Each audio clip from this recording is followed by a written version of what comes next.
Hello, everybody, and welcome to the Europa Halo Kick-Off Cup.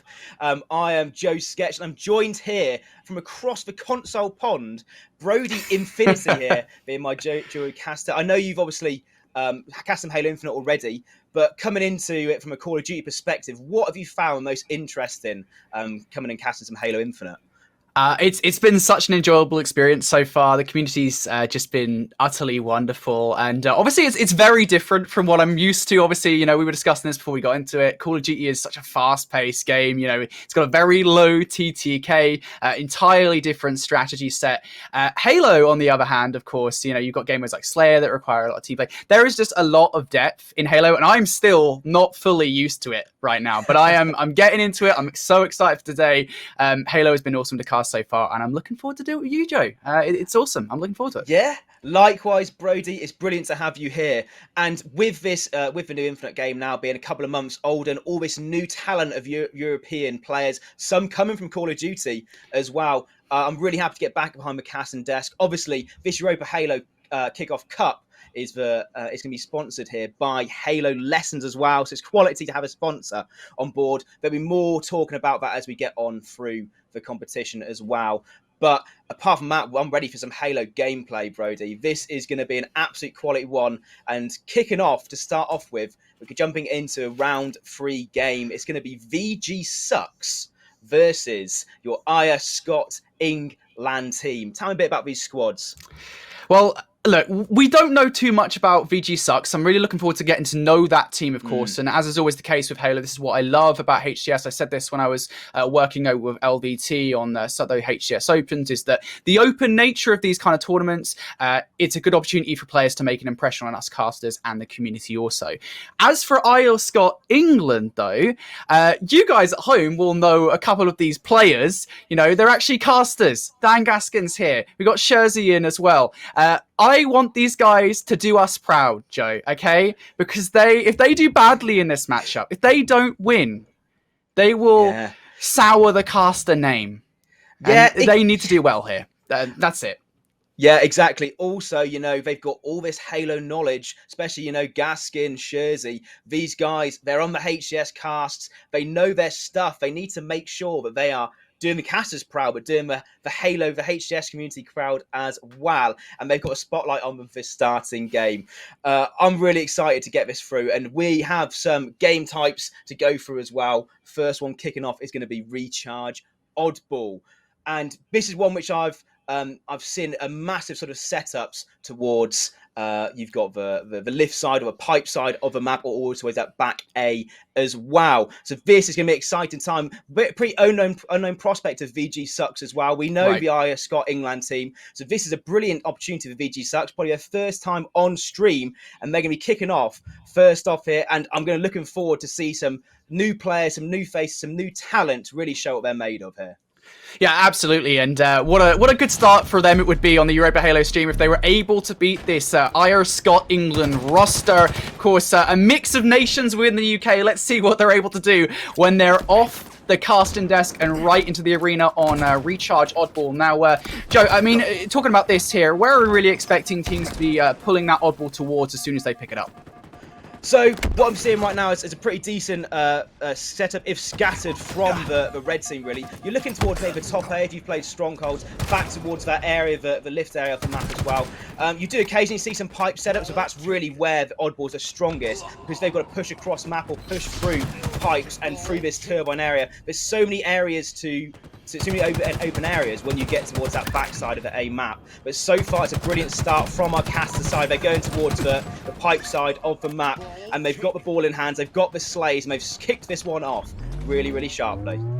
Yeah, indeed they have. Of course, you're just saying they've made that ball all the way over towards the pipes area of the map. This is what you kind of expect to see in week 1 of kind of HCS. That's where the ball was being taken pretty much consistently. We've seen a little bit more variety recently in where teams want to take the oddball, but it's working out for IreScot England at the moment. They've seemed to got that ball in pipes. They've got full control of it, and as you can see, those VGSucks players spawning over towards Longhall, over towards that C strongholds point, and IreScot England might have to rotate this ball over towards Elevator. Looking at Az on screen, that is a nice kill from him. Yeah, big slay from Az. He's got a player's life here. I'm really liking this play from Az. Didn't need to push out at that point. He had the teammates' help, but luckily around him, his team cleaned up the kills. It was a good rotation overall from IreScotEng. We've got to find a way to shorten that name. But what I really liked about the initial play to rotate it towards this A side of the map was they saw all the pressure was coming towards Pipe side, and they made sure that they used the players alive to block and make sure that Oddball makes it all across the map. And they're still in control, and you can see another rotation coming through now, Brody. Yeah, and DP Campbell still in control for IreScotEng. They've made their way over towards Hydro. And as long as they've got control of control, well, they should be okay. Sword in the hands as well for Liam now. Oh no, that's a nice kill from Sherzy. Big one as well. You never want to die to an energy sword, and he still has a little bit more work to do as another player comes in from behind, though. Freebird to take him down, and this is just brilliant control from IreScotEng overall. And again, you know, we talk about the sword on this map, talk about the camo that's available as well. These are really important things to control, and now Sherzy with it in hand. Let's see what this caster can do.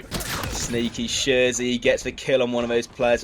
So what I've seen there was a brilliant setup across the board. Just to touch on what you said, Brody, as well. They all had control, but what I saw was 3 players of IreScot push towards the A side of the map, leaving the ball carrier and by himself, which allowed Enigma and his squad to push through and make that first break. This is the first time we've seen VGSucks with control of ball. Let's see if they can hold a good setup there.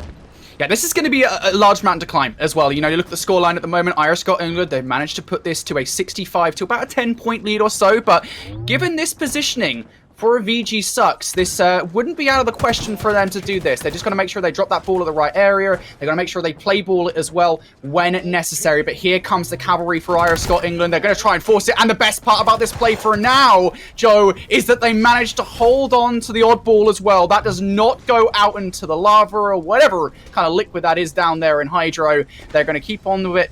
And the scoreline now going to tick up for these guys. But they've got a lot more work to do still. Yeah, it was a brilliant push from the red team there from IreScotEng, but also you wanted to see that ball be thrown and dropped already. He was just holding on to it, and when you're holding on to the odd ball, you're a player down, and 2, you're in position. You need to get in a position that if you are going to be still holding it, but you can drop it. But you saw Gaskin sneak down bottom middle, grab that oddball, and realistically that's some situation which if you're VGSucks, you can look back on this stream and say, actually, we should have had comms there, we should have known they're pushing, and drop that oddball off the map. We do see camo on the map as well. I'm not too sure if it's been picked up. Oh, it has. We're on the stream already with Az, with camo. So once again, controlling those power weapons. We had Sherzy with a sword early on. We've got Az now with camo, and that ball really now is in a position where even if Az isn't even shooting, he can just play around the fact that the blue team know that he is camo. But he's going to be caught off guard there, going for the oddball and taken down by 2 of the blue team players. VGSucks, a nice push from them there.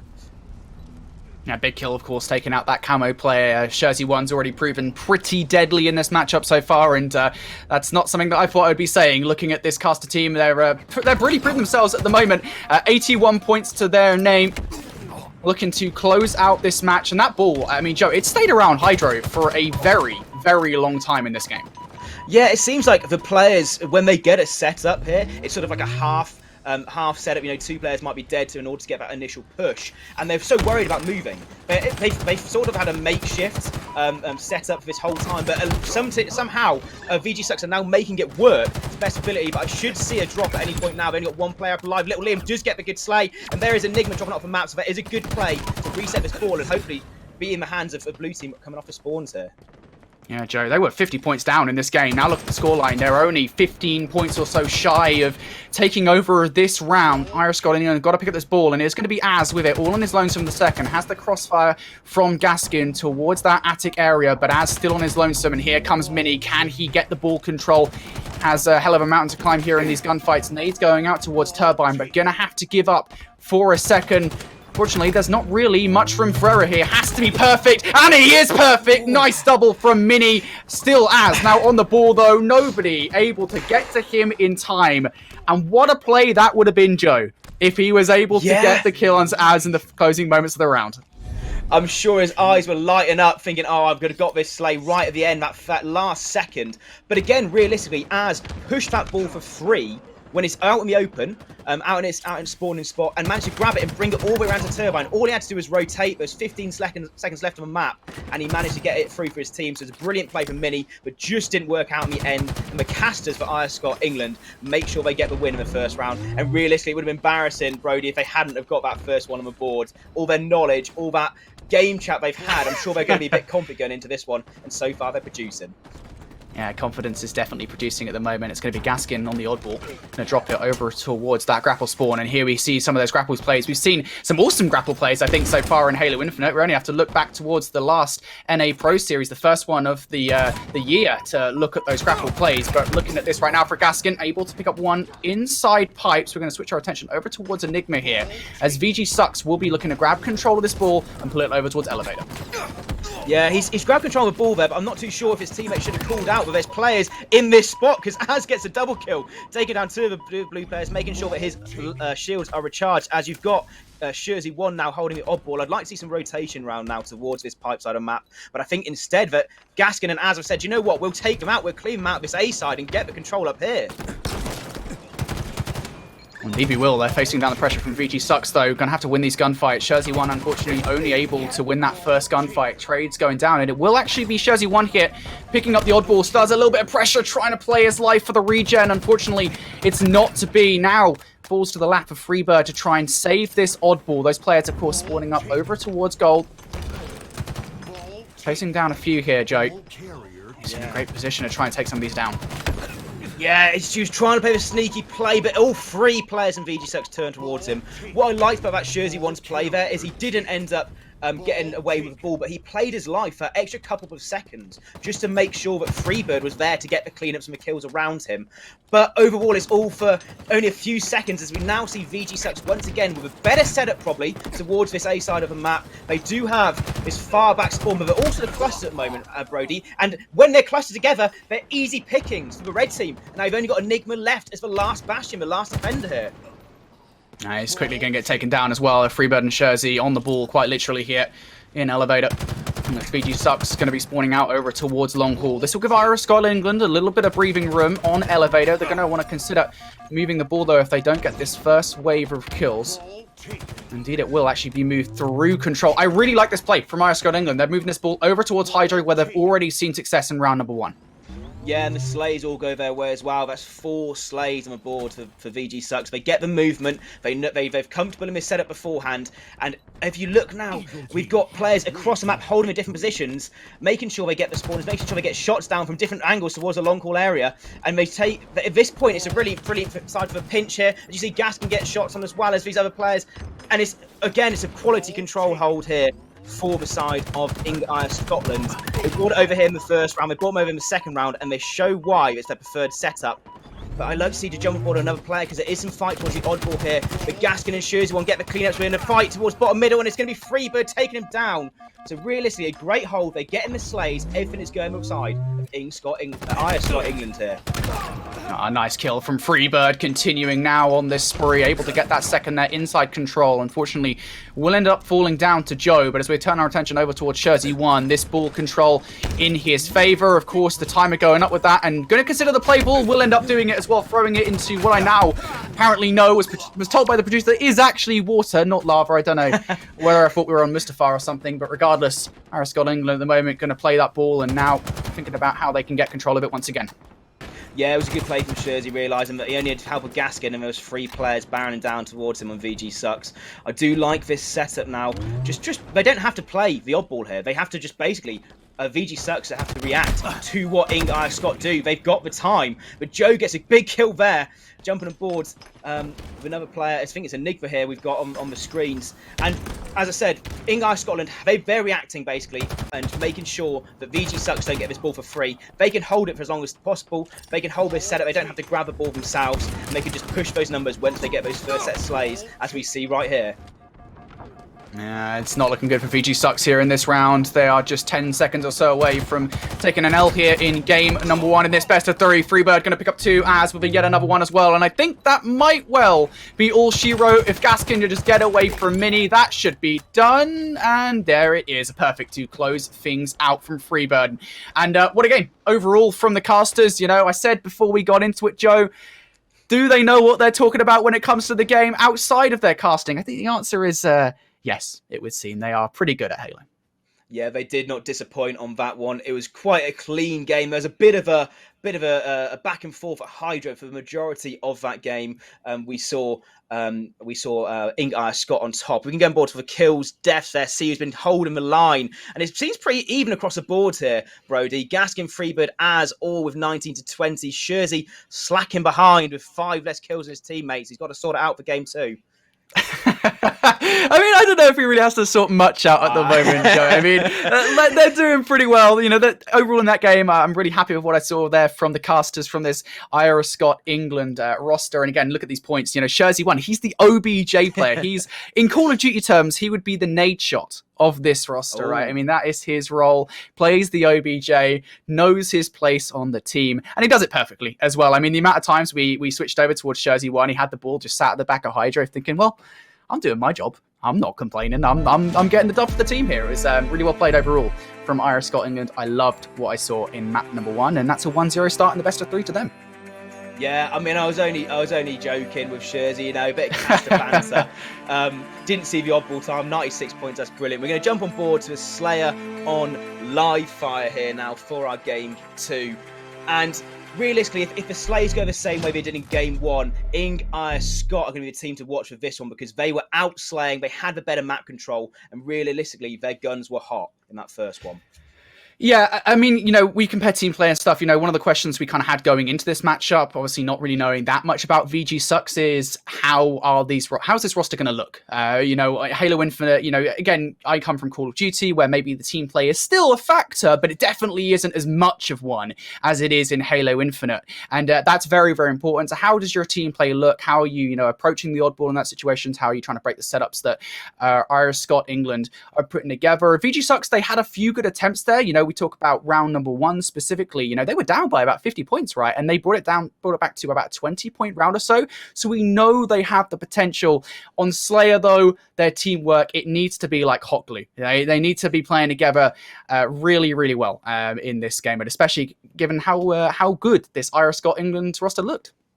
I think in Halo over the years, Slayer has been that game where if there's 2 teams and one team has that slight advantage, Slayer's the time for the lower ranked team to get potentially a win, because you don't have to worry about the oddball. You don't have to worry about any sort of stronghold setups or CTF running the flag. It's all about your gun skill. It's all about where you are on the map, focusing on your team, making sure your comms are clean. Obviously, we can't hear the comms, but hopefully that will allow now VGSucks, they don't have to chase a lead, because from the early start of that oddball game, they were already behind. They were already chasing, and it almost played into IreScot's hands. Now that they're going to be on a free playing field, there's no sort of pressure to get towards an objective. There's no pressure on that side of things. Hopefully, we can see them try and get a bit of their gun skill and showcase what they've got.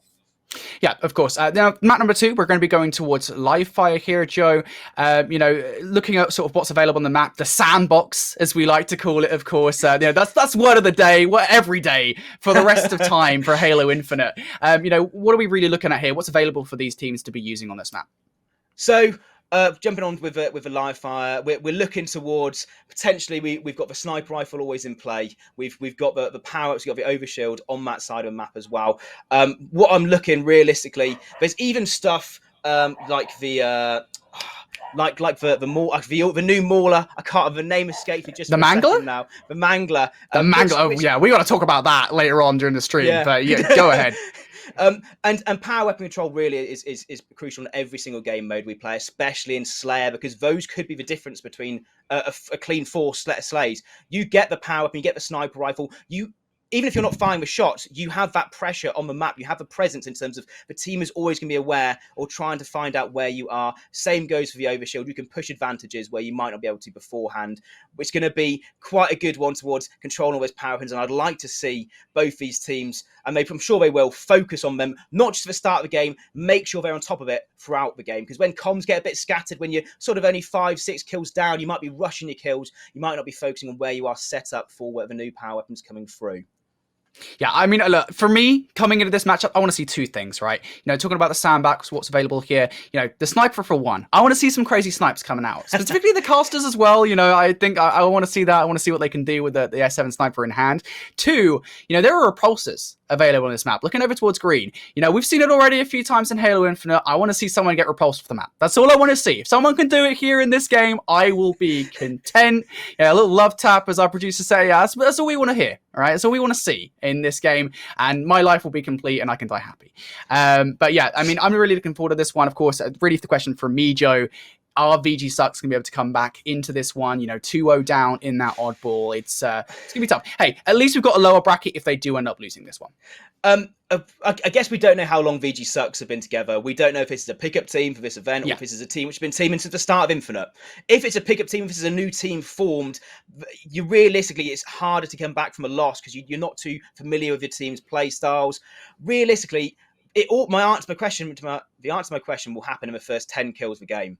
I think if VGSucks start hot, they're gonna at least get some momentum back on their side. If IreScot get that first set of slays, but it's all gonna be them throughout the game. Obviously, for those people watching on our stream, you know, we've got a checklist now from Brody. We've got 6 snipes and we've got a repulsor off the map. Those are 2 things we're looking for. Obviously, get your little whiteboards out. Make sure you're looking for those ones. Get some ticks on board as we're jumping onto this one as well. This could be potentially our last game for this series of casters. I'm sure they're loving right now being on the stream, getting their own case, their own medicine, basically. But for a good side this time, because they are the ones performing.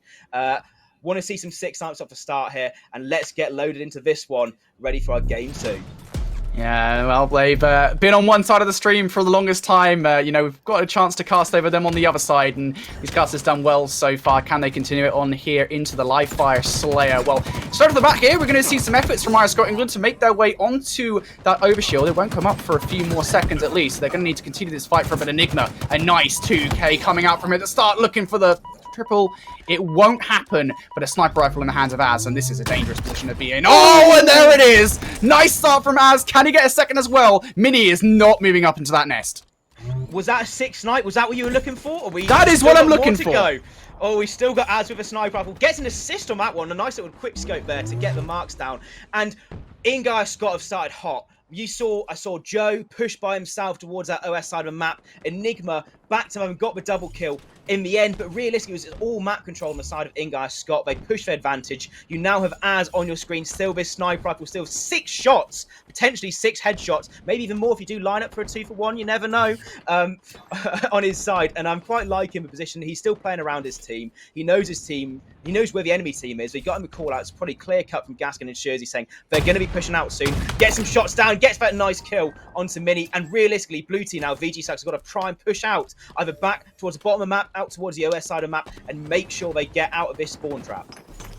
Indeed they do. They're currently stuck in the house on house arrest, and, well, trying to push in through elbow. Az and Jersey 1 here. They're hungry for these kills. And just like that, Jersey 1 going to make it look like a nice, easy breakfast there for him as he takes them both out just like that. But we're staying on board with Az. This is Az day. This is Az cam right here with the sniper rifle. And why wouldn't we, the way that he's playing? Oh, my goodness. Snipe won't be the kill there. We'll have to change to the BR to get that one. Repulsoring back up towards sandbags, though. Go on, get the jump kill. Get the jump kill with a sniper rifle. Oh! Az! What a start to this Europa Halo kickoff! Az is on fire! Oh my days, what a snipe from Az. You saw him line it up. We saw the first repulsor, nothing. That second one, he could just see the gold in his eyes. There's 3 players to choose. He picks the head off of one of them. We're still on troll with Az. Of course, he has not died at the start of this game as well. And when you've got players like this just popping off, VGSucks need to shut him down at some point, otherwise this game is going to get scary. Repulsor across the map, trying to find this player, but he does back out in the end. And right now, I want to see VGSucks regroup together, if they can, and try and get some slays and push out, but so far, there just never seems to be 4 of them on the map. Yeah, this is really tough. I think just generally speaking, it's very hard to shut a player down when they're on fire like this. All the utility at his disposal, the repulsors have been brilliant for Az, especially off the back of those snipes. And I mean, we're going to keep on asking the question, how has Az not died yet? The way that he is just continuing to play, now he might well have met his end. He's going to repulsor up to the top to try and get the melee out of ammo, as you say, Joe. Finally, Az is down for the count, and now we need to see VGSucks stabilize here. They are currently down 20-11. It's not a favorable scoreline, for sure. Yeah, and they are playing passive, but I don't blame them. The way that Az and this IreScot England team are playing right now, they are just almost being trapped in this house. They had a chance to push up towards the middle of the map there. They did have the opportunity. They did get a couple of slays. They decided to stay back, and now their pressure is back on them and almost inviting this. I'd want to see Enigma traverse this game because he does have 8 of the 13 kills on the side of VGSucks, so he must be doing something. His team might be getting those first picks. He might be the second person pushing in. But let's see if we can get some kills here as his teammate's got the heat wave trying to push in towards house. It's a reverse back, and so far, Enigma not really doing much to help his team. There was a trade, but now with the power weapons and power-ups, OS coming on the map in 5 seconds. And the sniper rifle back in the side of Freebird. It's his chance now to get some headshots. Oh, what a snipe as well. Double kill. OS coming up the back. Brody, what plays we see from IreScot England even. I can't even say it. That's how hyped I am right now. Yeah, why don't they just call themselves the UK team? Like, they know how hard it is to cast. They're making our jobs even harder. Regardless, just breaking down that play a little bit there, what we saw from VGSucks, I think really importantly, those snipes denied them that overshield, right? They had a couple of players on there. The fact that they wanted that overshield, it would have enabled them to get a couple of kills on the board. You have to imagine, as long as they utilize that overshield correctly. But the snipes come out, they lose full control. And now, as we can see on our screens, Gaskin is the one in control of that overshield. And that has really been the tail of the tape for this game so far. Overshield, sniper, it's been in the hands of IreScot England pretty much consistently. They have played the sandbox to perfection, and that doesn't look like it's going to change anytime soon. Gaskin looking for yet another kill to continue to raise the lead for IreScot England.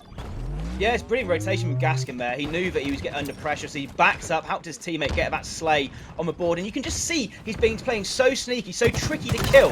The players don't know where he is. He's done a full rotation of bottom middle back towards this tower side of the map without even being contested. And he's picked up 2 slays just off the back of that. And now you can see that he's reacting to his teammates. He hears the call-outs and he's pushing towards where the new spawns are coming through from VGSucks. And he's already getting shots down. This is perfect play, perfect team play coming through from Gaskin. Gets another kill to his name for it as well. I'm not too sure what happened with sniper control earlier in that game as well, because realistically, I don't think VGSucks were following it. They might not have had control of it, they might have thought it dead, but somehow it stayed in house, and that's what allowed that OS get into Gaskin's hands, and he's still alive from it.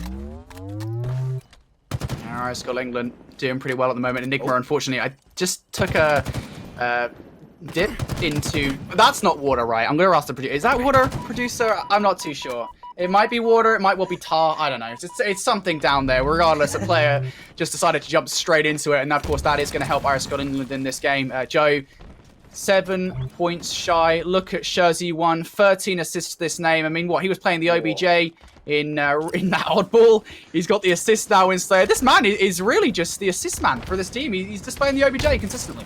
He's a Mr. Team player for sure. Those assists coming through. He's making the breaks as well. He's the first player in for his squad. But I didn't realise that IreScot England, Team UK, had 5 players on their team. Obviously, the 4 you see on the screens. And the Water as well coming into play as well. Getting that slay on Enigma. Don't know what's happening there. Heat Wave now in control of Joe here. As we look towards, see what he can do. Try and get his team back into it. But realistically, this mountain is nearly impossible to climb here. He does get pushed through with his Heat Wave. Trying to get to these players close range. But I think they're all cleaned out. It was a nice little team push there from Joe, but he needs to make sure he's playing his life now. Indeed he does. He has the heat wave ready to go. If I was him, I'd be using it around this corner rather than the BR. Of course, that thing can be deadly at close range, and unfortunately, we'll jump down to the canal. Coming back up. It's not impossible to come back in this game, but at this kind of scoreline, Joe, it's not looking quite favourable as Sherzy1 will be down for the count for the second. Looking at Mini on screen. What can he do? Gets that 1 kill. Sherzy1 with yet another one. Just 1 kill away now, Joe. IreScot England looking to put a full stop on this game. Yeah, Team UK, they've done their team plays. They are playing as a unit. And what I'm seeing from VGSucks as we're closing out this game now was there's not enough team play. I'm seeing loads of players just caught out in the open, caught out in weird positions as well, maybe trying to push towards their teammates or try and get away and back towards their team spawners. They're caught out, and when you have 3 versus 1 in a game like Halo Infinite, there's no way you can come out of that on top. And at the end of it, IreScot England progress 2-0. The casters coming through. They've shown their stuff here. And you see 14 assists from Sherzy1. He is that team player for that team.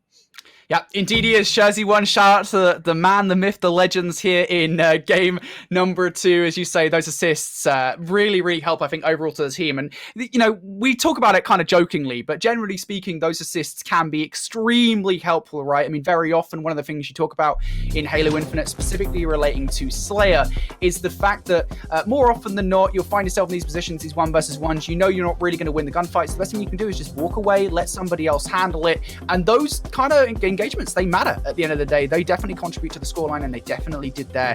2-0. So IreScot England, we asked the casters to do us proud here. That is exactly what they do, Joe. Yeah, impressive. I'm sure they are going to be loving that. I mean, it would have been another story if they didn't come out with a win on this one. We'd be saying some choice words towards our casting friends, but in the end, they do it, and they looked comfortable in that live fire Slayer across the board. Realistically, it was the Asher at the start. If you got your whiteboards out, I'm having about 5 ticks, all from Az pretty much. Maybe one from Freebird towards Snipes. That's our first game, Brody. What a way to start. We saw some 6 snipes. We saw some choice setups on Recharge as well. But overall, can't ask for much more in a Halo Infinite series.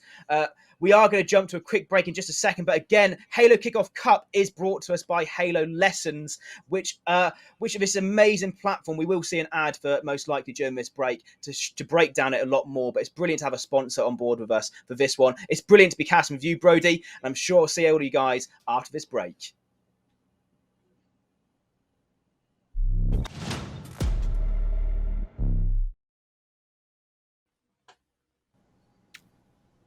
Hello everybody and welcome back to the Europa Halo 4v4 Kick-Off Cup. We've just had our first game, and just on that ad break, we do have our sponsors just right at the end for those who saw, Halo Lessons. And Halo Lessons is a website for all of you budding competitive players who want to get that next step up. You want to be casted by myself, maybe Brody as well, and get to that next level, get to the grand finals of these tournaments.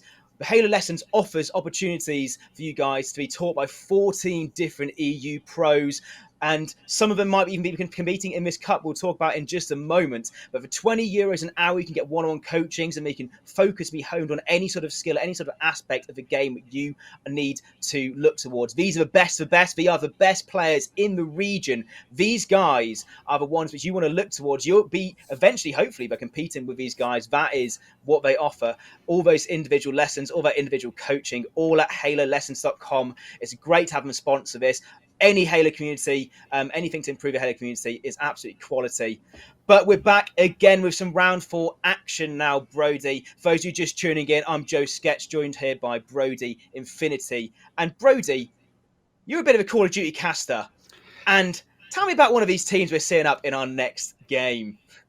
Yeah, well, look, here's the thing, right, with Halo Infinite. You know, a lot of people are playing at the moment. A lot of people from the Call of Duty community are playing it. And we have a team here that has some Call of Duty players on it. Now, asterisk on this, you know, these aren't Call of Duty players that maybe hit the heights of European Call of Duty during their time playing that video game. You know, you're looking at players such as Sam Baldy here and Style, 2 players that I've had the chance to cast over in my time on Call of Duty. And they're not bad players. They're pretty good at what they do. However, I think their jump over towards Halo Infinite is maybe a shot at trying to, you know, reach higher heights, if you will. However, Joe, they have to go through a pretty good team here in the Europa Halo kickoff to reach those heights, shall we say.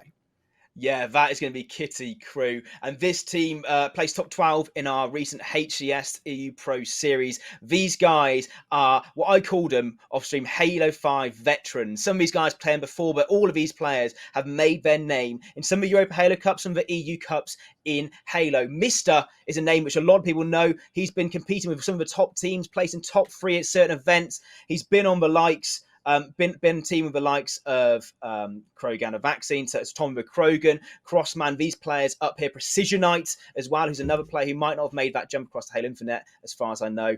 Him joined with Marine, joined by Sticker. These are 2 young players trying to make it into the pro scene as well. We've seen Sticker and Marine really excel in some of our 2v2 tournaments throughout these last few years, and Halo 5 as well. And then to link it all together, the glue of the system is Outcast. Outcast has been a team player on a lot of. He's played subbed in for Mocket a few times. He's been on top 4 teams for Halo 5 game, especially towards the latter stage of it. He's one of those objective players. He's one of those team players. He'll get stuck in. He'll make sure the likes of Mister and Marine are making those slays, making those waves. And realistically, the quality of this team. It was still a shock for these guys to place top 12 on HCS EU Pro Series. That is like a dream for them as well, and something to build on as well. These guys are top quality players. If they stick as a team, they can hopefully build it up and hopefully make sure that they get maybe top 8 next time. Maybe they build that chemistry and make it forward. These guys have been through at Halo 5, and it's nice to see them back here in Infinite. But let's take a look at some of the maps that we have for this series. Again, another best of 3 here in our round 4. It's Call of Duty versus Halo here now, getting through to the later stages, and we're jumping on board with Street Oddball first here. Brody, talk us a bit through this one. Well, you see it right there. That's probably going to be the centerpiece of the map. Right in the middle of these streets are those rockets, the Spanker. That is going to be really crucial. Of course, you get 2 shots at taking out your opposition. Control of that will be crucial right off the bat. Of course, there is a lot more to this map. There's also the Bulldog to be talking about as well, and you can already see that as Sam Boldy picks off 2 right at the very start here. Sakana are able to grab that ball, and you got to imagine a Styled and Milsey man, I'm going to pronounce that wrong, makes their way over through Neon. They're going to be able to grab control of that Bulldog, you got to imagine. Yeah, I'm going to call him Milsey. We're calling Sakana. He's got a good oddball setup here, and it's going to be all relying on Kitty Krew now to see their breaking of this setup. All players on the map are towards this side here as the blue team make their way through on board with Mister, and it seems like his teammates are either falling around him or everybody's managed to get out and dodge of that base. And the oddball's now open on the side of the map. This might have been a good play from the side of SSSM here to make sure that ball is open. If they do lose the slays, it's going to be a slightly harder position to grab that oddball from. They can get off the spawn and make sure they can still have shots to make sure that Kitty Krew doesn't get away with this for free. But so far, it's a bit of a standstill at the moment, Brody. Both teams trying to get those first picks before they make through the map. The Bulldog comes out from Milsey, gets a nice hit onto Mister before getting cleaned up. Now we were waiting for that Bulldog to make its debut here in this game, and well, there it is coming in from Milsey to take out 1 over towards that elbow. Unfortunately, it will only be the 1 frag for now, and we'll have to settle with that as finally, Joe, we have somebody in control of the ball. It will be the Kitty Krew, and really the question for us here is how long can they actually hold on to it for as, well, we're going to push it all the way back into that train station, maybe make it over towards red as well. And yeah, this is just really hard, I think, at the moment for Kitty Krew to actually continue to hold control of this ball and control of this train station. Yeah, Milsey man's on a bit of a personal rampage as well. He's started this game really strong, and I'm liking the way that he's reacting to his teammates around him. I've just seen 2 different instances where he's decided to push towards his teammates. I mean, as I'm shouting, as I'm calling his graces, he managed to do a one-on-one push by himself. But there's been a lot of nice team play from Milsey there at the start of the game. But once again, Kitty Krew did well enough. Outcast dropped that ball and realised, actually, I probably need to be in these gunfights, make sure that I'm going to be the one helping my team out, not just going to hold the ball for a couple of seconds. And because of the fact that they rotated away from your ball for a second, they do manage to regain control of it just for a moment. Indeed they do. It is going to be Kitty Krew in the lead, but not really by much. And you've got to imagine back and forth we go here as SSSM will be able to tie this one up. 1 rocket's left in the chamber, unfortunately for Styled. Won't be able to land it. Outcast's going to take him down, and that's going to be one of those important plays that we talk about, Joe, throughout this. We talked about how important the rocks are in this game, in Halo Infinite, especially here on Oddball Streets. You need to utilize them correctly, and that's going to be, unfortunately, not the best situation for SSSM, and it gets worse as well as Kitty Krew going to dominate the kill feed and get control of Oddball inside PD. It was initial really good rotation there from Sam Boldy to make sure that he gets towards this this backside, station side of the map here. But at the end of it, his teammates weren't there to help him out. So it was just almost walking into a trap set by Kitty Krew, where they managed to push through, collapse, and now they have the better setup. Sticky getting a double kill as well. Pulls out a Bulldog. Can he do it for the stream? No, he can't. Too much glory at the end of it. I would have liked to see him try and play his life a bit more, but he did try and get for flashy play, because this now does leave Mister by himself. Gets cleaned up. So far, no team managed to hold these advantages. So far, no team managed to get a good setup on this map, Brody. We're now going to be tied in the second at 45 all. Here we are. Styled inside PD, facing down a couple of players coming at him from Arcade. Deciding to hit the stick a little bit. Up and down he goes. for this kill versus Sticker. Won't find it just yet, but again, it doesn't really matter too much. As long as the pressure is being applied, Styled is perfectly happy with this. The ball is all the way back towards the very back of PD. Unfortunately, though, he will end up falling, and now we go to the offensive side here. Joe Sticker looking to mount the offense here. There is nowhere for that odd ball to go, and Sticker does get taken down. Still trades inside, though. Marine ends up with the ball, but nice kills coming in from Sakana. In the end, they played the trades well, their Triple S, and they managed to keep the ball. So the Call of Duty team here really showing their stuff here. The rotation around there from Sakana to pick up the last bit of Slays. Rockets on the side of Millsy as well, who started hot in this game. It's all looking like Triple S so far. They've been able to hold off that initial onslaught. Marine does pick up 2.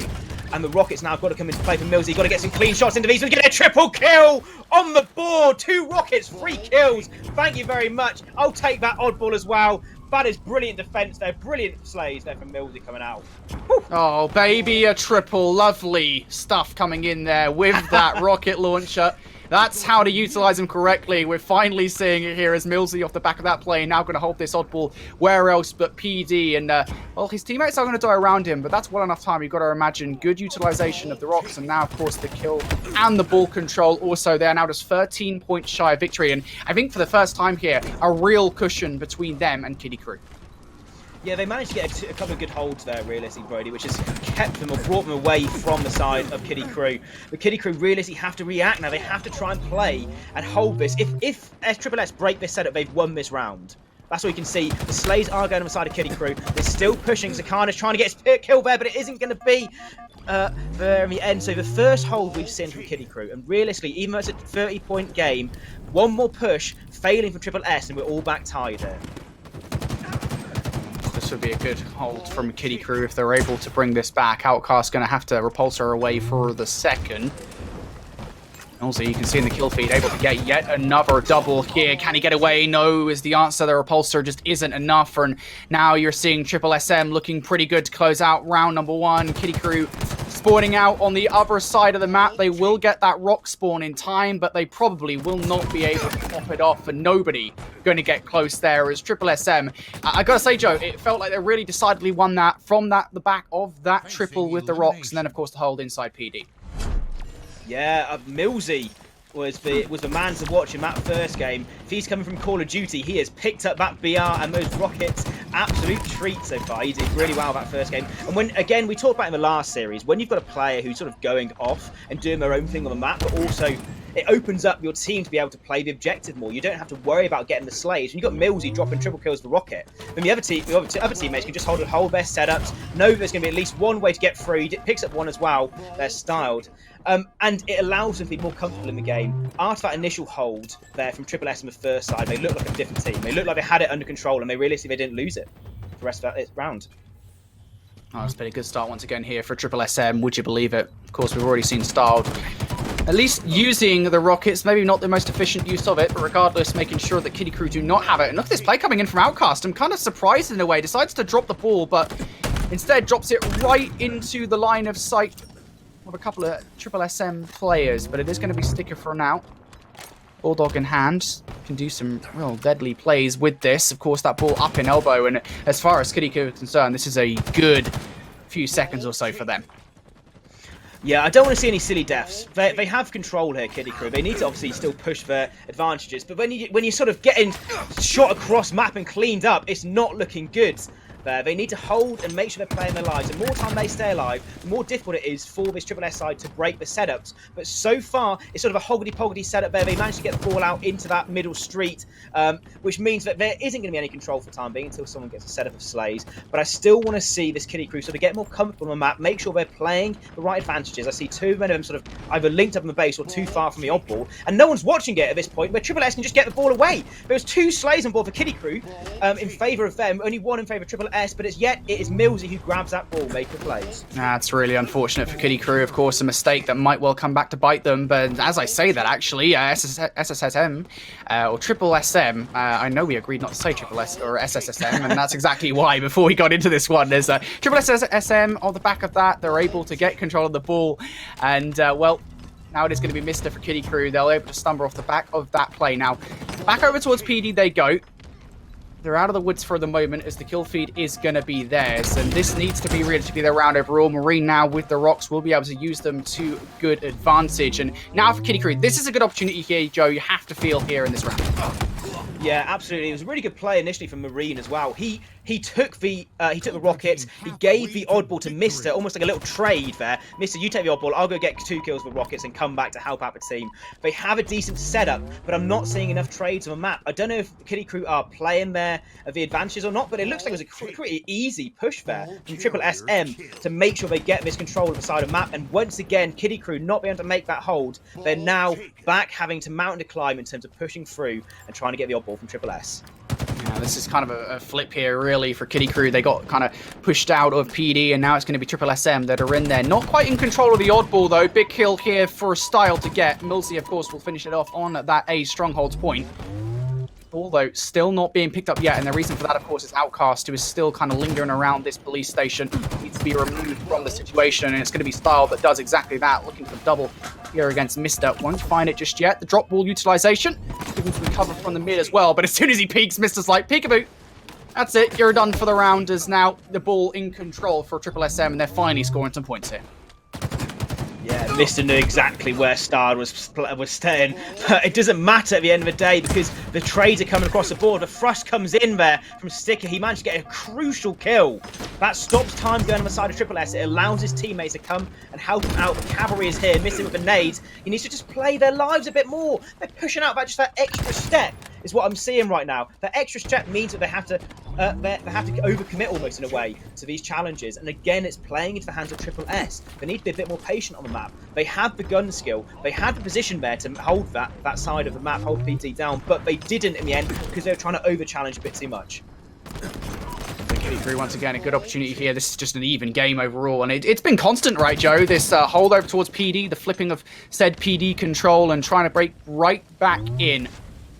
Just consistent flip-flopping here in this round of Oddball, as now it's Kitty Krew giving themselves quite a substantial amount of time. Now, Style's going to grab that Sentinel Beam. You can see players here in Halo Infinite pretty good with the Sentinel Beam when they hit their shots looking for it, and there is the first from Style, but a lot of work to be done. The ticker here for Kitty Krew, it is getting very, very close to that 100-point mark. Yeah, this has been a good hold from Kitty Krew. This game has almost been the game of team pushes, the game of breaking setups, because so far, that's been the difference. Every single time these teams push through, they break the setup, and so far, this might be bucking up a trend as Kitty Krew are getting the kills. I think Mister, a triple kill off the back of that one. We weren't on board with him, but I see 3 Misters in the kill feed, so a nice set of defenses, and that should allow them to get this win. I don't think that SSM are too close to this one as well, so it should be a round each going into the last one here. So after an initial sort of scrappy back and forth at the start of that game, Kitty Krew clutched up when it was crucial. They managed to get that win, and now it's all down to this last round here, Brody. Indeed it is. Round number 3 we go. We love these kind of situations in Oddball, and as far as control of those rockets right out the gate goes, SSSM able to get it off the back of that A-Dom scoring, and well, unfortunately for Style, doesn't get any of those rockets off. Now, does Outcast pick up that? Does anybody from Kitty Krew pick up that? I'm not too sure who got the rocks, but now we are. Sticker able to get it, and that is going to be a huge loss overall for Style, as long as you can utilize them correctly. And it's going to be Sam Boldy to slap him down. Somebody use the rocks, please!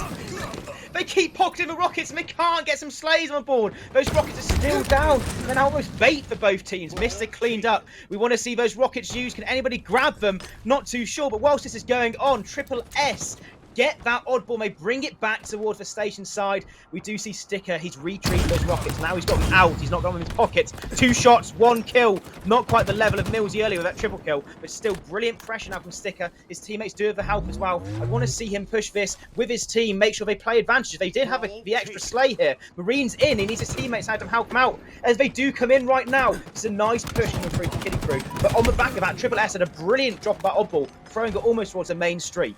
Yeah, both of these teams vying for control of this A strongholds area of the map, and Sam Boldy gets a little bit overconfident there, tries to take down 2 players in one go. There's Millsy Man now on screen. What can he do with the rest of his crew in tow? They want to grab control of this oddball. If they remove Sticker from the neon area, they should be okay to get it. Of course, the big problem here, Joe, realistically speaking, is the fact that that oddball has kind of landed right slap bang in the middle of the street. And as a matter of fact, the fact that it's been there for the longest of times means that it will now reset back to that cubby area. But if you're looking at the kill feed here, It's looking only in one direction at the moment. SSSM able to get a long wave of kills, and Sakana off the back of that will be picking up the oddball. Those some big kills as well. You haven't seen Kitty Krew manage to grab this oddball at all this game. Those kills almost stop any momentum that Kitty Krew have as well. They might have been looking stronger towards that end side. They couldn't grab the oddball because it was out in that main street area. Couldn't get the slays in their favour. Sakana managed to pull it for about 2 seconds, but it's still... all of this time that the oddball isn't being picked up by either squad is advantage to SSS. They're in the lead, although it's only of 20 seconds, but they can play, they can bait that oddball a bit more than Kitty Krew, and off the back of that, they get that final round of slays they needed. They waited for the right moment, now they have control. Indeed they do. SSSM looking so good here in this round. They haven't even allowed Kitty Krew to get a single point. That has to change soon. You have to imagine. Nice nade coming in from Sticker. Going to transfer himself over towards the balcony. Nice views from there. And unfortunately for Sticker, will miss the first burst of his BR. And Kitty Krew now in control. They have to hold on here for a elongated period of time here as well. I think that's the big thing. You need to make sure you get map control. You need to make sure you don't even allow SSSM past the starting point. Yeah, Arna's in this first wave, gets an assist there with his teammate Somebody. This is the push. This could be the difference maker. If Kitty Krew hold out, they'll pretty much be tied in the game. But if SSM get this one, then they will be easily clear ahead. And it's been some nice cleanups there from Sakana, but so far trades coming across the board. We're not too sure how this one's going to turn out, but then it comes across Sticker and Mister. The duo get the slays. They make sure that hold is a good one. And realistically now, SSS are on the back foot. They need to get something going. I think Mister there actually has the Bulldog ready to work with. I'm not entirely sure whether or not he still has it or still has any bullets left in the magazine for that, but that is deadly at that choke point right at the very start of this elbow. And yeah, you can see it there in his back pocket. It is so good, and here's why. It's going to be Outcast actually picking up that kill, but regardless, I mean, damage done at this point. Yes, he only has 2 more pellets ready to go in that Bulldog, but Kitty Krew have taken control of this game. You got to think they didn't even have a point when SSSM had reached 30, and now really off the back of these heroics from Mister, now on a killing spree. They are looking pretty good. Finish it up as well. No, he won't. Denied there, but the impact has been felt. They reach 56 points and they are still climbing. This has been a 60 uncontested points at this point as well. Kitty Krew, they get that initial hold, and since then they seem to always be playing the advantages. If you're SSSM, you basically never up as a 4 this whole game, because you keep getting slayed out, you keep getting constantly spawned at different parts of the map. You can't make sure you get those pushes. Rockets on the side of Mister, he does manage to get the kill on that one, and every single kill they get is just pushing or halting the push of SSSM. They can't get anything going. If it isn't Mister going off, it's Marine. If it isn't Marine, it's Outcast. But Sakana is the one going off right now. 2 kills, balls out on the map, and he's already grabbed that one for his team. Hopefully, this is now the time for their hold to come into play, and it's Kitty Krew's time to try and make that push. Yeah, you got to imagine right after the initial burst of points coming in from SSSM that they'll want to have a similar display here. They need it after the fact that Kitty Krew have managed to surmount 70 points or so against them, and here we go. Sakana had a great play previously. Fortunately, will only be able to put together 1 kill in this one. Gonna need his team to try and save the day, and Milsey and Style will get those initial kills. Kitty Krew, unfortunately, not able to get full control of this train station just yet. They're going to be pushing all the way through Arcade. Milsey and Style, what can they do about it? Try and keep them at arm's length here while the ball in control. And these points racking up here. We're about to have a tied game. Yeah, good shots there from Styled as well, because he managed to, all those shots, even if he doesn't get the kill, he basically backs up Mr. Marine. They can't push through this side of the map. They're basically chokeholded into near that top middle as well, just for a moment or so. But after I say that, it's almost cursed for Caster, because Mr. Marine just walks straight through, managed to clear up all kills past Sakana, the last one alive, and he's going to get taken out by Outcast. So Outcast now, the last man alive for either side, gets that initial push, but his teammates are already there to back him up. This is a worrying time now for SSS. This game is close. This next set of slays could be crucial. Yeah, we need something that's very often not seen in Halo, which is a heroic play. And here, maybe we might see one from Style. He did use 1 Rocks there. I think he might have used the second one as well. So not the most efficient use, especially at this point in the game, and it might prove costly towards SSSM as Marine able to pick up 1. Looking for Milsey here. He's on the hunt. Looking for a second as well. The kill comes in from Marine, from Outcast. Kitty Krew just need 10 points now for victory. They have control of the map and of this train station. Oh, Marine was Outcast bodyguard. I mean, he did it reverse for favour as well, there towards that player, the top side of the base, and that is enough. That set of slays, as I said, would be crucial, and it was. Kitty Krew, after looking quite scarily, 35-0 down in that game, managed to hold the odd ball for a good solid 70 seconds, and that elevated them to victory in the end. They go 1-0 up against SSSM in our series, but damn, that was a close one. Yeah, indeed it was. I mean, so back and forth there in the game. Talk about round number one. SSSM, they came out the gate swinging. I mean, before we got into this, I was a little bit doubtful of what we would see from SSSM. Given the history of this Kitty Krew roster, yes, they're a little bit different now to what we saw in the Pro Series the other day, but nonetheless, that's a top 12 team that we're looking at overall, right, Joe? So you'd expect them to be on top 100% of the time. That wasn't the case. And looking at the stats through here as well, damage dealt, actually, I would say that that's in SSSM's favor. They dealt like 9k damage overall between the three of them. Like that is crazy stat lines coming in from SSSM. And really, I think that does show the tail of the tape overall. This roster, it's not all that surprising to see it. SSSM, just a few moments where maybe they were outplayed as a team by this Kitty Krew roster.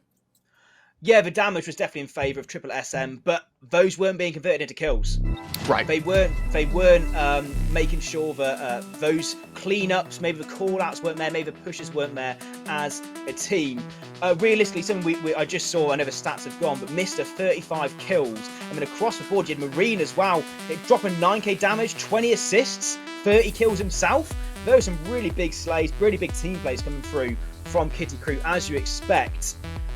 So we're looking now at our series layup. Oddball Streets goes for the side of Kitty Krew. Next up, Aquarius Slayer. The damage was on the side of SSSM. The kills were on the side of Kitty Krew. And this Aquarius Slayer is going to be heating up. I want to see the Call of Duty boys. I know you, like we said off stream, the Call of Duty boys don't like Slayer because it's almost like a casual game mode in Call of Duty. I mean, you know more. You tell me. You were telling me this off the stream. Listen, okay.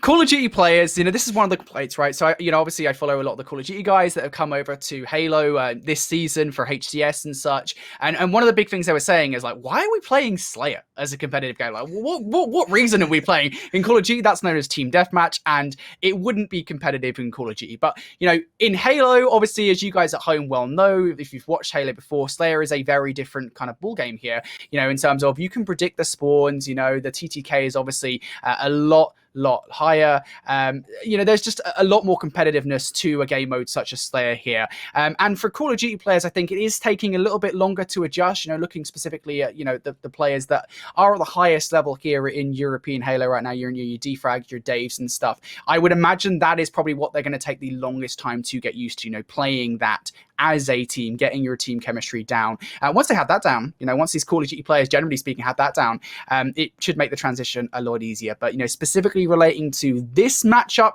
that is what we're going to be intrigued about. How are these guys going to adapt SSSM?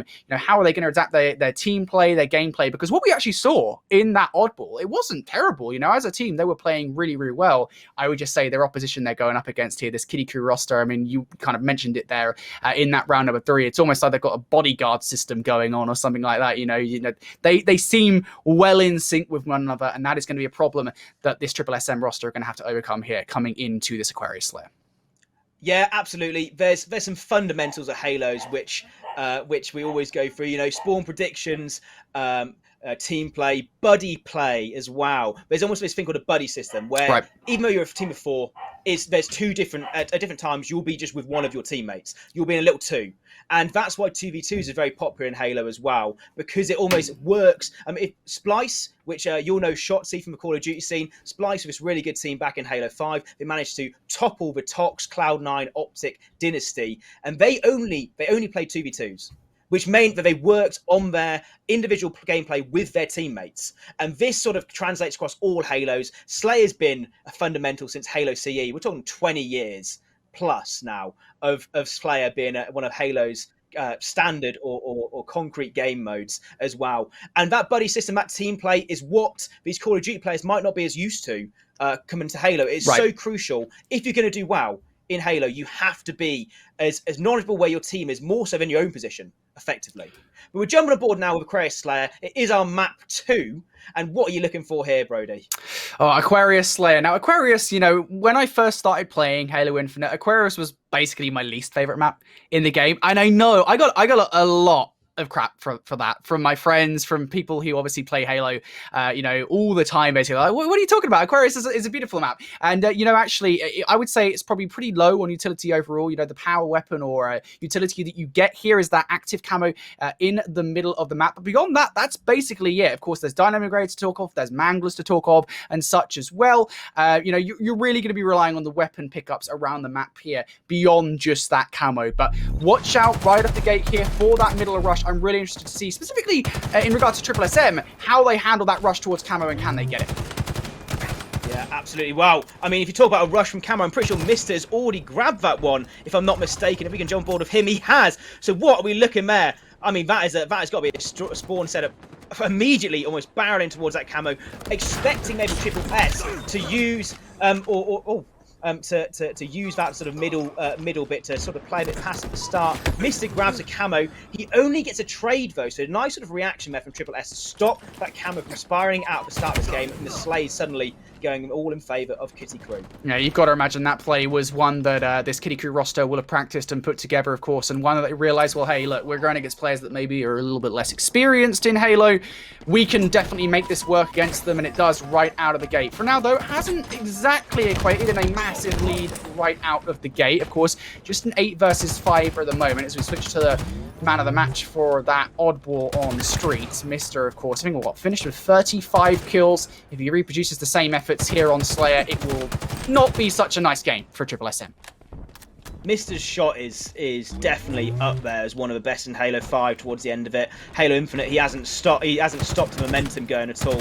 He's an absolute slayer by definition for this team and any team he's a part of. Look at him use the thrusters there to peek back around and get that final cleanup. That's what we're talking about. He started off like he finished his last game. He's already got 5 kills, make that 40 in the series so far. And his team finally do the setup. They're pushing towards this blue side of the map, this blue utility area, gets the Slays as well. So nice communication, nice turning around from his team as well. He got the call, switched around, cleans up that one shot there, and what a perfect play, what a start from Kitty Krew. I mean, the fact of the matter is, right, he was in a 1 versus 3 there. We can hear our producer in the ear reacting to it, and, you know, like, with for good reason. Sakana and Style, they just ran away, and they're continuing to do that as well. You do not want to take this bull head on at the moment. Mr. is on 1-8 and 1 start for this man. Can he be stopped?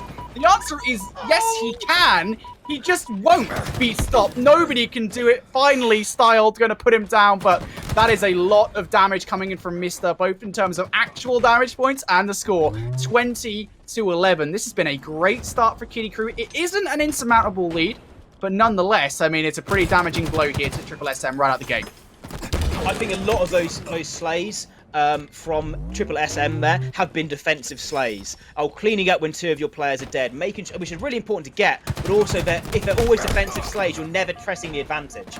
And Mr., again, when he's popping off like this, as soon as he gets confident, it gets worse for the opposition. Get confidence, he gets better at skill. Then he gets more confident, and he gets even better at skill. It's almost like a spiral right now, which so far they can't even deal with. Mr. getting that perfect on Sakana. He is absolutely... Don't do it to him! Finally, Millsy. This is just crazy. crazy. Maybe it's overconfidence there in the end, but Mr. has been popping off so far in this one. There's no other way to put it, right, Joe? It's just, it is crazy what we're watching right now. Mr. is on one, you know, he's going to be very happy with the praise we're giving him on the casting desk, but it isn't exactly unearned the way he is playing this game. Now let's take a look over towards Marine, another player that didn't exactly have a bad oddball game in game number 1, searching for kills around. Nice nade though from Millsy. Unfortunately, it is that team play that will end up taking him down, and that is really just what Kitty Krew are doing so well at the moment. You know, they're making use of the sandbox and they're playing together well as a team. Look at Mr. and Outcast. You're seeing it from Sam Bowley's point of view, but they are just running as a duo around the map at the moment.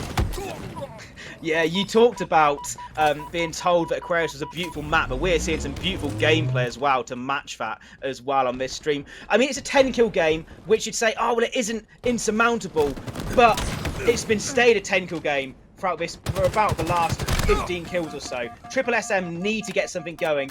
But we keep seeing, if it's not Mister, it's Marine. If it's not Marine, it's Sticker. There seems to always be a buddy system. There seems to always be a duo on the side of Kitty Krew. They're pushing their advantages to perfection right now. Indeed they are. Can SSSM come back into this game? That's going to be the question, of course. As we always say, it's not exactly impossible. It was, I think it was during the LBT stream the other day that I saw Aquarius Slayer go basically the distance all the way down to a 50-49 game from a massive comeback. I can't remember who were the teams were involved, but nonetheless does prove that it is possible even at a high level in Halo esports. Just got to bring this back by about 10 points or so and control the sandbox better as well, because you're looking at all the utility that Kitty Krew are being afforded at the moment. You look at those dynamo grenades coming in from Marine, Sticker, getting kills in the kill feed as well. Everything is just looking so good for Kitty Krew. Yeah, it might have been an over. Definitely at least a triple bet from Sticker off the stream as well. So nice cleanups from him. Managed the player's life. Look at him just go. He's barreling across the map. He's being so tricky to kill, which almost either focuses the attention towards him from the players who are shooting him on SSSM, or means that he gets away for free. It's one or the other, and it's a brilliant play to see some of the best Halo players playing your life. It used to be called strong siding back in the day. That was what it was all about. If you play your life, you're another threat on the map. If you're either focusing attention towards yourselves, or you can get extra shots down, and you're staying up for your team. And SSSM, there's moments of brilliance here. There are moments of individual play. You can see that these guys are talented players, but then Kitty Krew get the ball rolling, they get that team play going, and it's almost like another level of play. You can see Style there next, wins a nice 1v1, plays his life as well to good effect, and that's what SSSM can build on now. They might be going towards the end of this game. It's going to be tricky to come back from this one, but they've had a good showing here. They can definitely know their gunshots might need to be improved on. Their team play definitely needs to. So. Indeed it does. SSSM going to get a couple of kills in the kill feed here. They don't want to let go of this game just yet. Of course, they're going to have to perform almost a miracle here. Turn this match into some serious bread and wine to get the dub. Missed it with a nice slap down onto Millsy. You have to imagine at this point, Joe, it is only a matter of time before we see SSSM sent down to the lower bracket, and Mr. wants to do it in style, gets a slap onto the last kill, and there it is from, I think it was Sticker. He managed to get the last. A solid performance from Kitty Krew right out of the gate. They came out swinging, and SSSM, I think, just kind of knocked on their bottom a little bit there. They didn't really know how to recover, and that sometimes is just the way the cookie crumbles. But just what an awesome performance out of Kitty Krew for us here on the Europa Halo stream. Yeah, definitely. Going to highlight Mister quickly whilst we got the stats on the screen. He's out-damaged everybody by 1.6k damage. That's not everybody on his team. That is everybody bar Sakana on the other side as well. Those who both notching up to that 4k. But on top of that, he's got 18 slays. 302 shots hit. He's just been an absolute train across the map. So far, those 2 games, he got a combined, we'll do my maths quickly, 53 kills. 53 kills in 2 games. But from the side of SSSM, this is probably one of the better sides they're going to be playing in this tournament. They do drop down for losers, but they can manage to get something. If they rebound back from this, we could see them later on in the tournament. There were moments of brilliance. If you remember back to the Oddball, I know it's been a quality series. Back that first round, they won it. So they're definitely there or thereabouts. Kitty Krew is a very solid squad, a really decent squad. Top 12 in the HCS EU Pro League, and you can see why. Confirmation now on the screen. We didn't need the CTF Bazaar. It was done in 2 by Kitty Krew. And overall, 2 games we've had so far, they've both been 2-0s, but they've been some quality plays.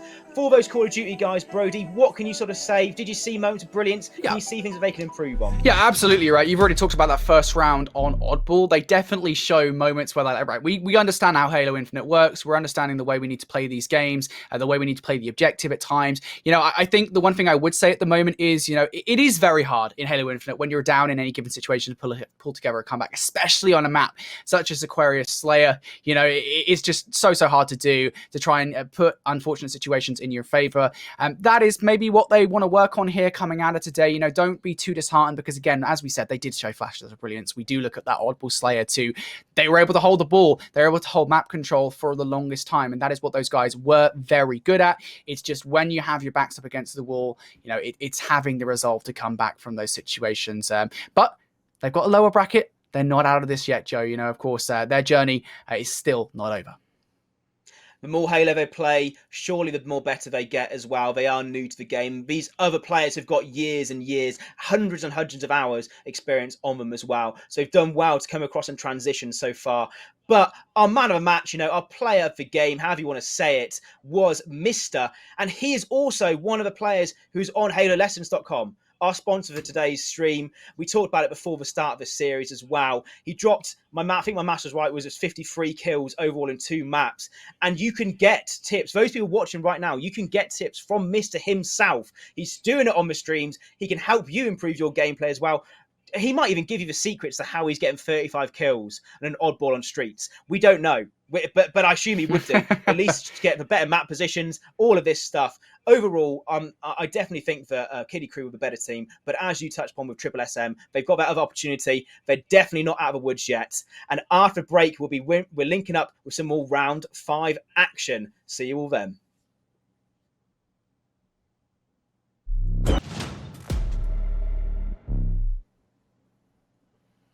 Hello, ladies and gents. Welcome back to the Europa Halo Kick-Off Cup. We've had some quality games so far, and we're going to continue in and to ride that wave. For those of you joining in just now, I'm Joe Sketch, joined by the Call of Duty caster turned Halo absolute hero, Brody Infinity. And Brody, we have had some absolute quality games so far. It's been fantastic to have you on board with us, and hopefully this next one's going to be an absolute quality one as well. Yeah, indeed. You guys already know these teams that we're going to be jumping on board with in just a second. We've got the IreScotEng team, of course, caster legends, of course, joined by others as well on that team. Alongside Kiddie Krew, who we just saw play versus the SSSM roster. So that's the match we've got coming up. Before we get there, Joe, let's give a quick shout out to the Europa Halo Twitter, because right now they have an awesome giveaway going on, of course. I know back in November, I think it was, they announced a limited edition Xbox Series X Halo Infinite console. They went straight away. You couldn't get them. Well, guess what? At Europa Halo, they've got one available for a giveaway. And if you want a chance to grab it, all you got to do is like, retweet, and follow. Like and retweet that tweet and follow the Europa Halo Twitter. That's at Europa Halo, of course. And I believe there's a link in the tweet as well that will give you 10 more entries if you subscribe to the Europa Halo channel. So Halo Infinite console, it is a beautiful console, by the way. I'm sitting here with my base Xbox Series X. I'm not complaining. It's a beautiful console, but it is not quite as beautiful as that Halo Infinite one.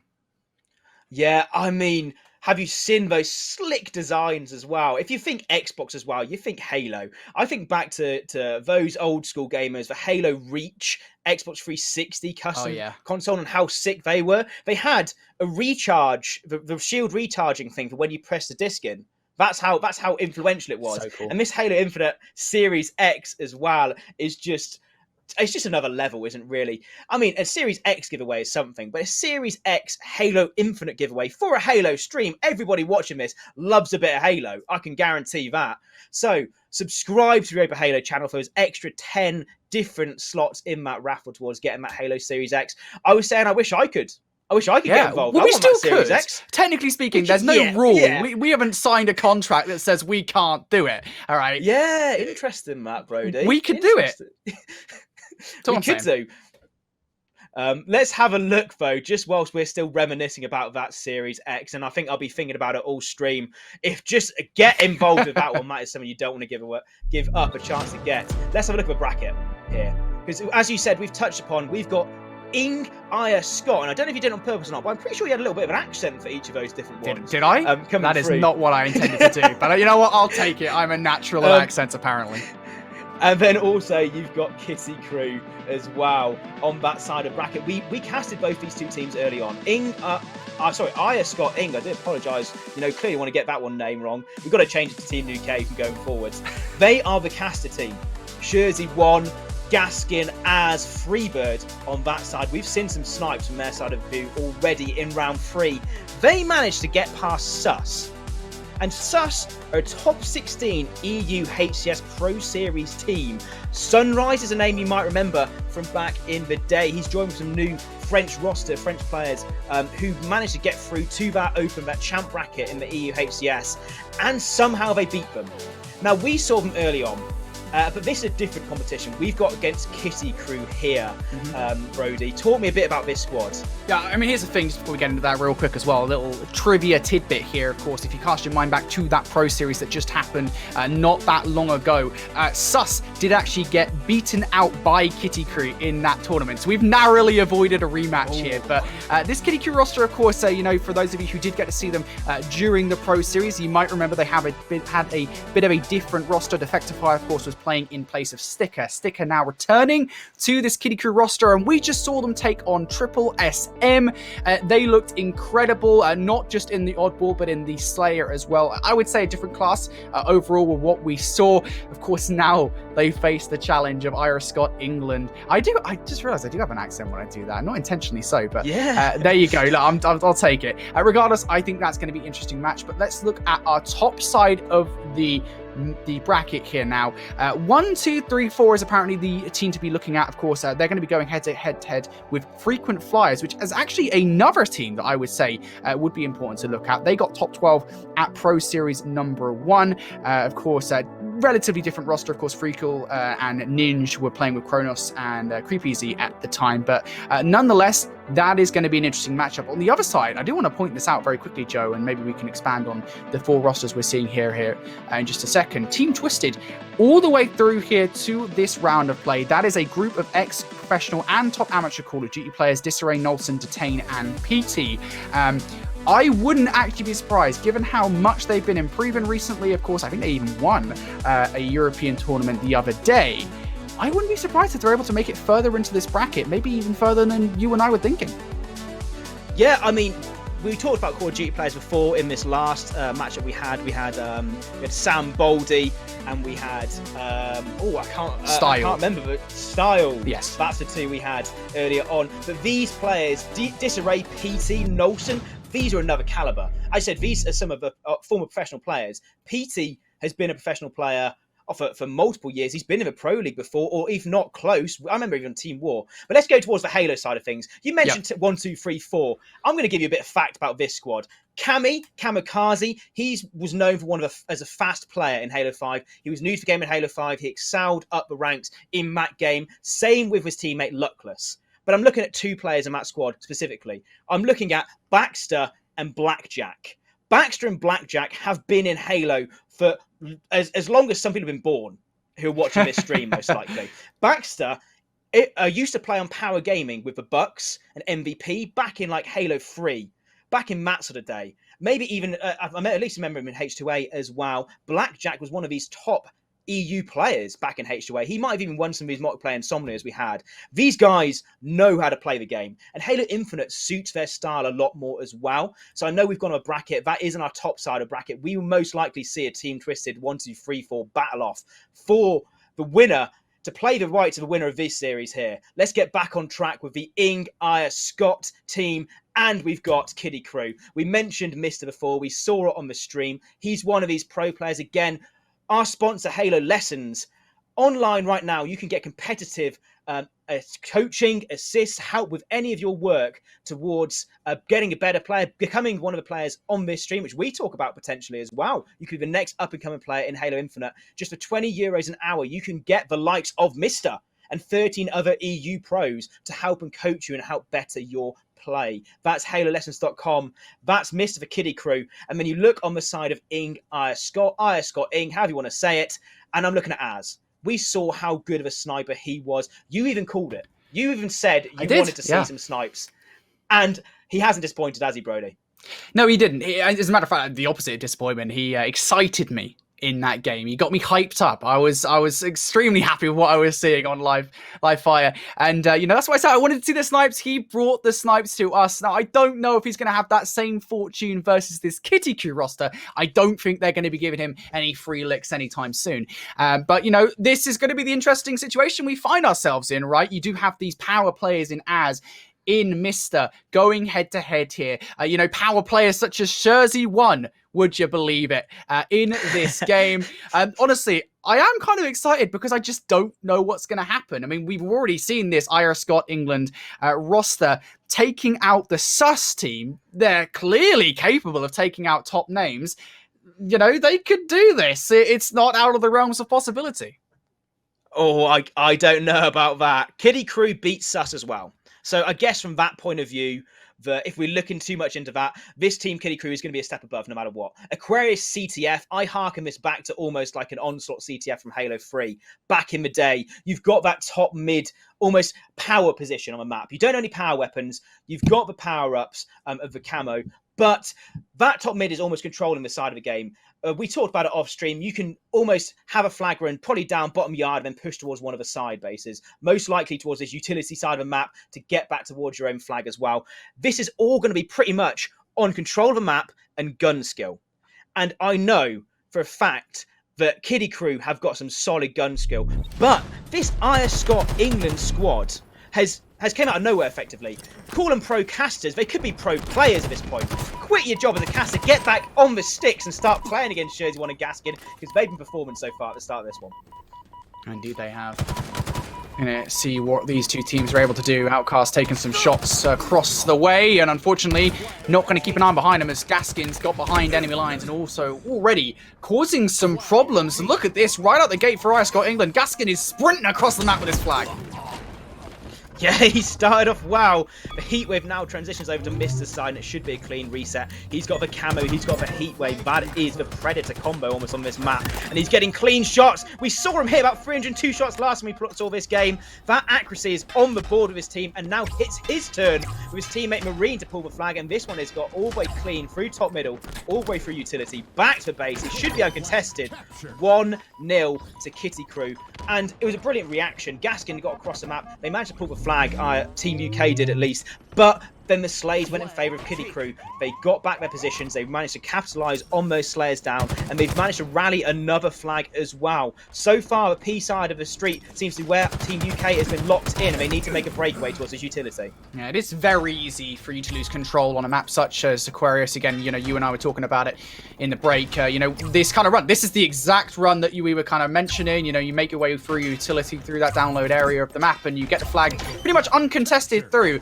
Now, I will say, it does help when you've got a player like Mister who hasn't died yet in this game, currently 5-0. The entirety of the squad is having a field day here on Aquarius CTF. But look, this is a long game here. We've still got 10 minutes left in this one, despite this incredible start that we've seen from Krew. IreScotEng, they're not out of this just yet. Yeah, we're getting to the stage of the game where hopefully people are settling in. Hopefully they're trying to get on with their team. At the start of the game, it can sometimes be a bit inconsistent in terms of battling back and forth for position. Krew came out on top of the start. Now, suddenly, IreScotEng are getting some Slays train together. They need to capitalise on this position. They need to see some players work as a team. Az is a top quality player, but he can't be in a 2 versus 1 every time he spawns up. That's going to be tricky. These players on Krew know how to capitalise when they're in advantage. It doesn't have to be a kill advantage. It could be a shield advantage, for instance. If you've got someone weak, that's effectively 3.5 players for that team. And that's what Krew do best. They push in as soon as they get shot. Like there's only one Slayer on board. Marine's already grabbed a flag. They've held utility this whole time. And we keep harping on it, but it is such a good route to take. It's the hardest route to re-challenge and retake a flag. He stops for a second there, Marine, but once again, he's pulling this one towards his base. It's nearly 3-0. I mean, once you crack this code, it is going to be really problem solved for IreScotEng, but for now, this code is firmly uncracked. You're going to need your own Enigma machine here for this as Marine gets the flag in. That's 3 if you aren't looking at the bottom of your screen or simply you can't count.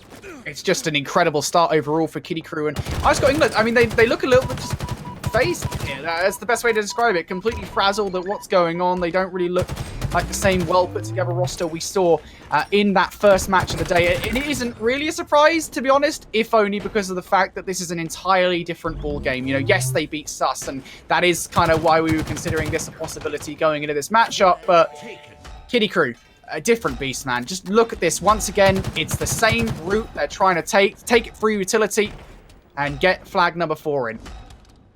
Yeah, we could have watched all of these flag caps go, and they're exactly the same, almost symmetrical in where you go. Apart from maybe one goes top mid, one goes bottom, depending on how safe the route is as well. I don't think this is Team UK performing badly. I think it's Krew performing so well that they make Team UK look like a bad team. Team UK have to be at a certain level. Obviously, you said we talked about the knowledge of casters before, as we see it go 4-0 at this point. Talk about the knowledge of casters, that is going to translate over to gameplay. Even if your skill isn't there, your casting knowledge will help you in this side of things. And Az is a quality player as well. Freebird, as saw some of his snipes. But this Kiddie Krew will capitalise on everything, and they'll make any team outside of that top 12 bracket look like a bad team. Eagle flag returned. It's just looking so solid for this Kiddie Krew roster. It's almost a delight in a way. Like, I feel like I'm being treated to a private show in here of some incredible film or something. Like, this is Saving Private Ryan in its first draft. This is Kiddie Krew at the moment just playing so well. Gaskin will be getting 1 kill there, but at this point in the game, I mean, you'd need a hell of a comeback. Now, look, there's 1 flag in. I'd say for IreScotEng, that's a solid start to any given comeback. You know, every journey begins with a single step. That might well be IreScotEng. They just need to not have any mess ups here from here on out. Well, if you look at anything as well, even if this game ends 5-1, a flag cap is leaps and bounds better than not having a flag cap as well. It shows that you managed to get some passionate play towards the map where you were on top. You had to be on top basically to capture a flag. It might have been capitalising on a bit of maybe out of positioning from Kiddie Krew, but regardless of how you got it, that's still 1 set of flag caps. It shows that they can do it on the map. And at the moment, they have started to hold for a bit longer. I mean, Outcast hitting some sick shots there, a couple of perfect there to get the double kill. So Slays do eventually go on towards Kiddie Krew, and now it looks like it's up to Freebird to at least hold off this one, to at least to get his teammates back on the board. He doesn't. This could be all she wrote in game 1 here, Brody, as we look like it's going to be Outcast coming in for last flag, but the nades come through in this last second just to stop momentarily before those Slays come in to make it 5-1 and 1-0 in the series. Kiddie Krew cruising through that first game. I don't really know what to say, to be honest. I mean, looking at that game number 1, it is almost sad in a way, because it was just what we're seeing from Kiddie Krew is just such a solid performance overall. And you kind of mentioned it there in the middle of the game. This IreScotEng team, they are not a bad team by any means, by any stretch of the imagination. There's a reason that Gaskin and Jersey are HCS casters. They know their stuff, and that is, of course, going to translate into the gameplay. And we saw as much earlier on. You talk about the talent that maybe Freebird and Az bring to this roster as well.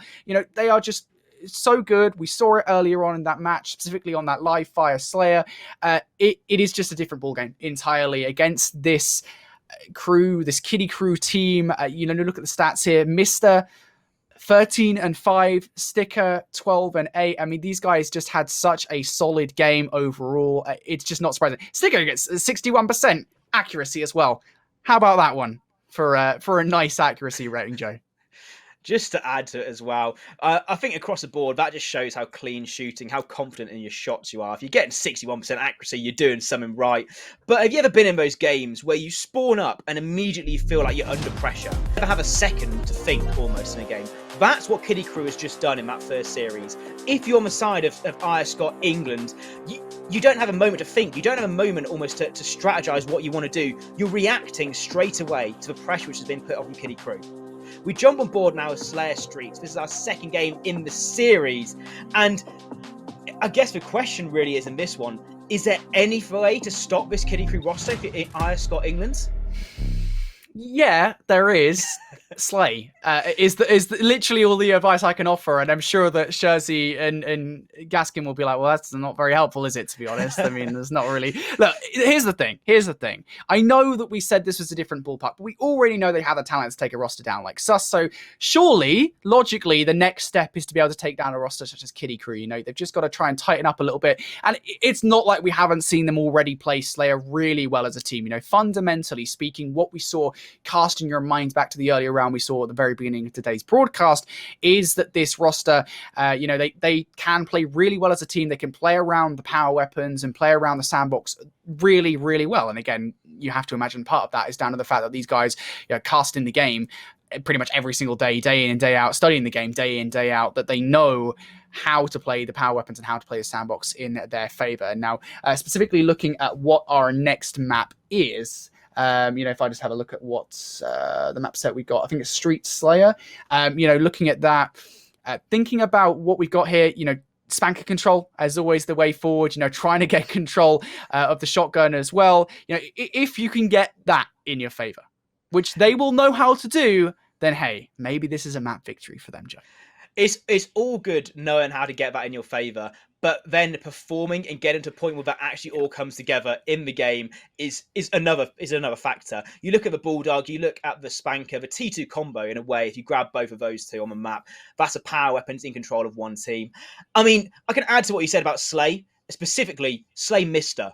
Take him out of the game. Just call him out. Just call him out. I mean, it's easy me sat here, but comfy sat down in my chair behind a desk, not playing against this team, not having to load up and be shot at by Sticker and Marine off my spawn. But I guess one way which you can always utilize, I'm sure they're already doing it, is when there's one player on that team which is going off, just keep calling him out. It's not a one shot. Oh, he's one shot in PD. It's Mister's one shot in PD. Mister's one shot bottom middle. Wherever it is, because that way it's almost like a highlight. Okay, that's first of all you're calling out where he is on the map, and second of all you're making sure that you know that this player is weak. You can try and get him. Obviously, though, if you take down Mister, you've still got to get past the three other players on this squad: Marine, Sticker, another two quality players, 2v2 players, and then to add on top of that, you've got Outcast. As I said before, I'll say it again: the glue, which brings it all together.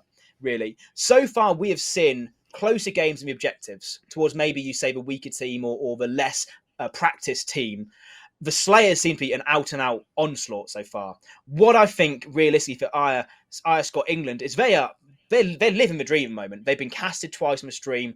They've got to this round 5, and now anything is a positive. That's how I treat it. Don't get beaten down. I'm sure they're not. Anything's a positive. Go out there, have a bit of fun, and get some slays. When everybody's having fun, everything becomes a bit more easier as well. That's my top tip, I guess. Yeah, exactly. I think that is at the end of the day. I think, when we saw, I think Dan Gaskin tweeted about it, he was like, yeah, we're just playing this for a little bit of fun. At the end of the day, I think that's ultimately all this is, coming in here, you wanted to play some Halo, that's where the Halo community is at the moment, generally as well. It is just a really fun phase of the game. People are still learning it, and you've got all of these tournaments, not just from Europa Halo, but also from third parties. Also, HDS being on pretty much every single weekend as well. It is just such a fun phase of the game where you just want to play Halo. You want to play in these tournaments. And for these guys, I think it's just going to be a fun experience no matter what. But I mean, we say that here on the casting desk. It's not so fun when, again, you are going up against Mister and you're getting basically railed. So, there are levels to the funness, and I don't know if they're that high on it at the moment. But that being said, we've talked about the keys to victory here for this roster, making sure you're taking off Mister and Co, making sure that you are controlling the sandbox in your favor, and just making sure you play your strengths as a team. Because we've already seen some flashy plays coming out from Az. He's got no sniper on this map. I think the closest thing would be the Stalker rifle. But, just play as well as you can. I'm just really excited to see how this matchup really goes, Joe. Yeah, absolutely. And I think to hark on what you said as well about the EU community, it is fantastic to see all these third-party tournaments and also the HCS broadcast as well. If you love Halo, you tune in midweek and you've got ANZ Latin America on the start of the week. Then you've got the EU, and then you've got the NA Pro Series as well. Every single Halo fan must be so happy at the moment. Infinite has really sort of kicked off, and it's bringing the community together. As you said, these casters, they're doing it for fun. I'm sure there's other teams in this tournament also here just for a bit of fun. I've seen so many players. We talked about 1, 2, 3, 4 beforehand. Blackjack, Baxter. They're coming back to compete in Halo Infinite purely because it's a game which everybody enjoys. A lot more people enjoy this game or have stuck with it for as long as they have so far these first 2 months. And it's building and building. And this community is the best part about Halo. The Halo community has always been so solid. It's a 20-year community at this point. You've got people from 2007 Halo 3 playing with people who started in Halo Infinite. It's all inclusive. It's all what you want to see when you come into Halo. There's no sort of bias. Oh, I'm a Halo 3 player. I'm going to be better at this game. It's all everybody's there to improve and help everybody else out. We are going to jump on board now into the start of our game. We talked about the keys of victory for both these teams. Let's see if they can utilise it if you're IreScotEng England. And let's see if Krew can continue their dominance at the start of this one as Slay's go in favour, or it's almost split across the board. I believe that Spanker was still up. It won't be anymore. I think now being utilised here, Marine has grabbed it. Now, one Spanker rocket has been sent the way of IreScotEng England. So we'll have another one in the chamber ready to go, and you can kind of see at the moment Gaskin playing this one all sneaky, like he's channeling his inner Splinter Cell as he's looking for the kill, and there it is, nicely done. The rockets have already been used, and he does get the Bulldog out of the play. So I'm pretty happy if I'm Gaskin in this situation. Maybe not so much anymore, though, because he's surrounded by players from Krew. He did what he needed to do in that situation. All of Krew is there. He got the trade. Unfortunately, there's no teammates to back up. Maybe they're just caught out of position or however it was. But Krew already, they're almost like, they're winning every fight 2-1 right now. If you're Krew, that is a way to win, basically. If you're outslaying in these 1v1s, you get on the map, and then you're outslaying in the buddy systems as well, that's basically fundamental Halo in terms of getting towards a victory. And what I almost want to see from IreScotEng is early doors in this game. Just regroup, call out where you're spawning, make sure you're regrouping as a squad, because it can easily get split spawn, especially on a map like Streets when you've got controlling this side of the map. Shurzy won though. Let's just comment on that. Big slay from him there. Gets momentum on the side of IreScot. Make sure that they are working as a team and picking off these players on the side of Krew in these 2v1s. So far, it is going to be a lead here for Krew. Of course, it's a pretty closely matched game, though, you have to imagine. Sticker on our screens now. We're taking a long route from behind. Wants to try and take these players out up top. And here is that Stalker rifle that we were talking about. It's not going to be Az that picks it up. It is going to be Sticker. Can he do any damage with it? Of course, one of the newer additions here to Halo Infinite. Looking for the kills onto a Strongholds, but it is going to be Outcast in the kill feed. He's actually picking up all of these kills. I think that was a triple coming in from Outcast. Marine with another one as well. Krew dominating this kill feed. It was a triple from Outcast, was Marine as well. Amount to 4 clean dead. Make that 5, 6 in a row with no contested kill from Team UK. That's 7 now. So Krew, they're pushing their advantages, and I'm trying to keep track now. 8 kills in a row without any reply at all. I'm looking at the score right now. Shurzy on the big 1, Az on the big 0. They need to get together and make sure they get these slays, because Krew are not given any prisoners, as you expect them to do. The next step for this Krew squad would be top 8, competing for it. So they want to show that they can do that in any game they play. Indeed they do, as you say. That is going to be the overall efforts from Krew, of course, placing top 12 at the first Pro Series tournament for Europe here in HCS, and Krew want to try and replicate that kind of performance over here in the Europa Halo tournament. They've done so well so far. Massive part of that has just been their individual efforts. Outcast having a hell of one here at 9-2. Shotgun in hand, midweek from a nade, and that's a ballsy play coming in at Outcast. You've got to imagine a little bit overconfident as he will end up falling off the back of it. IreScotEng able to get a couple of frags on board, but really over the last couple of minutes or so, what we've seen here, Joe, is just a really accentuation of the lead for Krew. They have almost double the score now of IreScotEng here on Streets. Yeah, it's just at this point, everybody is on the same page on Krew. They're almost playing a perfect team game. When you're outslaying by double the kills, it's just clean playing. I can imagine for Krew, the comms aren't even that hectic. They're all just clean, they're all confident in each other's ability. They know that if they challenge and they don't get the kill, someone else is going to be there to clean it up. Trades at the end of the day is what you need to do to at least cement yourself at the start of the game. But manage to get 2 versus 1 each time. At this point, 2 kills with 1 death. It's just simple Halo. It's just simple and a nice and easy controlled style Halo from Krew here. And so far on the board, this has just been one way all the way through. It has one-way traffic here in this game. Krew looking to put a closer on not just this game, but also the best of 3 to book their place in the upper bracket finals. As facing fire from both Outcast and Marine. The pressure that these guys are applying at the moment, it's almost headache instilling. IreScotEng, just 19 points to their name. And they're spawning over towards Arcade. There is still a way back into this game, but it is a large mountain to climb. Those players are now on Arcade. Az and Freebird looking for these kills. Marine on screen now, 11-6, having a hell of a game. Looking for this kill against Az. Will find it as well. Back and forth in the kill feed, but again, we're trying to be positive about this, Joe. The position for IreScotEng. Yeah, we are, and again, we did say this coming in. These guys are here for fun. Krew are here to win. That's the difference you can see on this board right now. Krew are a drilled team. This team has, you touched on it before, top 12 in the HCS Pro Series, now in the Kickoff Cup. They're looking for the W overall in this tournament. So they should be winning this game. IreScotEng are here. They're having good vibes. Hopefully their comm vibes are still good, even though they're getting beat down pretty hard by this Krew squad. And at the end of the game, I'm looking. No, the first two things I look for IreScot England, right? No one's goosed, no one's breadsticked. So at the end of the day, that's what you can sort of positively say from it. They're still in a tournament as well. There's a loser bracket still to play. They've already beaten SSSM, which is another top squad. So we're talking now about a team which knows its stuff, which has performed so far in this tournament to get so far into our winners' semis. They just came up against a Kitty Krew, which was running on all cylinders. You had Marista popping off, but you've also got to look at Outcast. He got a triple kill in that game. Sticky got a triple kill the other game before as well. All of these players are at the top of their games. And for realistically, for IreScot England, when you're spawning up, you're getting shot off the bat straight away. There's not much you can do. Yeah, I mean, like, really, I was trying to be positive about it before we got into the series. You know, this Kitty Krew roster, they are the real deal at the end of the day, right? I mean, when you're looking at these kind of tournaments, you know, we obviously, before we get into this kind of thing, we're always looking at the names which are going to enter into these tournaments. And Kitty Krew is one of the ones I had down in my notes, pretty much one of the first names. And that's not without reason. Again, top 12 in the first pro series, you know, they lost out to a team, I think, that ended up placing top 6 as well. Of course, now they have made a roster change, but nonetheless, I mean, it is just kind of a real uphill battle for IreScot England to even take on this kind of team in this setting. They've done extremely well so far, and as you already say here, Joe, they have a lower bracket still to go. They're not out of the tournament just yet. They might even get a chance for revenge. Yeah. That'll be the storyline of this Europa Halo Cup for sure. The casters make it free to have a revenge against Kitty Krew.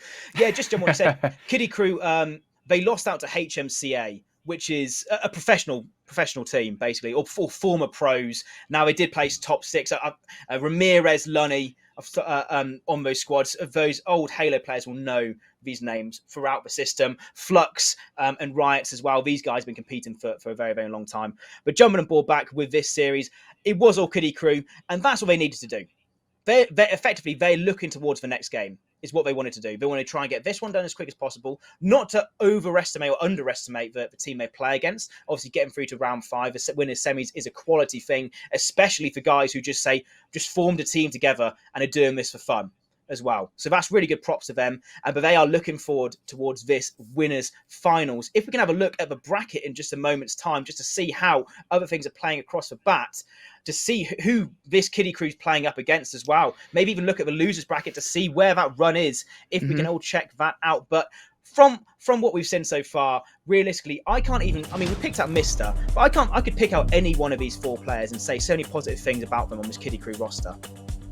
Yeah, absolutely. They're all extremely individually talented, of course. I mean, even, you know, when we're talking about the composition of this roster, you talk about Outcast as the glue that holds the team together. More often than not, when that kind of player exists on any team, they don't do flashy things. But we know that isn't true when it comes to Outcast. We know that isn't true for anybody on this team. They can all have their moments. They can all have individual explosions in these games. And that's exactly what we saw there in that series versus IreScot England. So they go through to the upper bracket final. That'll be reflected in the bracket in just a moment. But we can flick ourselves up to the other side. I believe we have a matchup that we highly anticipated. Team Twisted versus 1, 2, 3, 4. Now, if we look at the matchups there in our quarterfinals, you can see that Team Twisted did actually have to fight the V3EM. Not too sure who is on that roster, but that might be an indication of them starting to reach their breaking point here in the upper bracket, and that'll make the matchup versus 1, 2, 3, 4 all the more interesting.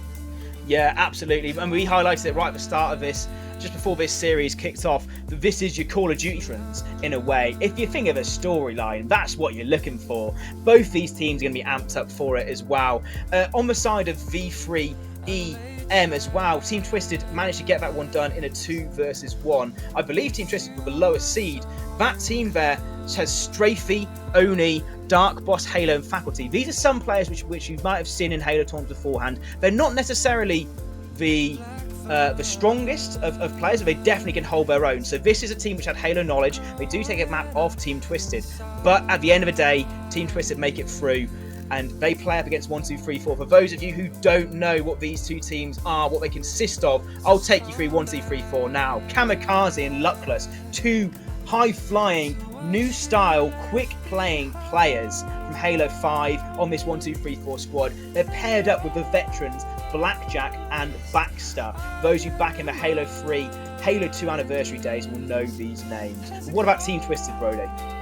Team Twisted, look at this roster. You got Disarray, Nolson, Detain, and PT, all incredible players. If you're a Call of Duty fan, of course, you will know these guys. You only had to have tuned into a single European Challenger stream at the time to know what these guys can do. Of course, they're now taking their talents over towards Halo, and they've had, actually, I would say, an incredible start of the season. You look at the progress that they've made via roster changes, and of course, where they're at now. Top 24 in the very first open of the season, to top 16, to then top 12. They have been making consistent improvements. As I said, they're a threat in other tournaments as well around the grounds. They've already won, I think, one the other day, and it is going to, I think, provide a legitimate threat to this 1, 2, 3, 4 roster. I genuinely don't know who's going to win this one and make their way to the upper bracket final, Joe. Yeah, we're going to be watching that one with bated breath to see who Krew are going to be playing up against. But whilst we're here as well, we did touch on it before as well, looking to confirmation to see Krew in that finals. But we have a giveaway as well, which I will tell after this losers bracket run through. Let's just have a look through this one first, see where we're at in terms of a losers run. We've seen the likes of IreScotEng have dropped down. I'd like to see who they play up against here, Brody. See if they can get that run going. Sus as well. They're somewhere down here fighting their way through. We had 37 teams turn out for this tournament, which is a fantastic showing. Shows how strong the EU community is. Sus are there. They're going to be playing against one of the teams 9T05 or MLG Rats. That's going to be their lineup, and that's going to be in towards the later stages of the losers as well. There's some big wins down here. Just Milk will be going through and potentially playing against Almighty Ducks, or join the first to play Triple SM, which is the other Call of Duty team that we touched upon earlier on as well. So there's still a lot of good squads waiting. It's almost like a shark pit down the losers bracket. It always is. It's always referred to as a shark pit as well, because the teams in the losers bracket, they might have lost early in the tournament and be on a massive run to get to this point, Brody. Yeah, indeed. That's what the lower bracket is always for. It's for these crazy lower bracket runs, and it's not even something that's quite alien to Halo. We've already seen that in HCS tournaments so far, so do not count any of these teams out in the lower bracket. All of them have a chance of making their way up to the grand finals, of course, where, we'll either face Team Twisted, 1, 2, 3, 4, or the Kitty Krew. Incredible day of Halo so far for this Europa Halo tournament. I've enjoyed every single second of it for you, Joe, and I just want to know now how the rest of the tournament is going to shake out, because of course we're not that far away from the conclusion. Likewise there, Brody, as well. It's been quality casting alongside yourself, and we're still not there. There's still plenty of Halo action to get involved with. We've got a loser bracket still heating up down below, but it's all going to be eyes on that winners bracket. Just before we go, though, we have a giveaway. We talked about it before. We're not just giving away an Xbox Series X. We're giving away the Halo Infinite Xbox Series X here on Europa Halo. How you get involved with that, you've got to like, follow and retweet the tweet on Europa Halo, and there'll be a link to subscribe to the Twitch channel as well. Subscribe to the Twitch channel just means you get those extra 10 different slots in the raffle towards getting that Infinite Series X. It's a beautiful console. That's all I got to say about it. As I said, when that got released, when they announced that, I was like, well, I've got no real reason to buy it. I got a Series X at launch, but for all you guys at home, maybe you haven't been able to get an Xbox Series X. Of course, they are scarce. You cannot get them. This is your opportunity to not just get involved with Xbox. It's an incredible position overall, not just of Halo, but all the franchises that Xbox are putting out at the moment. Halo Infinite console is beautiful, so make sure you guys go check that out at Europa Halo, of course. And as we say, 10 extra entries for subscribing to the Europa Halo channel as well and supporting us here at Europa Halo. That's what you love to see, giving yourself a better chance at getting that console. Absolutely, and it must give you about 5% extra Halo ability as well. Just having the confidence of knowing that you've got a Halo Infinite Xbox next to you, and it's just a quality thing. So if you haven't done already, whilst we just jump off for a break now, go towards Europa Halo Twitter, like and follow that pinned tweet, retweet it as well. And if you want to get that extra chances, those extra entries, go and subscribe to the Europa Halo channel. We'll be right back after this break for some more Halo Infinite action. Are you looking to improve your game? Hello everybody and welcome back to the Europa Halo Kick-Off Cup we have casted some quality games so far. I am joined here, I'm Joe Sketch, joined here by Brody Infinity. And Brody, we're up into the big leagues now. We are into that winners final even. Talk us through some of these teams.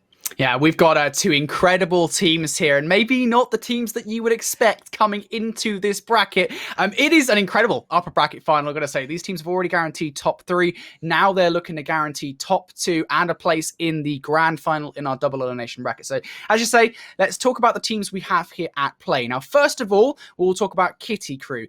These are the teams that this is the team, that has been playing all day long. We've seen them on stream a couple of times already. They just dominated the casters.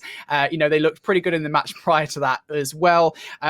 Just incredible, really, looking at the names again, Outcast, Mr., Marine, and Sticker. Mr. specifically, man of the hour, really. All of them have had their moments, but this guy has been consistently at the top of his game. Really awesome to see.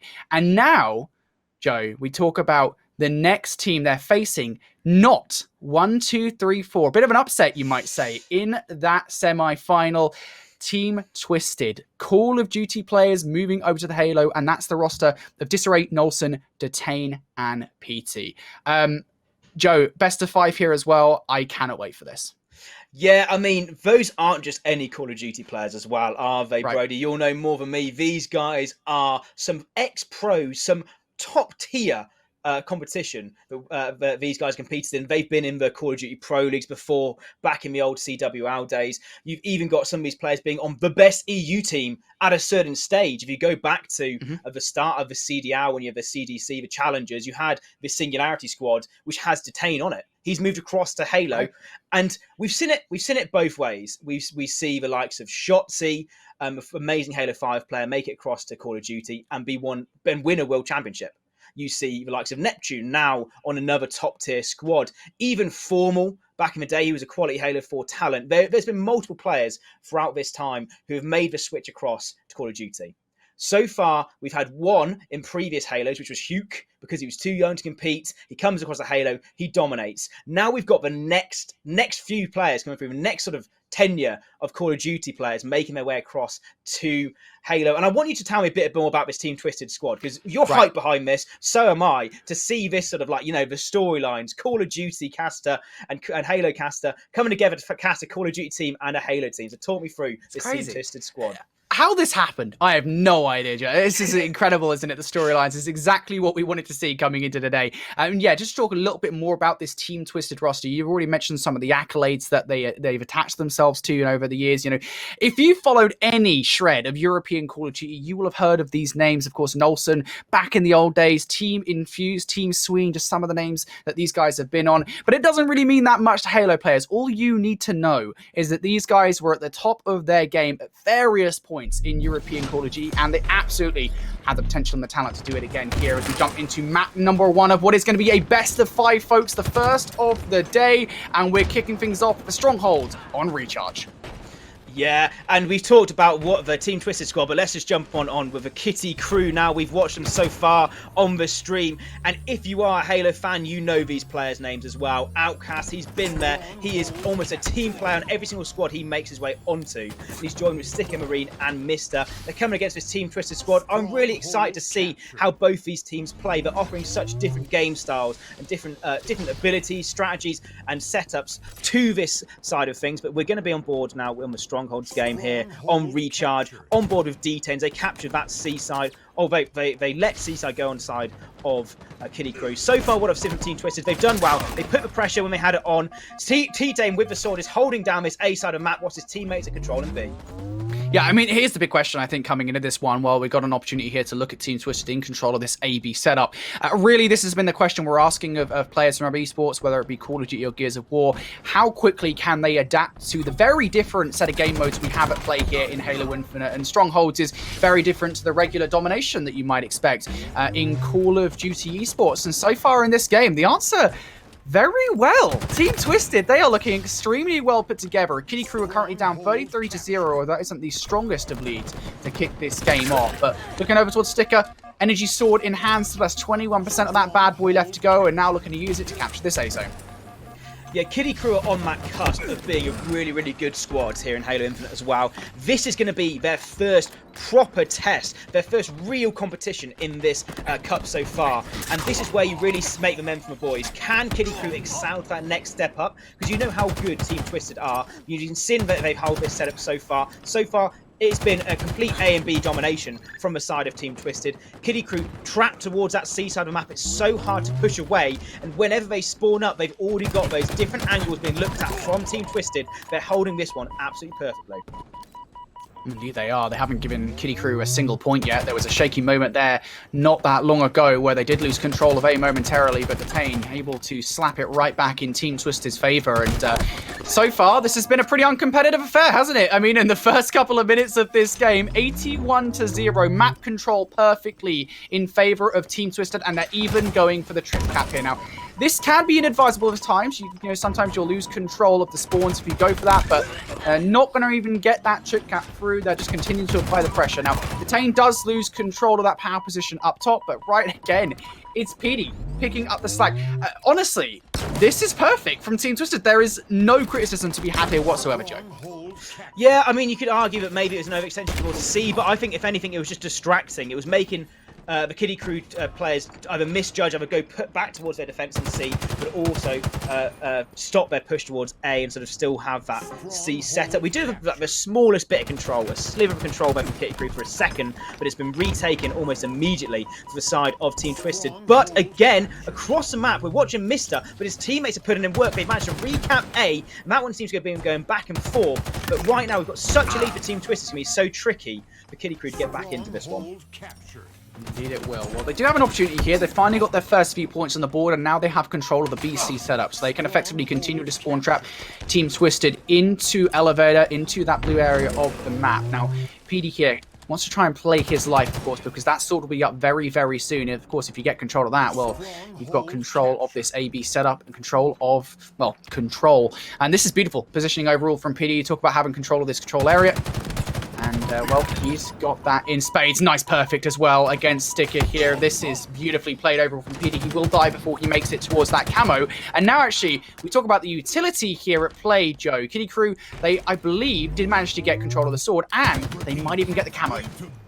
Yep, Outcast just about playing his life there, just enough to get this camo, and there's no trade, there's no extra shots coming in to the side of Team Twisted, so he gets away with that one for free. This is really the leap board which Kiddie Krew need here to get back into this game. The game is slowly falling out of their way. I like the fact they push 3 players towards this B, trying to get a quick cap onto that one to move towards A. Obviously, in this style of game, you want to trap the other team towards C, you want that A control, you want that B control. That's exactly what Kiddie Krew are doing. For back of Outcast camo, the confidence that's coming in, but he needs to make this play here now to take out Nolson. Make sure he doesn't lose this shot. He just about gets the trade, but there's another player there from Team Twisted to come through to get that cap. So realistically, that's a B control you want to hold. You've done a good job of getting A, but you've lost it almost straight away. Well, this is a game, isn't it? At the moment, Team Twisted in such a strong position. They recognize they're going to lose C. They make their way over towards A and now continue to hold this same setup that they've been so strong in basically all game long. And it's this crossfire across the map that's been really problematic for Kiddie Krew here in this one. You've got to make sure you apply the pressure in that right places. And, well, they've actually removed PT from the power position. Now, can he survive just a little bit longer? Even one of these gunfights would be extremely helpful. And unfortunately, it will not go his way. It will be Disarray who's able to pick up the slack there with the Mangler. But once again, we're seeing this adaptation coming through from Team Twisted. They recognize that they're losing the B stronghold, so what do? They push through control, they get C. Yeah, it's perfect reaction gameplay. It's almost anticipation as well. Okay, right, we're going to lose this side of the map. The Slayers are getting across on the side of Kiddie Krew. We're just going to rotate. We're not even get challenged towards that A and C. It's perfect Strongholds gameplay. It's what you want to see. Always making sure that you're the team causing the other team to react. As I say this, though, Sticker is going to get a slay towards A and then cap this one in favour of his team. But what I want to see from Kiddie Krew is, yeah, they've got the double cap a couple of times in this game. They haven't been able to hold it for that long. I need to see them sort of almost get those clutch kills, those 1 versus 1s, in control and in defence of those strongholds. But so far, they weren't able to do it again.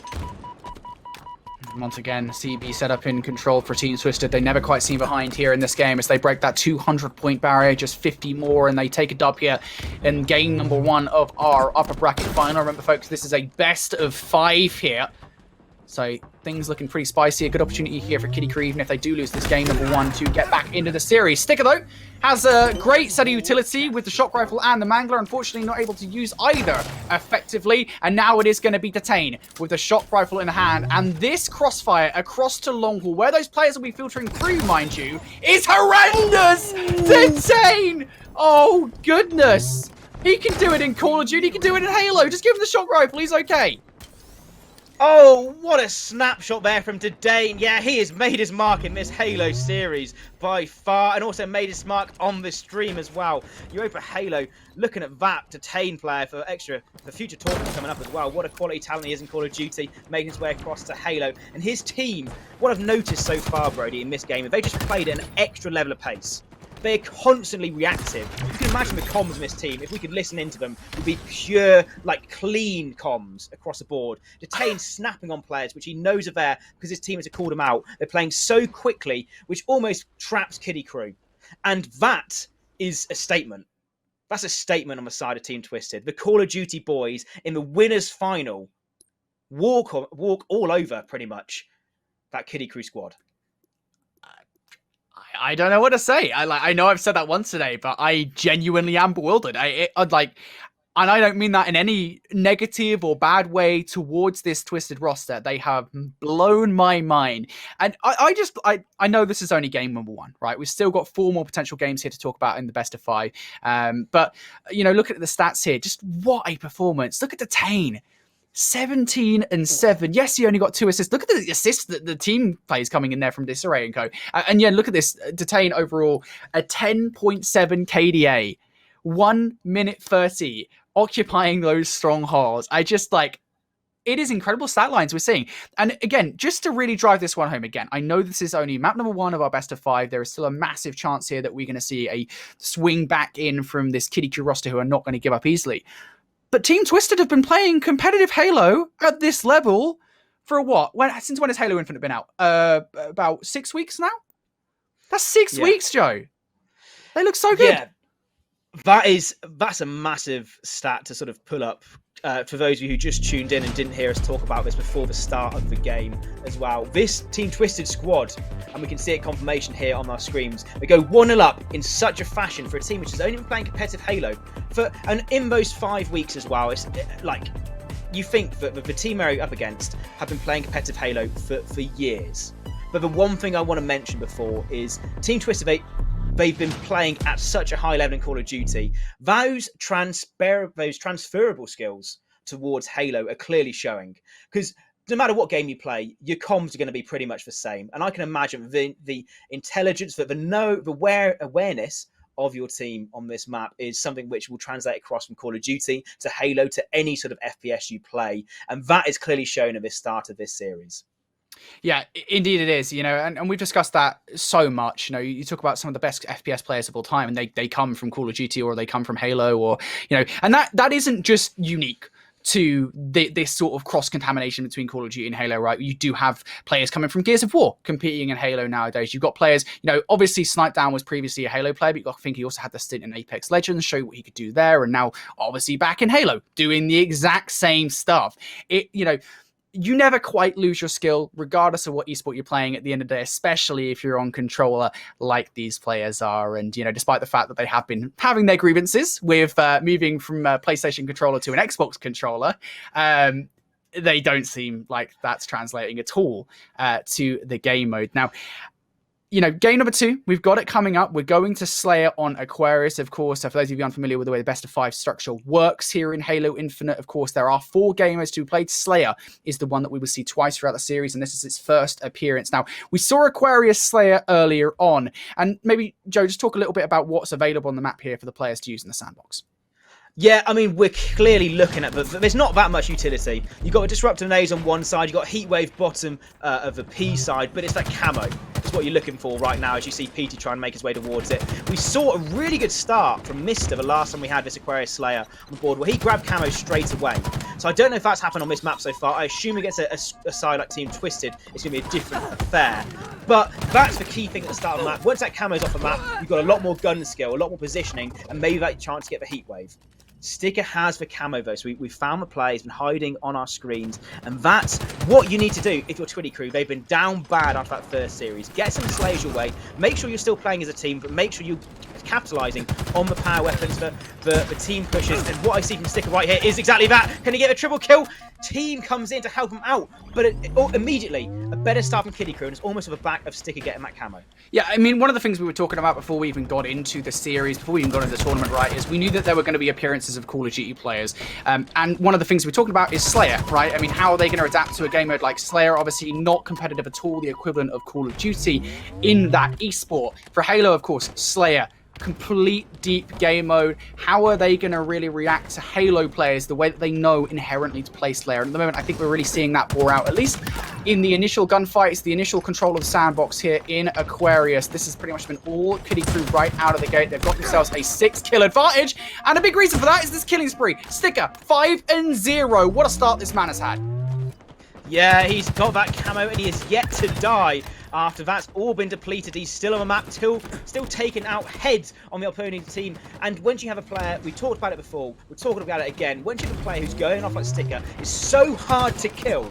It almost adds that 1.5 extra players onto the map, you know? You've got to be looking out for him at all times. If he's getting away from gunfights, you've got to be forced to make a decision, either challenge, overcompensate, over-challenge, and he still manages, whilst I'm speaking about how good he is, to get that 2 versus 1 there as well. That's what Kitty Krew needed to get back into this series. They still have an 8-kill lead as well. And all of that sort of momentum from game 1 has already been nullified.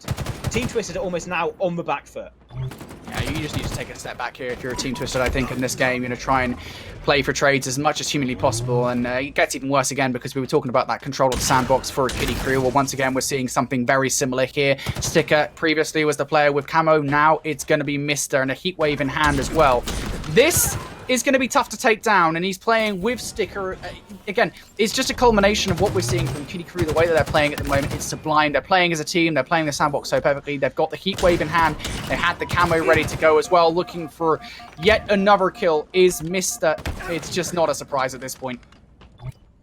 Yeah, and once you get these players like Mr. and Sticker heating up, that's where it becomes a tricky task. You're already 10 kills down, but when they get confident, they add that extra element of play to their Halo. It's almost like you're playing against one of the best players in Europe at that point as well. At their peak, is something completely different, and we've seen Mr. pop off in pretty much every single series we've seen so far. Yet to see it in that first game. He started this one a bit slow, but he's got back on the board with that camo, and now his team off the back of that just have all the control. They're utilising their gunfights, which I've seen throughout this game so far, Brody.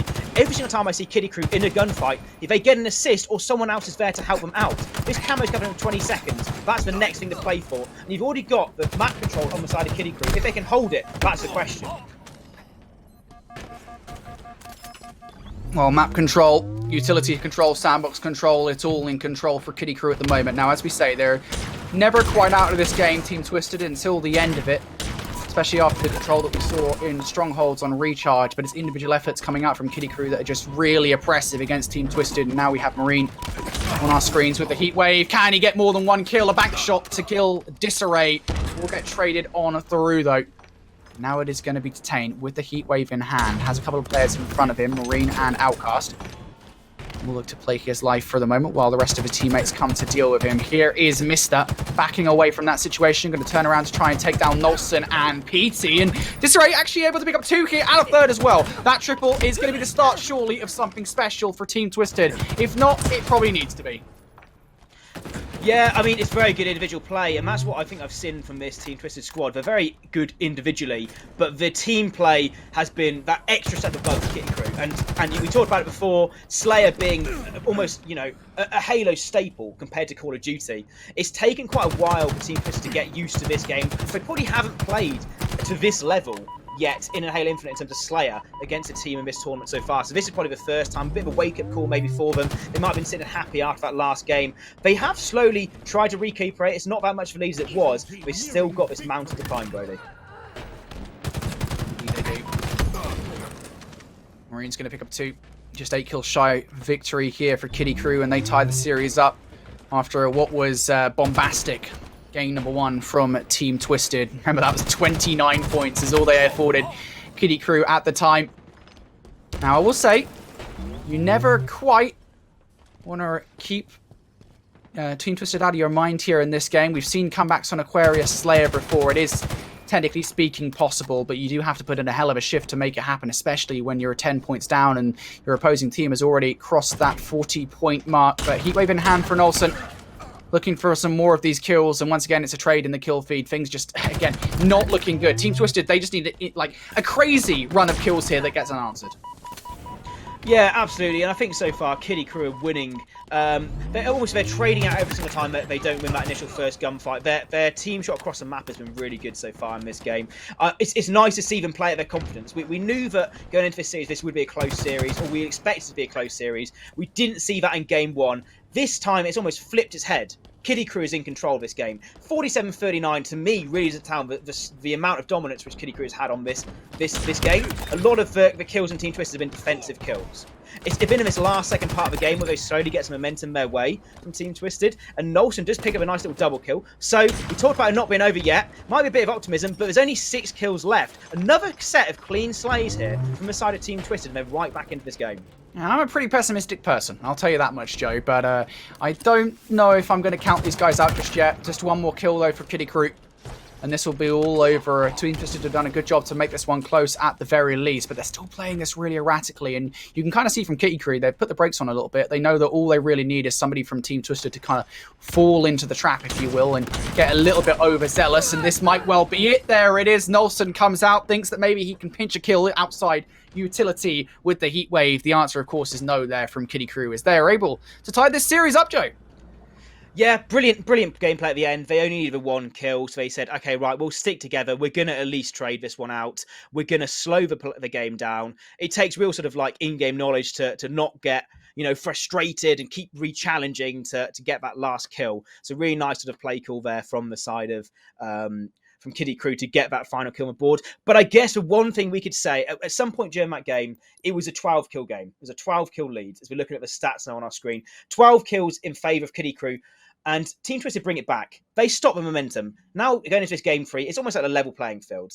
Looking at the stats here, though, Brody, what can you really see? What's standing out here?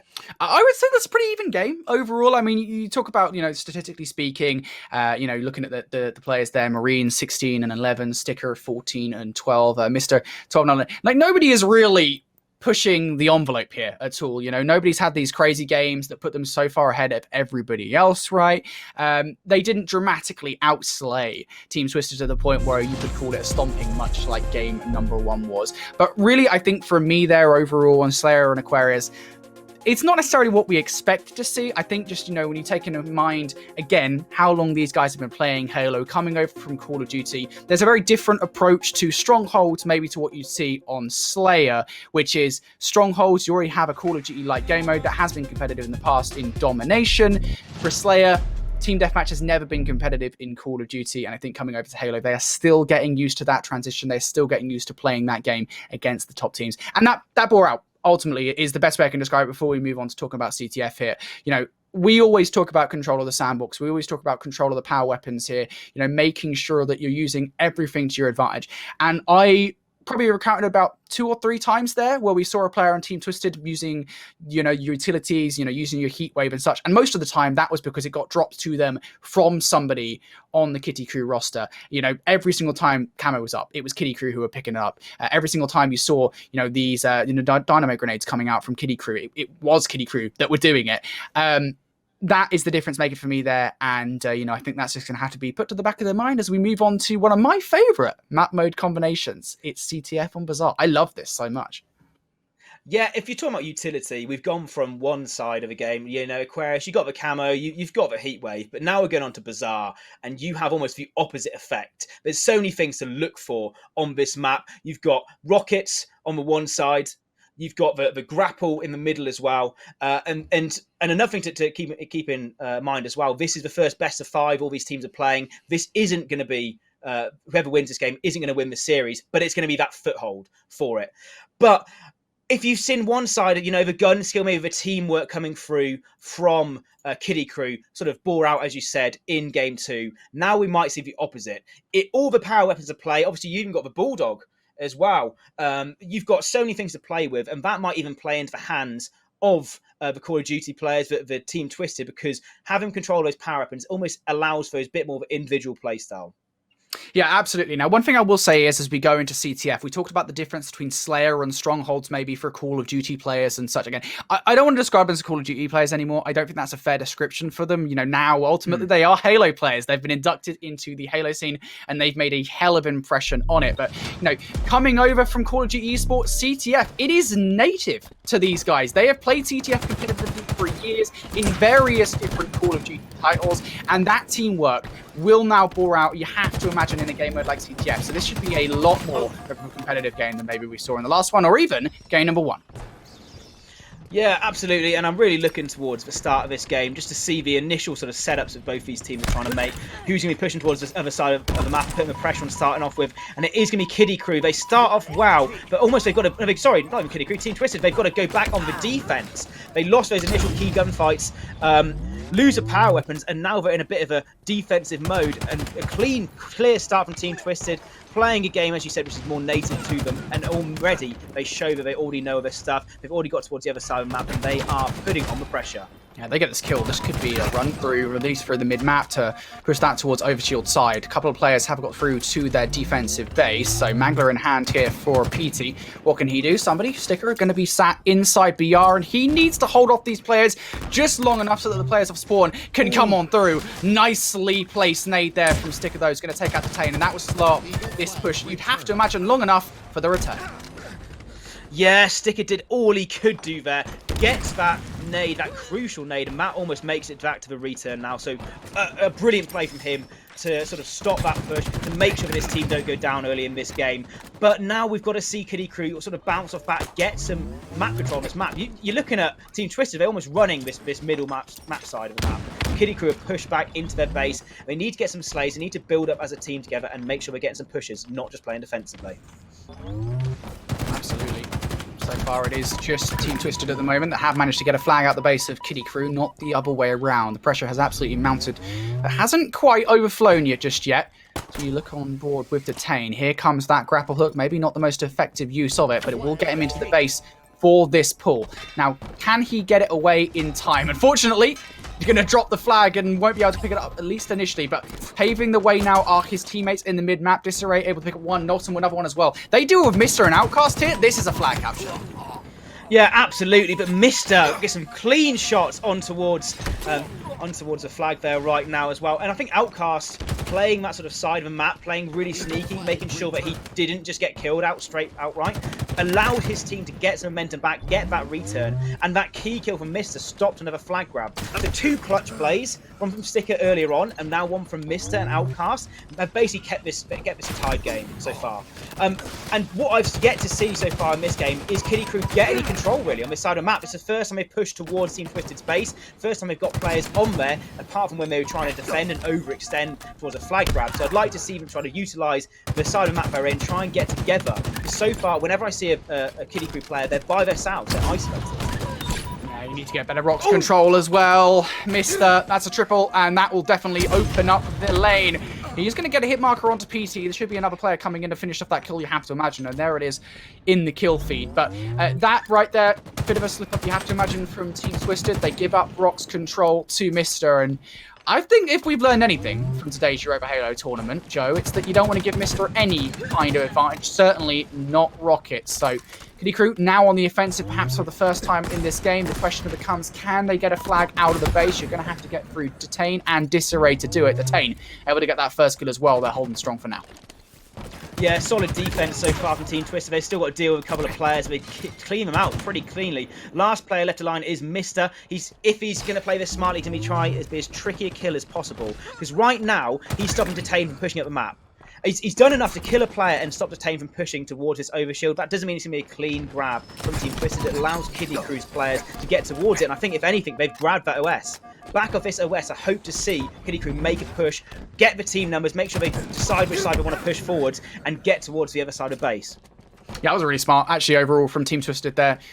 From Kiddie Krew, sorry, to actually use the Dynamo Grenades to zone off Team Twisted players so they could grab that OS. Now, looking at Team Twisted, they have actually managed to get a flagpole. This would be their third here in this game so far. Of course, that doesn't necessarily mean captures, though. As you can see in the scoreline, currently 0-0. But look at Detain now. He wants to deal with these players that have pushed through elbow. He probably needs to be honest, so that these guys do not get through to their base. This kill versus Outcast, a 1-versus-1 that will be huge. He has been oppressed so far in this game, and oppressed so much here that he gets pushed away. The flag now firmly in the base, and now the question is, can they finish this run? Disarray gonna juggle this bad boy all the way home.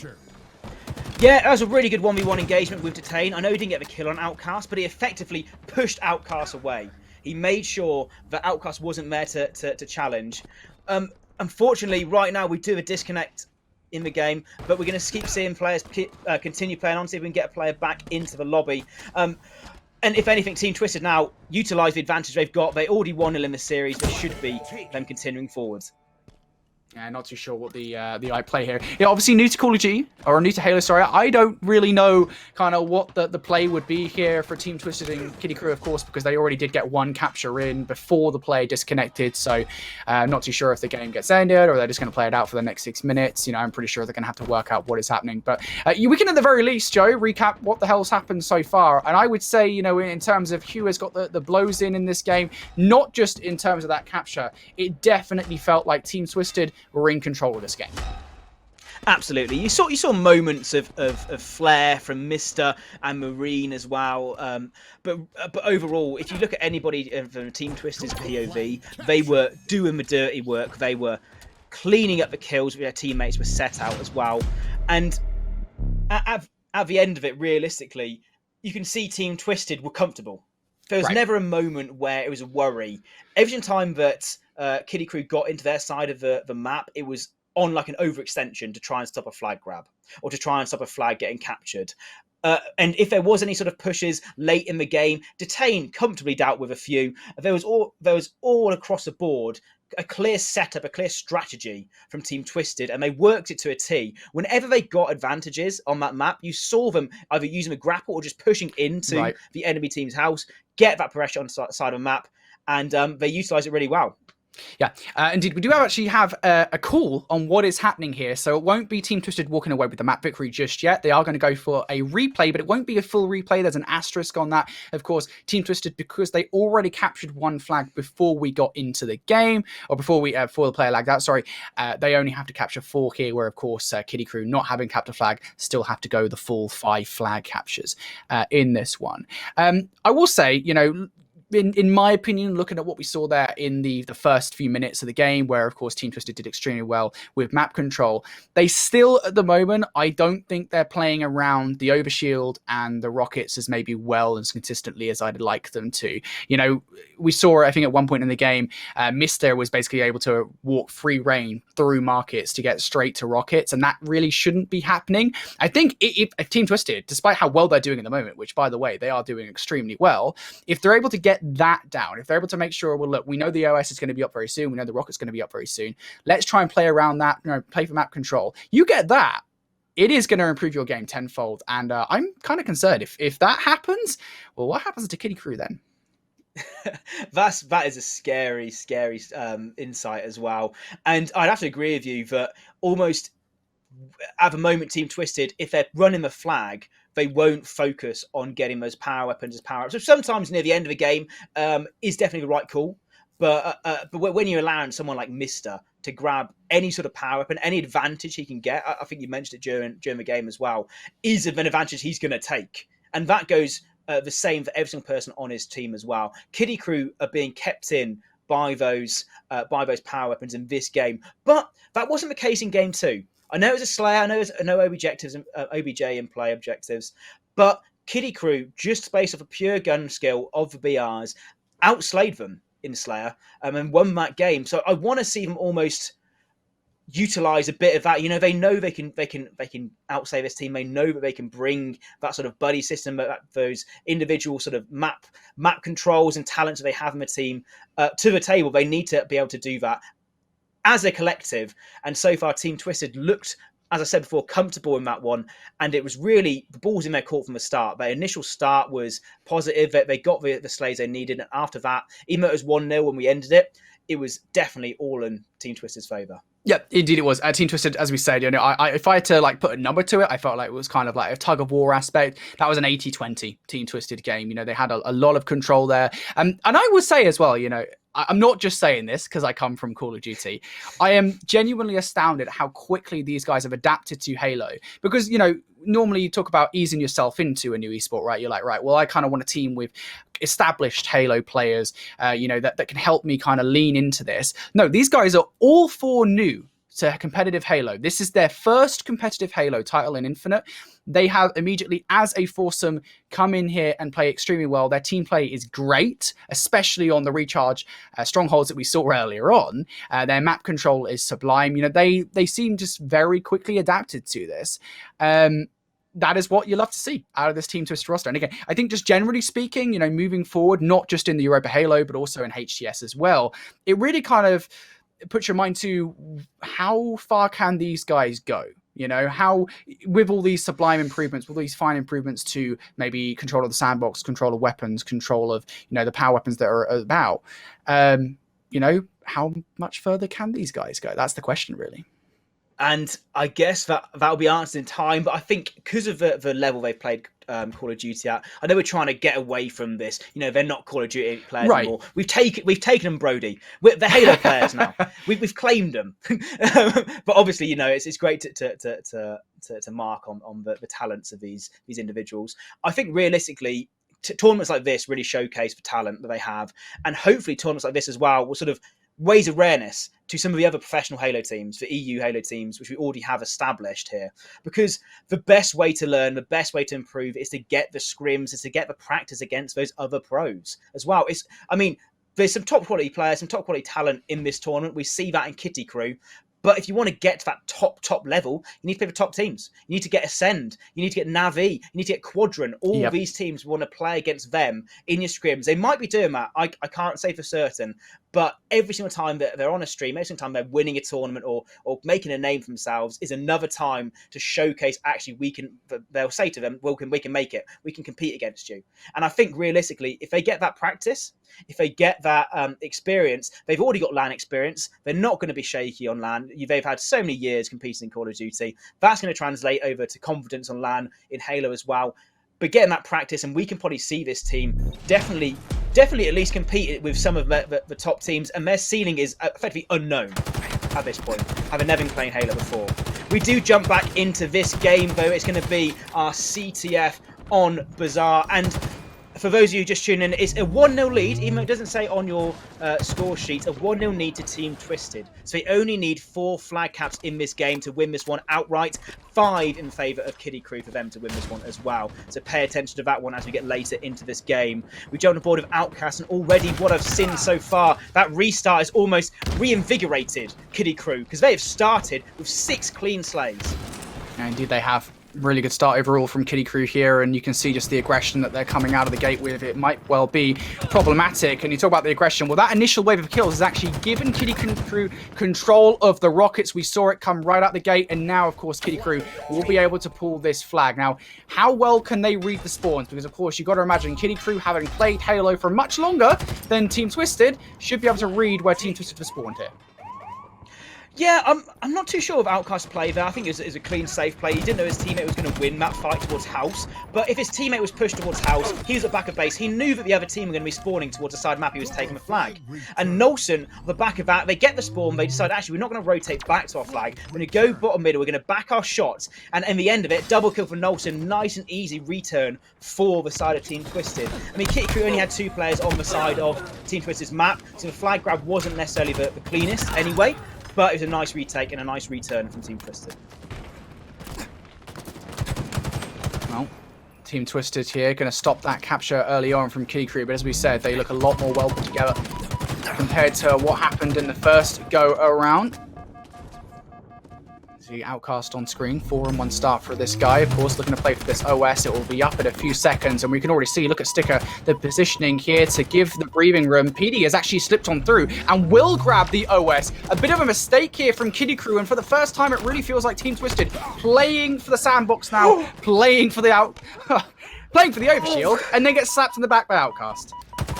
Oh, PC, check your spots, check your corners. Outcast just comes behind, gives me a back whack to take down that OS. So a nice grab there from PT. He sort of, in an inopportune circumstance, managed to grab the OS, try and get some momentum towards his side of the map. But Outcast knew where he was, just played and waited for PT to get distracted in another gunfight and just came in for a clean whack.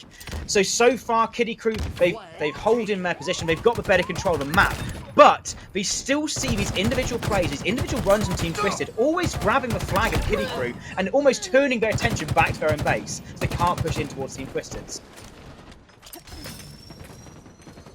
Indeed, Disarray can try and use those dynamo grenades, but it's going to be PC who instead gets at the kill. And this is what I mean, right? Disarray's going to go for this flag pool. Now, there is rocks up. I think they actually just managed to grab them, so good on Team Twisted to doing exactly that, but it's unfortunate as...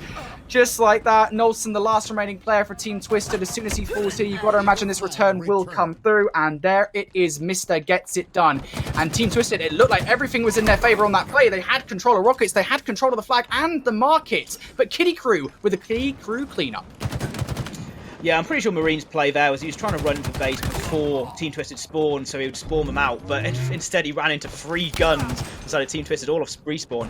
Now the controls on Krew's favour. They've just got a couple of slays. They're almost cleaning out the base. So the base is now cleaned out. They've got a flag run. They know where Team Twisted is going to spawn. They know there's going to be an overextension here, immediately from Nolson. And I want to see them try and grab this flag and make the advantage happen. But so far it's been a pretty slow flag run. They're going to have to get another set of slays to make sure this flag gets home. That flag will be in the mid. Team Twisted looking to grab it, and that's a good stop as well. The overshield is now potentially there. They want to grab this return, and there it is. Okay, the return is in now. How quickly does this counter come on through? Disarray wins that first gunfight. PD, unfortunately, not going to hit enough shots to pitch the kill over towards the sewer side, and that OS will now be burned on through. Plasma Citadel has been acquired for PT as well here, and as far as this counter pull is going, not quite confirmed just yet, but PD has a good opportunity here, Joe. Yeah, he's played his life really well here, Brody. He's done exactly what he needs to do for his team. His teammates around him have slowly rallied towards him, but he's just played sneaky. He's played around this house, around the back of base. Even now, he's favouring to play his life instead of continuing to re-challenge with gunfights. So he's going to be left alone for a moment. D-Tane's going to come in, get that help with him, and he's still playing and still getting the slays here, Brody. He's been alive for so long, and he's kept drawing so much attention towards him. If they get this flag grab, it's all of the back of PT. Yeah, I mean, look at his name. Look at that gamer tag, baby. MVP PT. Is living up to that right now, bringing this flag all the way home. What a play. And I've got to imagine, you know, yes, there's still almost 6.5 minutes left in this game, but we might well be looking back as that play, as the play of this game. PD, of course, bringing that flag all the way home, and now 2-0 here to Team Twisted.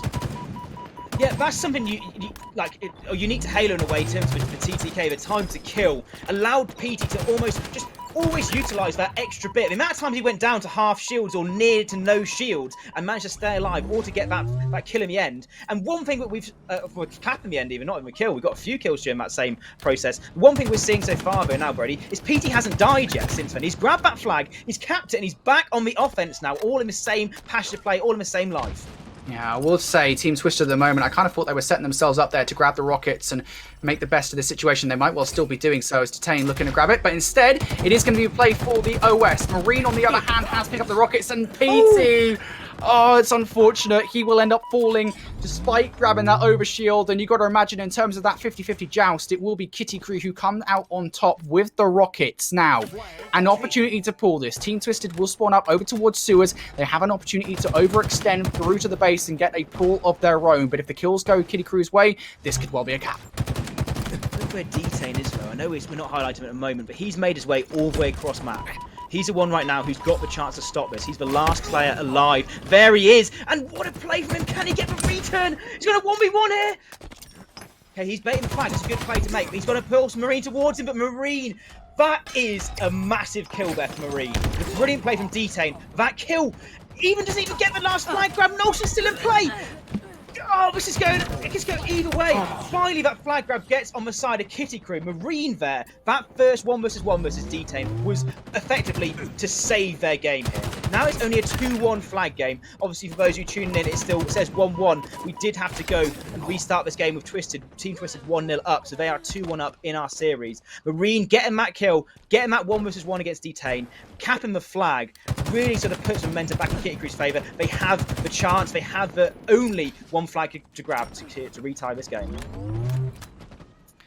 What a game. What a game of Halo, folks. If this isn't giving you all the goosebumps you want, well, it certainly should be. Sticker 1v1 for Disarray. He will end up winning that. Now trying to play his life. Unfortunately, he gets faced down by Marine in the markets and hasn't brought his shopping bags with him. So we'll get taken straight home to go collect those. As now for Team Twisted looking to put together some kills. And this constant pressure for Team Twisted at the moment, it really is, like, I think, kind of throwing Kitty Krew off guard somewhat. They constantly up in the faces of Kitty Krew, constantly up over towards Cafe, over towards BR. And that is a problem because it does mean that you get situations like this where PD is able to grab that overshield completely uncontested and now going for the finish as well. Yeah, I mean, they had just the map control. There wasn't really anything Kitty Krew could do. Team Twisted were just controlling the OS so well. And with that grapple, he's already made his way all the way across to help his teammate Nolson, who does back away. So he's just a bit too late for party, save the Disarray, as all of them get cleaned up. A nice defense from Kitty Krew. There's still one down in this game, Kitty Krew. They've got to, it's all well and good making these defenses, Brody, but they've got to make sure they get on the offense and make sure they make it count. Yeah, that was just unfortunate there. You got to feel from the last remaining player for a Team Twisted gets a little bit overzealous and punished for it. But if anything, it only rewards Kitty Krew with a reset for the moment. But this could well be a player that really separates out Mister. It's going to be another player instead finishing off that kill. Marine will be the one to do it. Outcast also gets the kill on Disarray. If Detain falls here, and even if he doesn't fall, to be fair, this should be a pull for Kitty Krew. Maybe one more wave of kills will do it. But nonetheless, the pressure is on, and this is the opportunity, Joe. Yeah, I think that Detain did enough just to make sure that Team Twisted all spawned around him. The fact that Mr. went away from the base meant that his teammates spawned all around their flag, which made it like insurmountable, basically, in this position for Kitty Krew to make that push count. They just were a bit slow. This is the first time I think that we've seen rockets on the side of Team Twisted, and they've done so well so far without them. I'm scared to see what Peter's going to pull out now. And one rock's left to go for a PT. Still can be really effective with it. Instead chooses to go help out his teammate in the mid-map, and it will not land. Good dodge there coming in from Mr. Marine, sorry, he will end up falling regardless to Nolson. Now going to have to face down two players outside lockers. It would be good if he can even get one of these gunfights. Unfortunately, PT can only shoot his BR in one direction, and Kitty Krew off the back of that will end up winning those particular team shots. Now Kitty Krew once again ramping up the pressure here. We have 120 seconds left in this game, Joe. And again, a reminder for you folks at home, the scoreline currently on this bazaar, it's 2-1 in favour of Team Twisted because of the reset. Yeah, I don't know, Marine sort of disrupted, grenaded himself there for a second to take rid of some of his OS, but he's got the thruster in hand, he's got a VOS still in play. He says, okay, right, Outcast, you can take that kill. I'm going to grab the flag and try and make my way out. Detain again, though. Marine versus Detain has been the constant 1v1s in this game so far, Brody. Marine, once again, getting the better of his blue team enemy, but around the map, it still need to get a few more slays if you're Kitty Krew to tie this one up. Some nice shots here coming through from Marine. Does get the double kill. What a play coming through from Marine. He has been an absolute machine on this run, and off the back of his slays and the back of his team running this flag, we should all be tied up right now. Marine, in that whole position, reacted to his teammates' call out so well. You saw him sort of almost turning towards players because he knew exactly where they were from his teammates' communication. Marine facing some pressure here inside lockers, though. We're going to be facing down three players from Team Twisted again. At that point, just try and play your life as much as possible. Try and get one of those kills if you can. But unfortunately, that will not be the case. Look how tightly packed in those three players are, by the way. You've got two players still sitting inside lockers. They want to try and create a route, if you will, through that OS spawn towards Cafe. It would be nice if they could get it done, but they do have one problem, and that problem is quite a big one. It's Mister. He's able to pick up one, will get traded out, but unfortunately for a Team Twisted, it was a nice idea, but the push has been dismantled. Yeah, it's always tricky when you've got 3 players almost occupying the same zone of a map because you're funneled as well. I know that when you're working as a free, you might be able to push across the map, but as soon as you get trapped, it's basically nades come into that bend and you're brought out of your position and you're going to get cleaned up. So they need to sort of separate themselves out a bit there, Team Twisted. But off the back of that, Krew now have control. They have this cafe control as well, which is crucial. They need to get some last few sets of slays. PT almost in the bastion, him into disarray, have all the defense to deal with. But it's a tie. The time has expired. 2-2 thanks to that map reset. We're going to have a replay here on our hands, Brody. And after an initial Team Twisted dominance, especially in that first time we played through Bizarre CTF, Krew managed to clutch it. They managed to get the better of them towards that end of that game. Yeah, that was, I'd say, a really good response from Krew, actually. I mean, right out the gate, they seemed a lot more aggressive. They seemed like they wanted control of the map and such, and they're able to do it there in that second go-around of Bizarre. That initial wave of kills, of course, did end up earning them a capture eventually. That being said, of course, from Team Swiss' perspective as well, they showed marked improvements over their first attempt at that map, despite the fact that they ended up winning the first attempt, at the very least, with that 1-0 start to the CTF. We talked about their control of the sandbox. We wanted to see them get control of the power weapons. You want to see the plasma pistol play, and guess what? We got to see plasma pistol play coming out from PT. But beyond that as well, they were playing a lot more around the overshield, around the rockets. There were conceited efforts to make sure they got control of those and to use them effectively, and to actually create routes for the flag runner as well. Unfortunately, just a few of them were stopped there in the end by some crazy plays coming out of this Kitty roster. And well, Joe, it's overtime time, baby. We're ready to go. I'm excited. Yeah, first cap will win it as well. The turning point in that last game, I can highlight 2 different plays. We had PT, who managed to play his life all around the house area, making individual moves through the doors as well, cleaning up players and almost being a nuisance and a distraction for the rest of his team, and managing to grab a flag, take it all the way across the map as well. And then on the other side of Krew, Marine, that one-on-one versus Detain was basically the game-saving one-on-one. If you didn't get that and Detain got the cap, a reset even, you're down to 2-0 still. You haven't even got 1 flag round on board, and time will be ticking on your side of the favour. Now we're back on level playing fields again. Bizarre, it's very common for these guys. They've had 2 times to do their initial first starting setups, and it's all about that first flag grab, Brody. Yep, indeed it is. 1 flag CTF is effectively what this is all about. You've got to grab that flag, get it home as quickly as possible, and you get your 2-1 series advantage. And that's the other thing as well, is because of the fact that this is a best of 5, this is not the conclusion of the series. Otherwise, it would be, I would say, a brilliant conclusion to the series, mind you. But nonetheless, that's not where this show ends. Of course, we've got 2 more maps following this one. And if I just quickly take a little peek about what those maps will be, it'll be Streets, Oddball, and Live Fire Slayer to close out the series. We're guaranteed one of those because of the fact we're 1-1 in our series. It would be nice if this went to game 5, wouldn't it? I mean, what a storyline this would be. I think it's incredible enough that we have this matchup on our hands, and that's without even talking about the fact that we have a lower bracket after this one. So, crazy day of Halo. I've loved every second of it, Joe, and it just keeps on giving. Oh, absolutely, Brody. And that'll be almost the cherry on top, getting that game 5 as well. The first time we've got a best of 5, the rest for the ones we've casted so far, the early start of the tournament was all best of 3. This is basically the showcase of talent now. You've got a wider range of map pool you've got to be knowledgeable, got to be performing at as well. These are the top 2 teams in our group, the last 2 teams in the winner's side. Effectively, whoever gets the advantage in this flag game will go 2-1 up in the series, have that extra sort of foothold in the whole series in general, and be that 1 step closer to the grand finals. I am impressed, as we've both said, with Team Twisted so far. But I'm impressed also with how Krew have reacted, because they were down bad.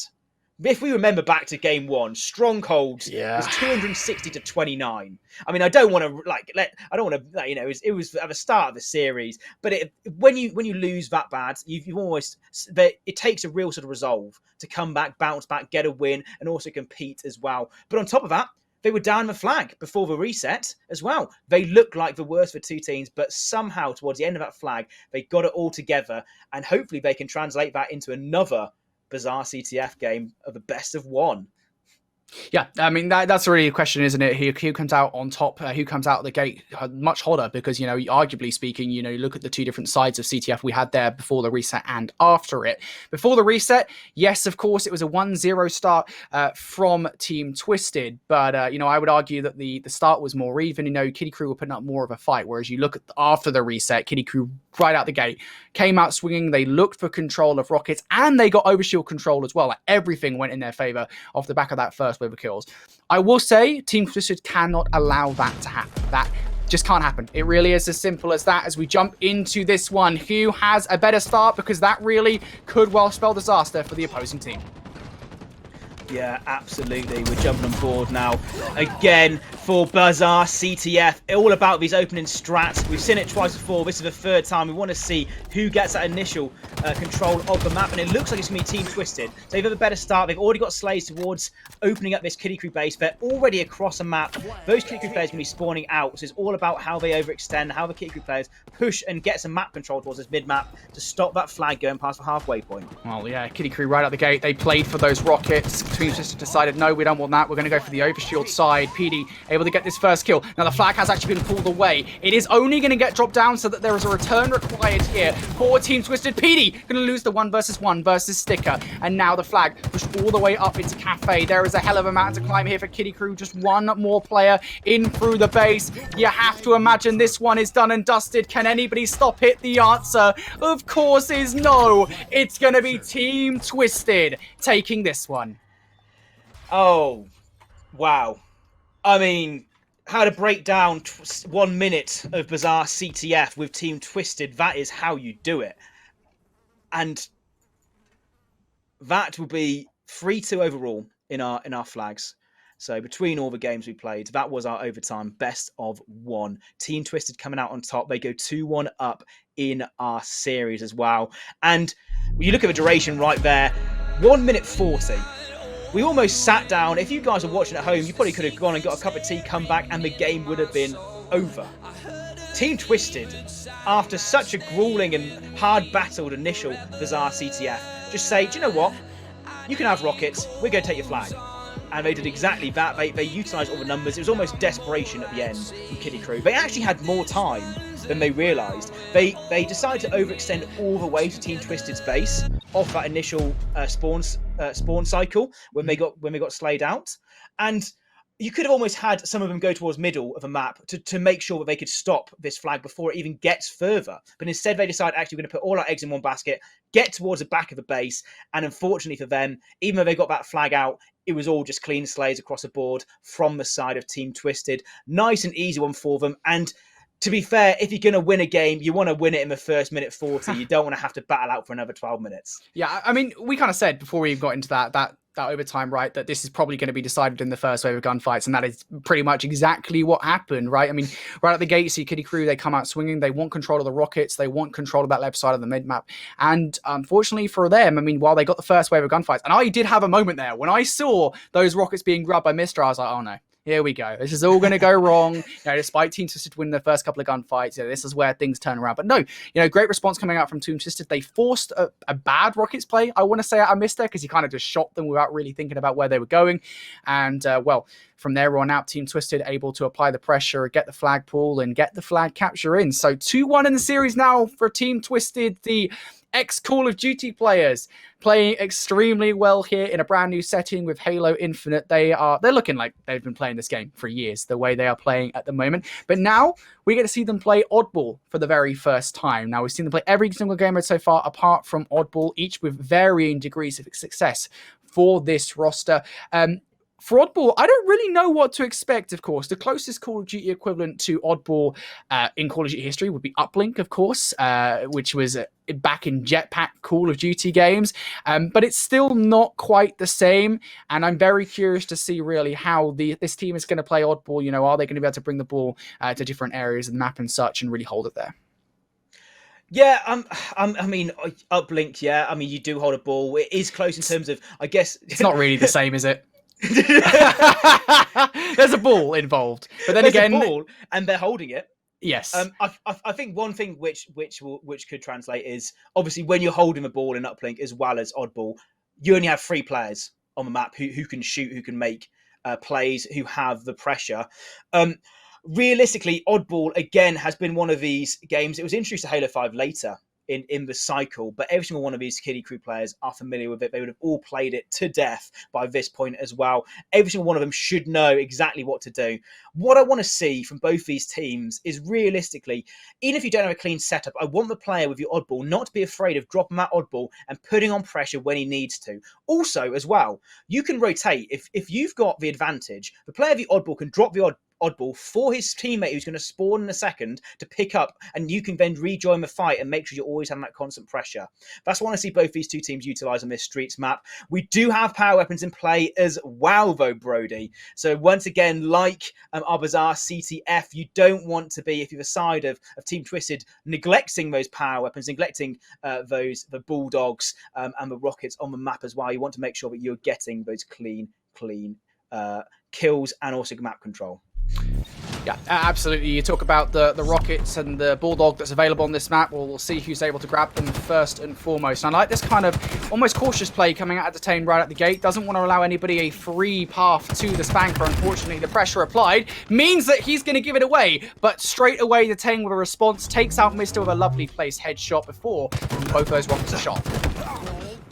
Ooh, big kill from Marine there. The Rockets, again, being pocketed and not being picked up by and utilised by a Team Twisted member. They are down somewhere on this neon side of the map, the streets, but no one's going to be able to grab them yet as the gunfights are all going down this side of the map. Trades across the board here so far, so no one's really been able to get a setup.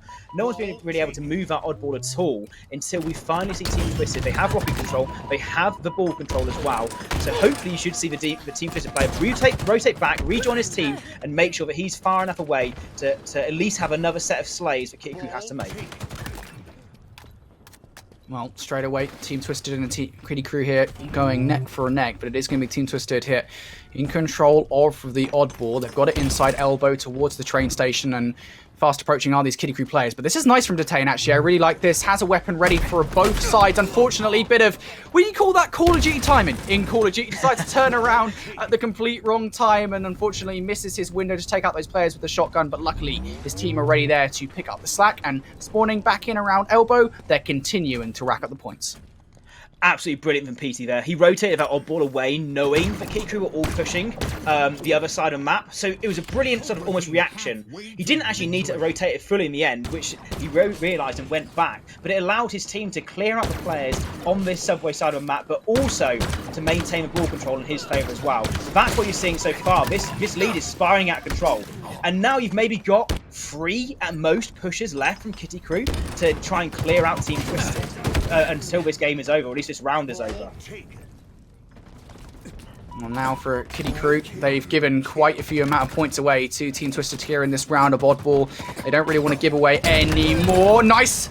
YY there coming in from Marine to make sure he got to those Rockets faster. Very well played overall, but unfortunately only able to get one before he falls, and Sticker can't quite stick the landing there on that jump up towards the Commando elbow, as he will just go down towards the train station. But regardless, I think the overall objective for Kiddie Krew has been completed here. They've got control of the ball. Now they want to get control of train station. Again, for Kiddie Krew at the moment, it doesn't really feel like they're ever quite in control of the map. Team Twisted just applying all the pressure in the right places. Yeah, absolutely. It's almost like a half control. It's oof. As Marine comes out of a rocket there, it was. What I was about to say was it's almost like they have a couple of players back, a couple of players on respawn. They're sort of holding the Oddball in where they need to be, but they're not set up in order to defend it very well. Hopefully now that we've got 3 players on map for Kiddie Krew, they can able to get a better setup on this side of the map. You've got here Marine with the ball. We've also got his teammates around him. Outcast is holding that outer side of the house as well, the neon street side as well. So this is the first real setup we've seen from Kiddie Krew after we get this slay out and Detain. So this is the first time we're going to see Kiddie Krew have a setup, and the first time we're going to see Team Twisted try and retake. So I'd like to see how Team Twisted try and do this one. So would I. I'm very interested to see how Team Twisted kind of break on in here. They just need 30 points and they win the round, but it's very easy to let this game go out of your hands, especially as Kiddie Krew do have control of this situation currently. Destroy, though, wants to try and play spoiler. Unfortunately, will end up falling with nobody there to trade just yet. Tane coming on through, and Marine, that's a massive double for him as well. The Tane, if he trades that out, has an opportunity, a shot, you might say, at getting control of the Oddball, but it's not going to happen right now. It's Kiddie Krew continuing to rack up this time right now. Joe and Team Twisted, they can't find their way in. Yeah, Marine holding the odd ball and getting the slays as well. That's what you like to see. He has been a quality player so far, and almost a stand-up player for this Kiddie Krew squad in other series. And so far, they needed him to turn up in this one. Otherwise, they'd be losing down into going down to our losers bracket. He has turned up right now in this Streets oddball game, but still, off the back of that, a massive lead at the start of the game. Team Twisted have the advantage. Ball taken. Indeed they do. That early lead has just been almost insurmountable, really, for Kiddie Krew to get back from. And now, of course, PD with the rocks well ready to go. Can he get this kill? At least no is the answer. Mr. Slide away before any real damage can come to him, as now Nolson going to get a few more points on the board. Disarray fighting around the trees. Unfortunately, will end up falling. And now it's going to be Kiddie Krew in control of the ball once again. Team Twisted just 16 points shy of victory here. And it is going to be Kiddie Krew once again in full map control. This is the setup that was so damaging to Team Twisted previously. Yeah, this is really good so far from Kiddie Krew. They've turned this map on its head almost as well. And you can see where it says ball dropped, ball taken. That's basically one of the players on Kiddie Krew who's holding the ball, was helping his teammates fire their shots, helping make sure that it was a 4 versus 4 and not a 3 versus 4 whilst he was holding the oddball. But despite that, I really like how Team Twisted just split the map. They sent 2 players down Neon side and 2 players towards this old town as well. So they split the map in half. They pinched at the right time, and this way is the first time we've seen the oddball away from that sort of back subway, that back A side of the map as well. Back C. Oh, shotgun can't finish it there. We'll just have to walk away and reload for the second attain. Trying to get the double slap inside tires. Won't get it just yet. And Nolson, I think if you're Nolson in this situation, just try and carry that ball for as long as humanly possible, right? Every single second counts at this point in time. But look at that forceful Kiddie Krew roster coming down the driveway with the ball. Rocks up in 10 seconds here. I find Team Twisted in this situation, I try and grab those rockets, play for it, and then just run as fast as humanly possible towards Arcade where Kiddie Krew are placing this ball.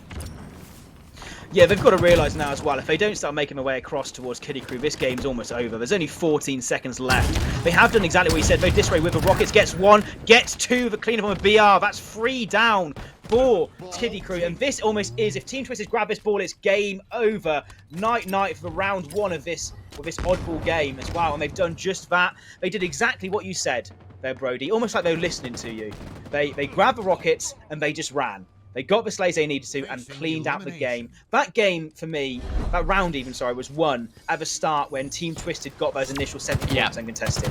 It was such a hard, insurmountable lead to come back off if you're Kiddie Krew as well. They managed to do pretty well, but you're always in the back seat if you're Kiddie Krew. And Team Twisted just utilised that. They got some kills towards the end. They managed to just get those little seconds they needed left. And once again, they've started this game the better as well. They've started the dominant side. They've got the slays they needed to, and they have control once more.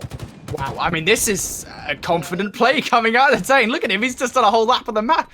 He's a Usain Bolt. Look at this guy. He's playing the sprint, Mo Farah, whatever you want to call him. He is running around the map. He will unfortunately get taken down there. And I was going to say, you know, Team Twisted, they were afforded so much map control in that situation off the back of those first few gunfights. And they actually grabbed rockets and they grabbed the Bulldog. Now, the Tane doing that lap did actually give the Bulldog away. And I think off the back of it, generally speaking, Team Twisted have kind of fallen apart here, at least on the initial hole. But as far as those first 12 seconds are concerned, they'll be more than happy. But that ball in a not so great spot now. It's in the very middle of the map, and this is going to have to really require a rescue mission from Team Twisted. A couple of kills though, and that rescue mission becomes all the easier.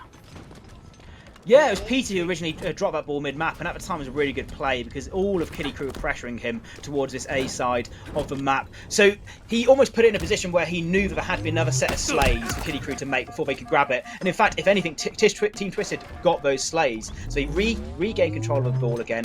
And like we saw in the first round, it's all been Team Twisted. They have that initial lead. They've yet to have Kiddie Krew have the ball at all. They've yet to allow them to have any control. Indeed. Well, once again, 40-0. It's almost like a carbon copy of what happened round number 1, right? Where Team Twisted just come out the gate swinging. Kiddie Krew haven't really had much of a say in what's happening just yet. But now you've got to imagine as that ball flies its way over towards A stronghold, there will be an opportunity here for Krew to really make their first big mark on this game. Now, keep an eye on those rocks in the mid-map. Detain slides with the rocks over towards trees. That should give it right to Disarray here. And Team Twisted off the back of this might now have an opportunity to break on through, but you need to make good use of it. Able to get that first kill. It's good, efficient use of the rocks. And Disarray, he's been doing this so much. The little YY over to the BR to finish off his food and still has a second rocks ready to go as well. Yeah, he sort of backed Marine down there. Could have a better utilization of those rockets and does lose the gunfight in the end.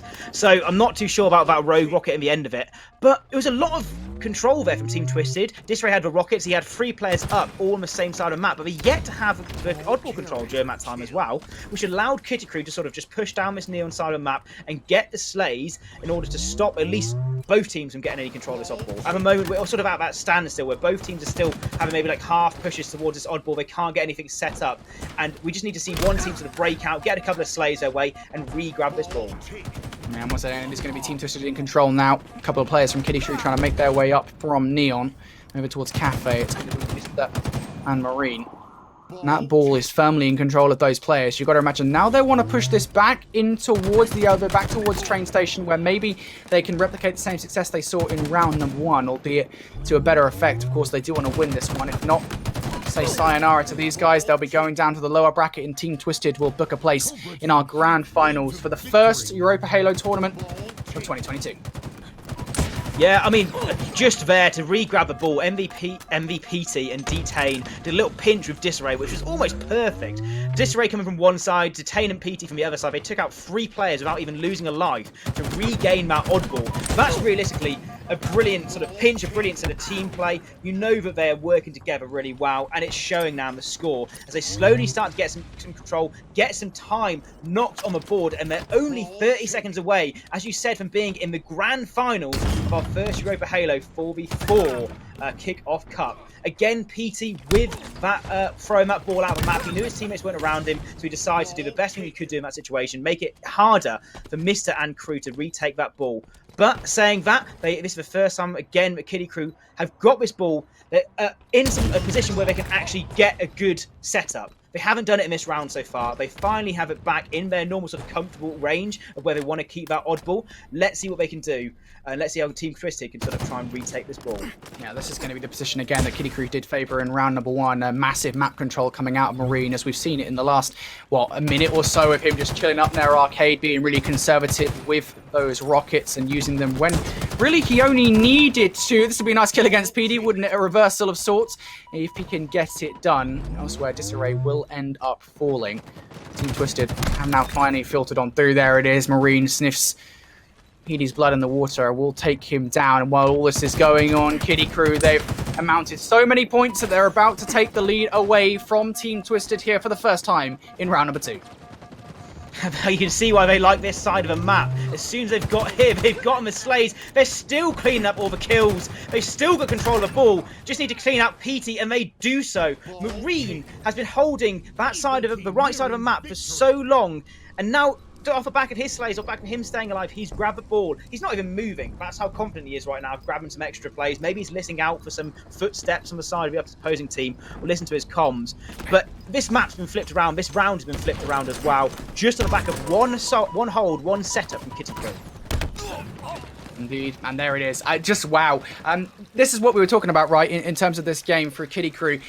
They wanted to bring that ball over towards train station. They did so well with it in round number 1, but it just wasn't enough. And this time around, they do it to perfection. They drop the ball when necessary so they can fight Team Twisted at full force. 1-1, Joe. This round of oddball will decide Krew's fate. Will they force a game 5, or will they be going to the losers bracket?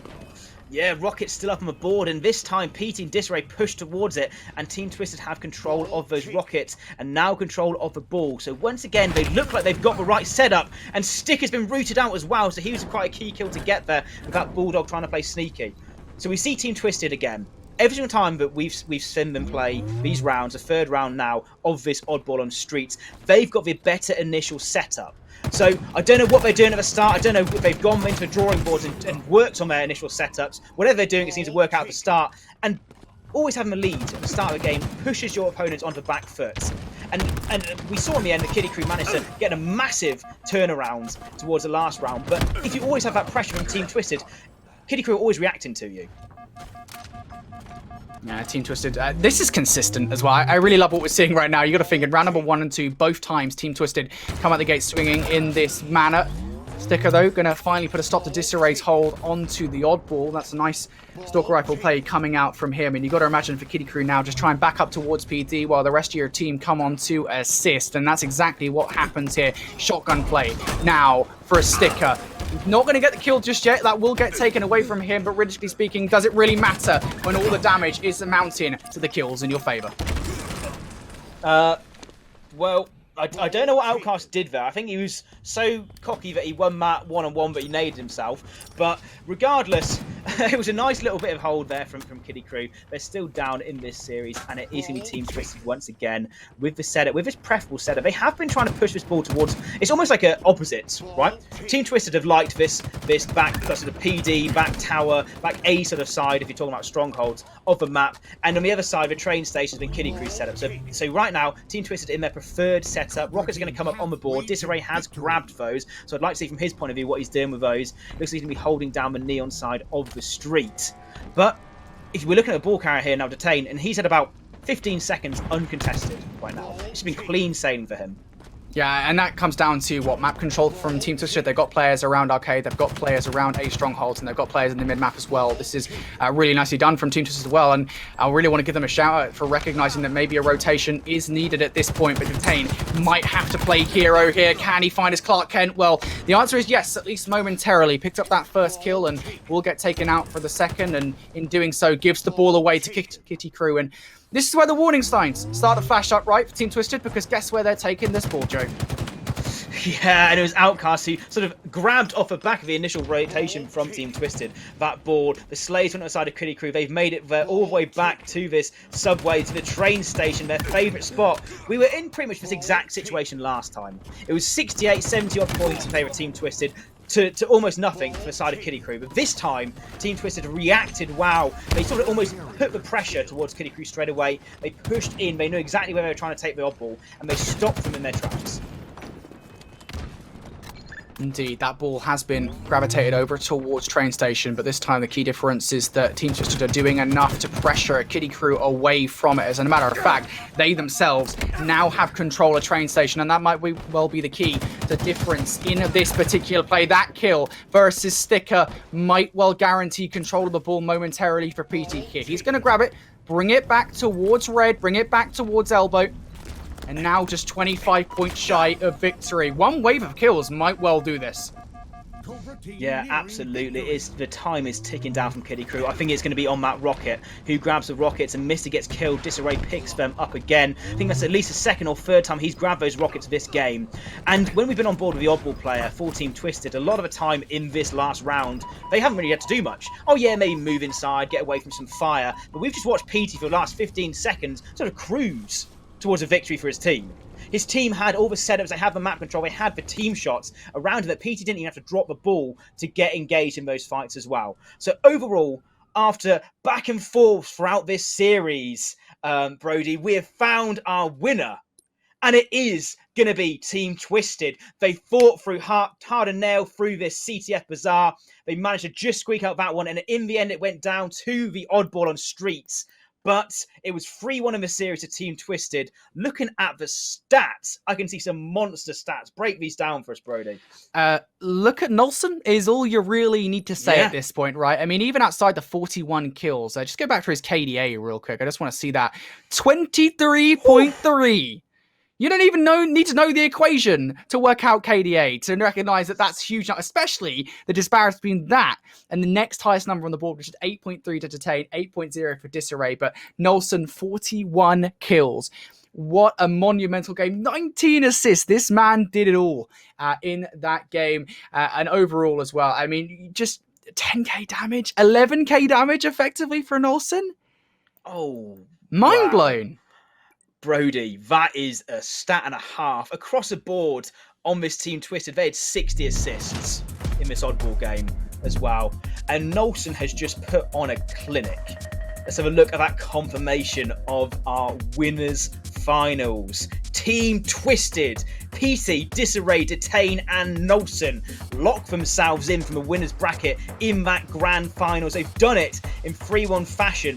Krew at times showed dominance in the games, in the series, but overall Team Twisted just had that extra bit of spark, especially from the offset, from the start of the games, Brody. We look towards the CTF where they won that overtime in 1 minute 40. It was back off the start of their initial starting strat. You look towards the oddball games, all 3 oddball games, Team Twisted were in the lead at the start as well. Whatever they're doing at the start of these games, they're doing it well.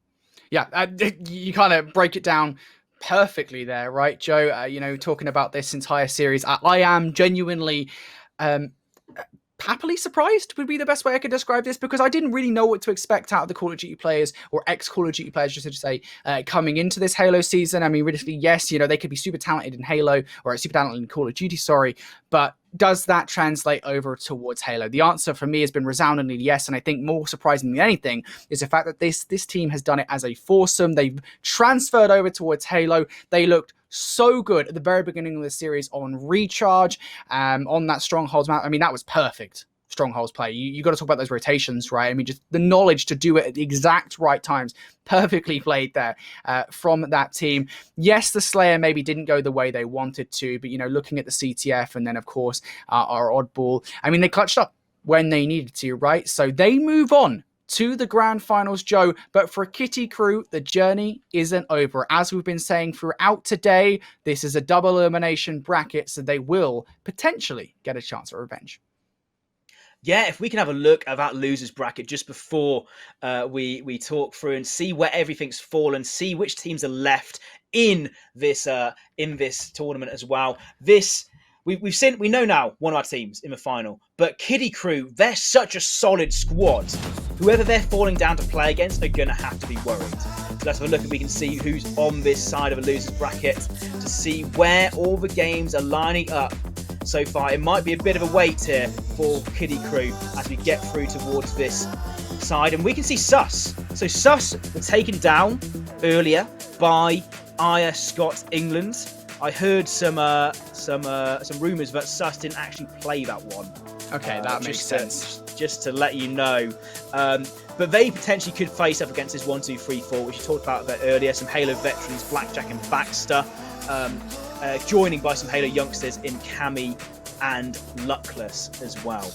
So that's a big one looking to come up towards them if it gets to that point. We do still have some other games down the bottom as well. We have that IreScotEng as well, which potentially could go through as well. But we'll see how those go on. I've just got confirmation that IreScotEng might be all over. They might have had to call it quits. They were too far ahead of the game. They didn't expect to get that far ahead, but they've overcommitted to themselves as well. And what we're looking at right now is we've still got some strong teams left in competition. I'm looking at Sus. I'm looking at potentially a Sus versus 1, 2, 3, 4 to make it through to Krew. Or on the other side of things, we might even be looking at one of the teams down below, that V3EM or Frequent or Awaken, even making its way all the way to fight that battle to get through to grand finals with Krew. But for now, we're going to have to jump onto a quick break whilst we see how everything is loading up around. Just before we go as well, just before we jump on towards a break, just to bring it back all around to our sponsor for today. Our Europa Halo 4v4 Kickoff Cup has been sponsored by Halo Lessons, and this is such a brilliant platform. It's a website where you can go and get coaching from some of the best talent in EU. You've seen Mister, we talked about it before, him playing for this Krew squad. He's one of the top players that you can get coaching lessons from. If you want to up your gameplay, if you want to be in these tournaments, if you want to be making it towards those higher brackets, maybe being the next team we're talking about in the grand finals as well, Halo Lessons is a no-brainer. €20 an hour to get some of the coaching lessons, which only the pros know. This is sort of like top tier knowledge. This isn't how to better, shoot on the map. It could be stuff like what your positioning is like, how to work with your team, what sort of players you need around you as well. All of this knowledge especially if you're new to Halo Infinite, maybe coming from other esports, or this is the first sort of esports you've had a look at trying to compete in, all of this knowledge is crucial and can help you get that extra step up above your competition as well, Brody. I mean, if I was back in the day when I was competing in Halo, if I had Halo lessons, I'd hopefully be a lot better, and I would have had some better accolades in tournaments than what I have done so far. But we've had some quality Halo so far. We've had a quality sponsor there in Halo Lessons as well. We are going to jump to a quick break whilst we set everything up for the next game as well. Stay tuned for some Halo action. Are you looking to improve your game? Hello, everybody, and welcome back to the Europa Halo Kickoff 4v4 Cup. Oh, we've had some amazing Halo so far. For those of you joining us, I'm Joe Sketch, joined here with the Call of Duty now Halo caster Brody Infinity. And Brody, we're now in the losers brackets. We've been following the winners so far, all the way through to the winners finals. Some upsets, some absolute dominating performances, but now down in this losers side of things, we see the real sort of the last gasp. This is you win, you go through, you lose, you go home. You are out of the tournament. For our game today, though, our first match up is going to be something we talked about before. It's this 1, 2, 3, 4 squad, and they're going to be coming up against the Join the Force squad, who beat out Sus on that side as well. Talk us a bit about what we've seen so far, summarise what's been going on, talk us a bit about this game as well, Brody. It's been a crazy day of Halo, in terms of storylines. I think for everybody in the Halo community, first of all, I think that the major headlining thing for me at the moment is, there's been a lot of questions about players coming over from other esports, whether it be at Gears of War, Apex Legends, Call of Duty, how are these players going to perform when it comes to being in the Halo scene? Well, I'll tell you what, we have an answer today, of course. Ex-Call of Duty players now in the upper bracket final, Disarray, Nolson, Detain, and PT. Now, the team they beat, currently in the lower bracket. However, looking now at this match particularly, we have two teams, very different situations. 1, 2, 3, 4. This is a team that you were kind of singing the praises of earlier on, although unfortunately they did end up losing their prior match versus Team Twisted. Join the Force, we know less about, but they did just get a win against the SSSM team, right? So they must be pretty good at their job. So who knows? Yeah, SSSM is a team we saw on the broadcast earlier on. Some Call of Duty players making their way, along with a lot of other Call of Duty players as well, making their way into this Halo Infinite. They did get their win, that Join the Force. This Join Forces, Luke, Bass, Boaz on Halo, Kaya on Halo, and Vision. These are new players to me as well. And for my time in the Halo scene, I think I know a lot of the EU players. So these must be, for me, new players coming into Halo Infinite. So we're a bit of an unknown talent. On the other side, as we load up into CTF Aquarius, our first game, best of 3 for those guys rejoin the broadcast. We've gone from best of 5 back to best of 3 in the losers here.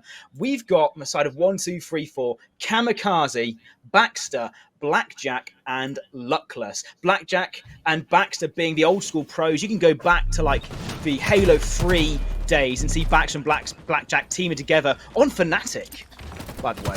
On Fnatic for a bit of it, on Team Infused with the Bucks as well. They've had this sort of tenure in Halo for a long time. Infinite, more of an old school game, more of a classic game than the other ones. But now, less talking about the teams, more talking about the actions. We jump on board with this first game mode, and Luckless getting a big double kill to start things off.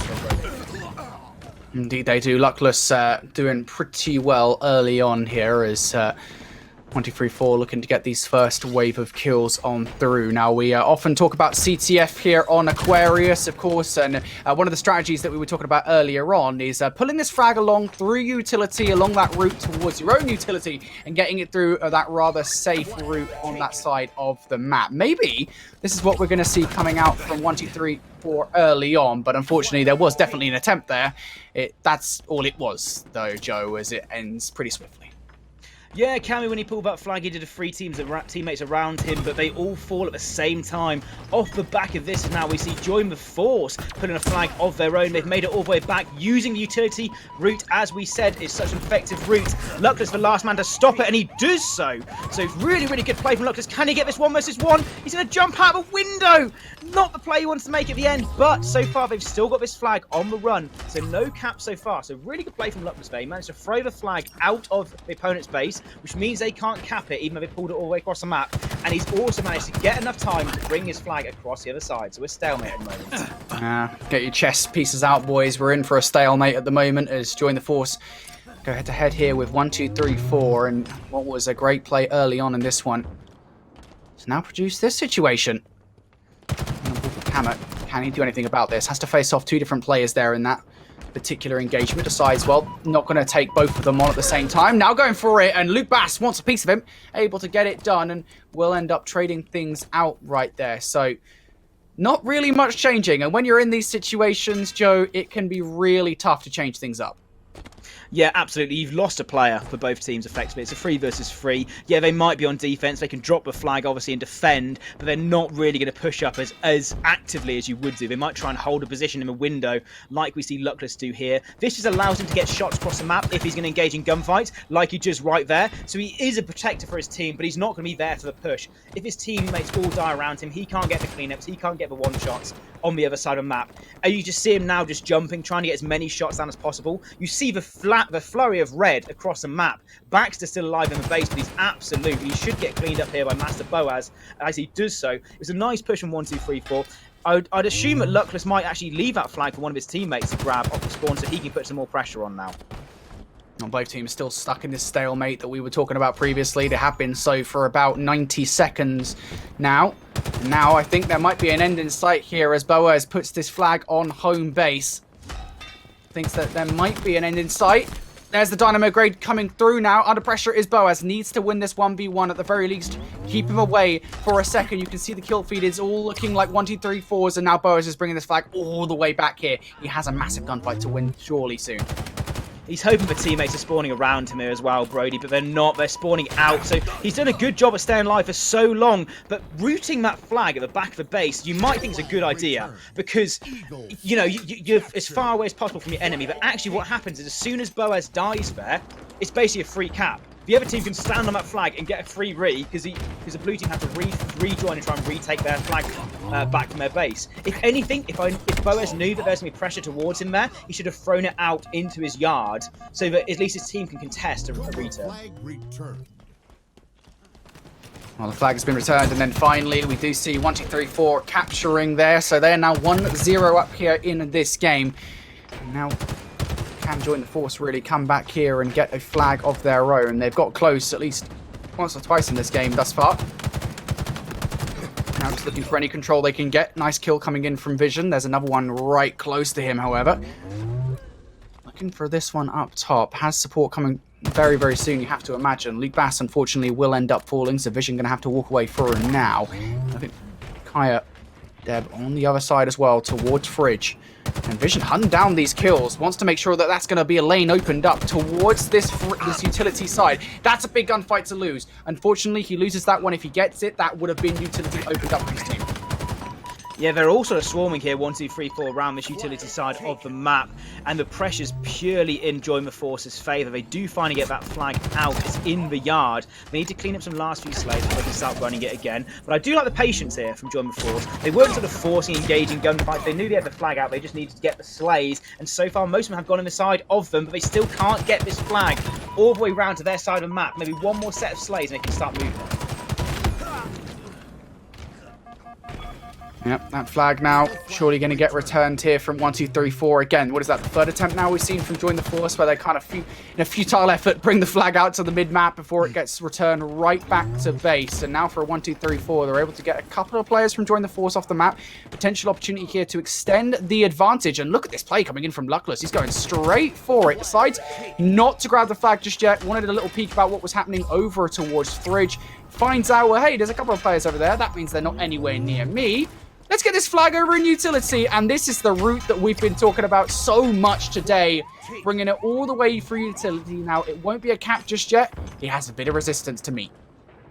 Yeah, that's a really speedy run from Luckless as well. Nice reaction there from Join the Force. Sort of get that flag pulled out on the map, make sure that it wasn't going to be a free capture. And Luckless does manage to get that kill. There should be a return, there should be a cap, and make it 2-0 in favour of 1, 2, 3, 4, as we see that right now. And this is another Halo phrase, right? We were talking about Halo phrase earlier on here, maybe off stream as well, Brody. Objective efficiency.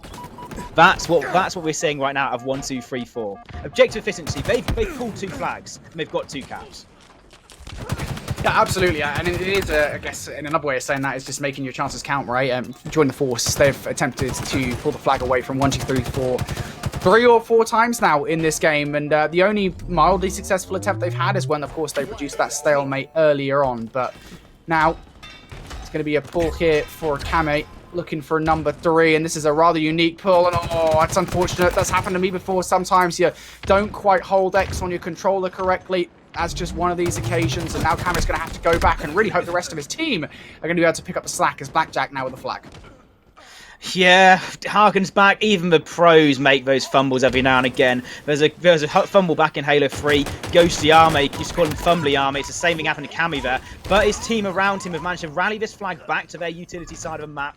It is Blackjack gets taken down, and I think it should be a return here coming through from the blue team, join the force. They managed to rally together as a squad, get this return, and now they're on the side of the map with the flag out right now. Just a couple more slays, and you should see Vision try and move this one. Oh, that nade's going to send that flag flying right into utility. As you say, you know, it's very likely that that is going to get returned at the end of the day. Luke Bass is trying to stop it, and actually that's a nice kill coming from Blackjack. Unfortunately, it will just be the 1 kill, though, as he does get traded on out. Kill's now going once again in favour of 1, 2, 3, 4. Just over 4 minutes left in this game here, Joe. And that 2-0 advantage for 1, 2, 3, 4 becoming all the more apparent as Join the Force. I mean, again, they have had attempts. It's not like this has been a dominant game from 1, 2, 3, 4. It's just those attempts haven't really borne much fruit. And now, potentially, there is another opportunity. But once again, Cammy might have been able to get that flag further forward, but unfortunately fumbles the fray. Has he changed his controller settings? Is he working on something different in this game? Because he just not be able to grab these flags. Maybe he's used to that quick response time from Halo 5, but he once again fumbles a flag. Luckily around though, his team did manage to get some slays, but ever since Sam, actually it's been 3 kills in a row for Join the Force. They've managed to get this flag up and running, but every single time I see Join the Force make these flag runs, it's almost disjointed in a way. They're not holding the right positions. They sort of have 1 player left on the field, or maybe 2 players left alive. But this might be the time they make it work. But again, I don't think they're watching their angles. I think they're just too busy trying to get the flag back to their base and not making sure they're watching all the angles that the other team can push from. Yeah, that was a desperation play. Oh no, Cammy with a little dip and dive in the face there of a player, and yeah, that was a desperation play coming in from Luke Bass. I think you can kind of see it. You know, you make a decision in that 50-50, right? You're like, well, you know, I'm either going to try and play for 1 versus 1 that might be to my left, you know, check the corner, or I'm just going to try and go for a Hail Mary play here and run this flag in. And tried the latter, thought, you know, I can do this, and again, he kind of slipped his finger off holding X in doing so. And even if he had grabbed that flag, I don't think he would have got it far. So, once again, another failed attempt here from Join the Force, and now 1, 2, 3, 4 applying the pressure with 2 minutes 20 left in this game. Luckless in the base, able to get that kill. No, as Vision able to come out on top, and another one goes the way of Join the Force as well. So those couple of kills coming through, I was going to say should give Join the Force some space, but once again, it is 1, 2, 3, 4, or more accurately, Blackjack and the kill feed that is dominating. I'd say in this game so far, we've seen Join the Force with the more of the map presence quite a lot of the game. You know, they've managed to get 4 or 5 flag pulls together. They're just not utilising it. Now, scarily for them, it's 1, 2, 3, 4 the map presence. You can see the pressure already when we're watching one of these blue team players' POVs. Of the pressure coming through from 1, 2, 3, 4. It's not just one person shooting them, it's multiple people. Look at Cammy right now. He's trying to hit shots on about 3 different people. And nearly managed to get the cleanup onto Kaio, spawn back at their base as well. So realistic from 1, 2, 3, 4. I think when they've got control, they've just managed to be able to pull it that extra step. Just over 90 seconds left here in this game. Again, Join the Force can't finish their food in this one. Luke Bass able to get 1, looking for the second around Fridge. All those nades, though, really applying the pressure, and 1, 2, 3, 4 just approaching at the right times here. Dynamo grenade coming out from Baxter. Kind of looking for it. We'll get 1, looking for the second as well. Again, these gunfights just not really going in favour of Join the Force. They're not really creating enough space to try and open up some of these lanes, to move forward, to pick up the flag. And with only 50 seconds left, Jai, I mean, it's very much looking unlikely unless we see some hero play coming up from Boas here. It's a bit of a, and I don't want to be too harsh on Join the Force, it's a bit of a scattered gameplay. I just saw 3 players yard. on their side of the map. You can clearly see that they have the gun skill. Maybe just their teamwork or their positioning isn't quite at the same level as 1, 2, 3, 4. But we're talking about players right now as we see Cammy to go towards the blue team's base or maybe even another flag. They're not just going in and grabbing a flag right now. They're playing almost every corner. You saw Cammy check maybe twice to see where the players on the side of Joy Voice were. And he gets the spawner as well, comes back and helps his teammate. So he grabbed that flag, he drew attention back towards Joy Voice's base. And then also he went back and got some slays as well. That's really good knowledge of the map, really good knowledge of listening to your teammates as well. Well, there it is. Game number 1 is done and dusted. The time has expired, and that is a dominant performance, I would say. Not necessarily from 1, 2, 3, 4, but from Blackjack. And I'm sure at the end of the game, when we look at the stats, we'll be able to show you exactly why that is the case. As, well... yeah, we'll take a look at that in just a second. But CTF and Aquarius, as we look towards our best of 3, it is going to be 1, 2, 3, 4 that strike first. Yeah, it was, even though it was a 2-0, it was very dominant 2-0 as well. We'll have to jump in towards the stats right now just to see how everything looks at the end of this one. We're looking towards Blackjack, see how he's done. One of the veterans in the Halo scene, and the 33 kills to 18, the 18.3 KDA. But I think a damage might tell a bit of a story as well, if we can jump on board to the damage stats as well, just to see how all of those are looking as well. I mean, 7,757 damage dealt from Blackjack across the board, really outslaying, outperforming, outdamaging on the side of 1, 2, 3, 4. Vision, though, had a good game. He put down a lot of shots for his team as well. So something to take away there for the side of Join the Force. Yeah, I mean, look, overall, I think in that game, looking at that CTF, there were some chances for Join the Force. Like, it's not like they didn't have their opportunities. I think just a lot of the time, they probably could have done with holding off a little bit more, trying to put together a better team push overall is probably the best way I'd describe it, because a lot of the time we saw kind of these individual plays coming through, specifically looking at plays like when Luke the Bass managed to bring the flag all the way through Hydro to their own utility. They almost had the flag through, but at the very last second, it's that split-second decision of like, look, I kind of just want to get this flag through rather than maybe waiting for my teammates a little bit. It is tough. Obviously, I'm not going to say that I would get that situation right, because I probably wouldn't. I would probably mess it up. But nonetheless, it's little stuff like that. The opportunity was there. It was just following through and actually getting it in your favor. So game number 1 in favor of 1, 2, 3, 4 with good reason. I think what you call it, objective efficiency. Yeah. Definitely the best way to describe it. Yeah, and they just got the job done, really. There wasn't much they needed to do after they got that first and second flag cap in, really. They were quite happy to let the time go out. They felt like they weren't really getting pressured as much from Join the Force. Join the Force had moments where they had map control as well, but I think maybe they did the right players didn't push into the base. Some players didn't back up other players in specific gunfights, which sort of translates into why they didn't get any of those flag caps. I think they had 5 pulls, if I counted correctly, in that game, Brody, as well. So they weren't getting outslain. They were like getting outslain. They weren't getting like fully out dominated on the side of the map. They did manage to get some control of the map at different points. So hopefully going into our second game, I believe it's a live fire strongholds. We had a look at the bracket just a second ago, just to see if that's confirmed. But I will talk again about this 1, 2, 3, 4 squad, because I've touched on it before, and I really want to say like how like these players in Baxter and Blackjack are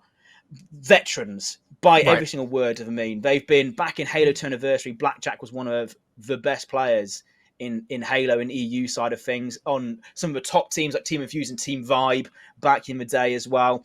Baxter goes all the way back to Halo 3 2010, even before that most likely as well. And then joining with Kamikaze and Luckless, it's a perfect blend. When you're a younger player, you want to play with a veteran. Having 2 in your squad and 2 younger players, you can mould those players into better competitors on the team. And also, a bit of a little stat here, right? I've teamed with Cammy on LAN. I've teamed with him for an event on this side of things. I know exactly what type of player like he is. He's a really aggressive player. He wants to get in the faces of everybody. And you can see that. And that's really working to their advantage against Join the Force. Yeah, indeed it is. This is the first time I got the chance to see this 1, 2, 3, 4 roster in action. I will say, I think most certainly impressed with Blackjack from what we saw in game number 1, and also I think the entire team really. Maybe we'll see what happens when they're tested a little bit more. We've already technically seen that once today already when they lost to Team Twisted in the upper bracket. Really now down here in the lower bracket, the question is, can they close this series out quickly? Can they work their way through the bracket quickly? Because from here on out, things are looking relatively linear, I think, right? Because obviously Frequent Flyers are already through to the next round of play. That is the team which the winner of this matchup will be joining. And that is an exciting prospect as you look at that Frequent Flyers team, right? And, just looking at this roster very quickly, it's going to be Frugal, Ninja, Defectify, and Left Eye, of course. Defectify from the Kitty Claw roster. So down the line, we might have some Kitty Krew roster, sorry. We might have some interesting storylines on our hands later on down the line, depending on how the rest of the bracket plays out. But before we get to that point, Joe, let's find our way onto Strongholds on Live Fire. And this one, a little bit different to your regular kind of Strongholds map. Yeah, absolutely. First of all, obviously, when you start from this map, though, you're looking all towards those camo coming up in the first 30 seconds, try and get that immediate control. It was a Strongholds on our screens, but actually, we've been duped here. We've almost been camoed ourselves because it is a Slayer right now, Brody. So, Slayer, a completely different ball game right now. Focus on your kills. That's all you need to worry about. Play as a team. No objective in play. Just use your own individual guns goes and individual team play. And already Join the Force looks like a stronger side there. Yeah, absolutely. I'm going to be really intrigued to see how Join the Force really do here in this Slayer. Right out the gate, they're doing pretty well. Lupus, oh my god, doesn't need the gunny when he's got the hands. He gets a double melee there onto a couple of players, and that's certainly going to help the situation right out the gate. But 1, 2, 3, 4 with an immediate response. Nothing to separate these two teams just yet early on. But as I was saying, I'm kind of looking forward to seeing how these guys really play as a team. Can Join the Force really become a force, a unit moving around the map? Yeah, absolutely. I mean, so far it looks pretty good, to be fair. They've almost rectified what they didn't do in the first game, and that's how much work as a team. But you still look at sides like Cammy, when he pulls around, he showers 3 shots, 3 kills, make that a triple kill, almost at pinpoint actually right now there from Cammy. When you have players like Cammy just popping off like that, what can you do? 3 calls came out from his teammates, all 3 of those calls answered by Cammy. He only had to shoot his gun 3 times. It's just crazy, isn't it? Some of the plays you're seeing from these teams at the moment. But let's look at Blackjack in the kill feed, because you can see he has the S7 sniper ready to go. Cammy, of course, inside house, looking to play his life. Nades will keep him alive for a second, but not before he gets taken down. Now, Blackjack with the sniper in the back pocket. Of course, he does actually have ammo. We just saw it pop up on our kill feed. So you've got to imagine he'll just continue to play around this tower area. That is where this sniper will be best served, while the rest of his team try to play around that camo spawn. Yeah, not just going to get any snipes just yet, Joe. All to do with Overwatch right now for Blackjack. He's going to be the last man. He's going to be the back line, but has the best vision across the map. Trying to utilise and try and pick out these heads of Join the Force. But almost, I don't know if it's Join the Force realising and recognising that Blackjack has a sniper and playing these nice little angles. But he gets that sweeping snipe across the face onto Master Boaz there.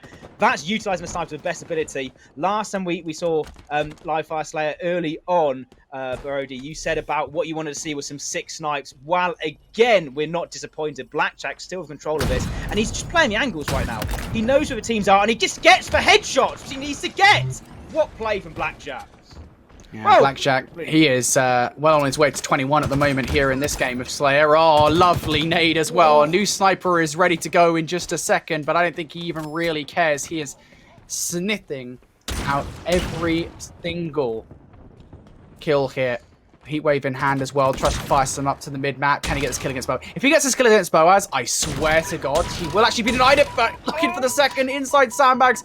Doesn't really matter. Of course, the sacrifice was all worth it as he picks up the S7 sniper in the mid-map, and he doesn't care at the moment. This is the gameplay of a man. He was just running around the map, doing what he wants to, acting like he's just bought the keys to a new house. confidence, and confidence is key in this one. He managed to even get that one shot onto the player, didn't get it clean it up. So now we do a Vision. Vision's time to shine from Join the Force. He's got the sniper. Everybody's watching you on the stream, Vision. What can you do with this weapon in hand? He's got, I guess, what I'd say the poor man set up with the sniper rifle. Doesn't have the best angles, and he's already got players pushing him. It's Blackjack. He wants to try and retake that sniper rifle. So far, what a really good play there from 1-2-3-4, highlighting the fact that they were going to have a sniper rifle player pushing towards him, making sure that he wasn't going to get any clean shots away. And also, the side of the map which he's got there is the camo side, so maybe even potentially grabbing that as well. Well, for all of the heroics we saw from Blackjack earlier on, right, running around the map with not a care in the world, the scoreline isn't actually that advantageous. It is growing once again in favour of 1, 2, 3, 4, and here comes the camo play from Vision. Need to try and play his life here as much as possible, and that's a big shutdown, of course. Before Vision even starts to pop off, be able to get one kill with a camo, and that is about it. It could have been a lot worse. Now, we saw Blackjack earlier on with a sniper rifle. Luckless. He now has it ready to go as well. This is great control of the sandbox coming in from 1, 2, 3, 4, and equally great control from Luke Bass. Again, not only did they shut down the camo play, but now we also see a sniper shutdown, coming in from Join the Force. Oh, it's night and day, this game, Brody, to Join the Force. They're working as a team. You can see that whenever you go to their point of views, there's always an extra player there to Join the Force. So right now, Join the Force, for the first time in this game, have taken the lead. It's almost been reversed around. Luke Bass has that sniper in back pocket. Doesn't even need to use it. The team shot from Join the Force is what's really sort of excelling them in this game, making sure they've been competing with 1, 2, 3, 4, eventually getting the lead as well. Luke Bass is a bit out of position here. I'd like to see him rotate back. He does have the sniper rifle. Still have at least one shot in that. Just get back to your team. You don't need to push this by yourself. Try and utilize those longer range sniper rifle, not just go for no scopes like he's doing now. I say he should have rotated earlier there, Brody, but you know, it's one little mistake, and around that, his teammates are still getting kills though. Yeah, this is such a close game right now. 15 points away from victory are Join the Force. And as you say, they're doing really well at the moment in terms of keeping together and keeping control of the map. And look at this little play coming in through from 1, 2, 3, 4, though. Trying to bait out these players from tunnel. But Join the Force, they are not falling for it. Back into tunnel they go, like the wombats that they are. And, well, 1, 2, 3, 4... gonna fall off the back of there. And now Join the Force give themselves a 4-kill advantage. And at this point in the game, that is... not huge necessarily, but certainly significant. Yeah, going back to that tunnel play as well, it was 3 people bait and switch from Join the Force. That is top tier Halo there, really. Trying to utilise the best of your shield. Each of those players goes to one shot, will back out, will have someone else challenge. They managed to, even though in a disadvantageous position in the field, oh! Vision! Nice snipe! Always as soon as I try and say something, someone else is pulling off with a sniper rifle. What? I can't pick any player out from this whole 8 which could not hit a sniper rifle shot so far, Brody. Yeah, this is crazy. Sniper rifle play for a Vision. This has certainly become a game that's favoured Join the Force quite significantly. And they are just 7 points shy of victory now. Missing the no-scopes, though. That's 2 now. But at the end of the day, every shot you take, even if it's not a kill, will be another shot that will not go to the opposition when this sniper drops to the ground. That is something that you have to keep in mind here. But of course, the other good news for Vision is he has a Mangler ready to work with. And well, there's been quite a lot of conversation around the Mangler, what it can do in Halo Infinite, whether or not it needs a little nerf, but we'll see. And Vision can use it to full effect. He hasn't found anybody just yet, and now we're about to see bad timing potentially. Goes for the Mangler kill, and after all of that, Vision will end up falling, and the kill deficit now just down to 2 between these two teams. Oh, Baxter, really good play there from him. Realising that actually, I'm probably not going to be the best person with a sniper rifle on my team. I'm going to pass it on to one of my teammates, and it's going to go to Blackjack. And realistically, that's the person you want with this sniper rifle. 3 people from Join the Force are pushing towards this front side of the house here, the window, and it's a brilliant play from Join the Force. That was almost like a shutdown play. They knew the sniper rifle was on the side of the map. They needed to push quickly, and it's just Vision show now. Right now, he's got the sniper back in his hands, gets that beatdown out of nowhere. He's just popping off right at the end of this game. What a snipe as well. He's got no ammo left. Change your gun, Vision. Change your gun. You can't shoot with no bullets, but it doesn't matter anyway. His teammates get the clutch up. They win the game. What a play at the end from Vision. What a play from Join the Force to come back and win that game there, Brody. Oh, that was a quality one. Well, Vision. He seems to have had laser eye surgery. He's doing pretty well at the moment. 12 and 11 is what he finishes the game. But I think just the fact that he was on that spree towards the end really does make all the difference there. And I will say, I think, if you look at the stats overall in that game, look at the team. Everybody's pretty even. Like everybody's KDA, hanging around 3 to 5 around that period. It's not like anybody has stepped out and played out of their mind. Everybody played really well as a team there, and I think you touched on it, Joe. About halfway through that game, right? These guys are running around the map as a unit and doing bits, and now that's equated in a 1-1 series score. Yeah, we also spoke about it earlier in the stream. We'll say it again. Slayer is that game mode that if you're not the strongest objectively, if you're getting outslayed or outplayed in the objective styles, you can still get a Slayer win. You only have to focus on your own shot, your team, what your team doing around the map, and you could see that Join the Force were comfortable. They were more comfortable than in that flag game where they were all a bit over the place. I think I called them disjointed when they were trying to get setups. We knew that they could hold setups. We knew that they had the potential chance to have map control as well. And off the back of some amazing plays and vision around him, his teammates were getting the assists on board as well. As you said, they're pretty all neutral. That's a good sign, though. They were all around the same kills, all around the same deaths. That means that every single one of these players is on the same sort of, they're on the same wavelength, on the same frequency. Going into our last game, though, of the series, though, this is going to be an absolute different story. We've had the Slayer. We're back now to the objectives as well. Just checking my stats, it's a Streets stronghold. So we do have a stronghold in the end. And despite the fact that they won the Slayer out by 4 kills, which is a quality performance, do you think Join the Force can now push on to get a win in this series? It really depends, right? I mean, Street Strongholds is a bit of a weird one in terms of, getting control of the map and such. Obviously it depends what side you spawn on for a 1, right? Because obviously, if say, we'll give you an example here. Say these guys, say Join the Force spawn on the A side, an AB setup on this map is easier to hold than a CB setup, for example.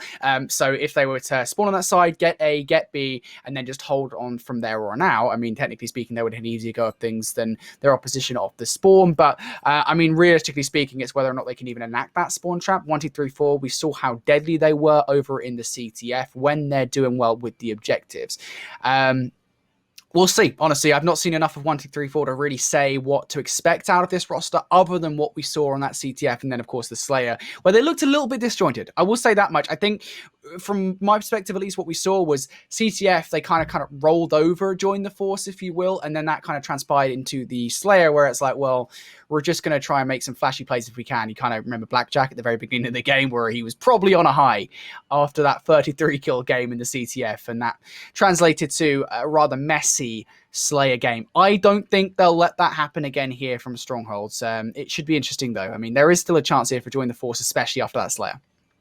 So I know a few of these guys in the 1, 2, 3, 4 team. They do not like to lose, especially against a team. And Join the Force have played really, really well. But these players are new to Infinite as well. So this is a new squad coming up.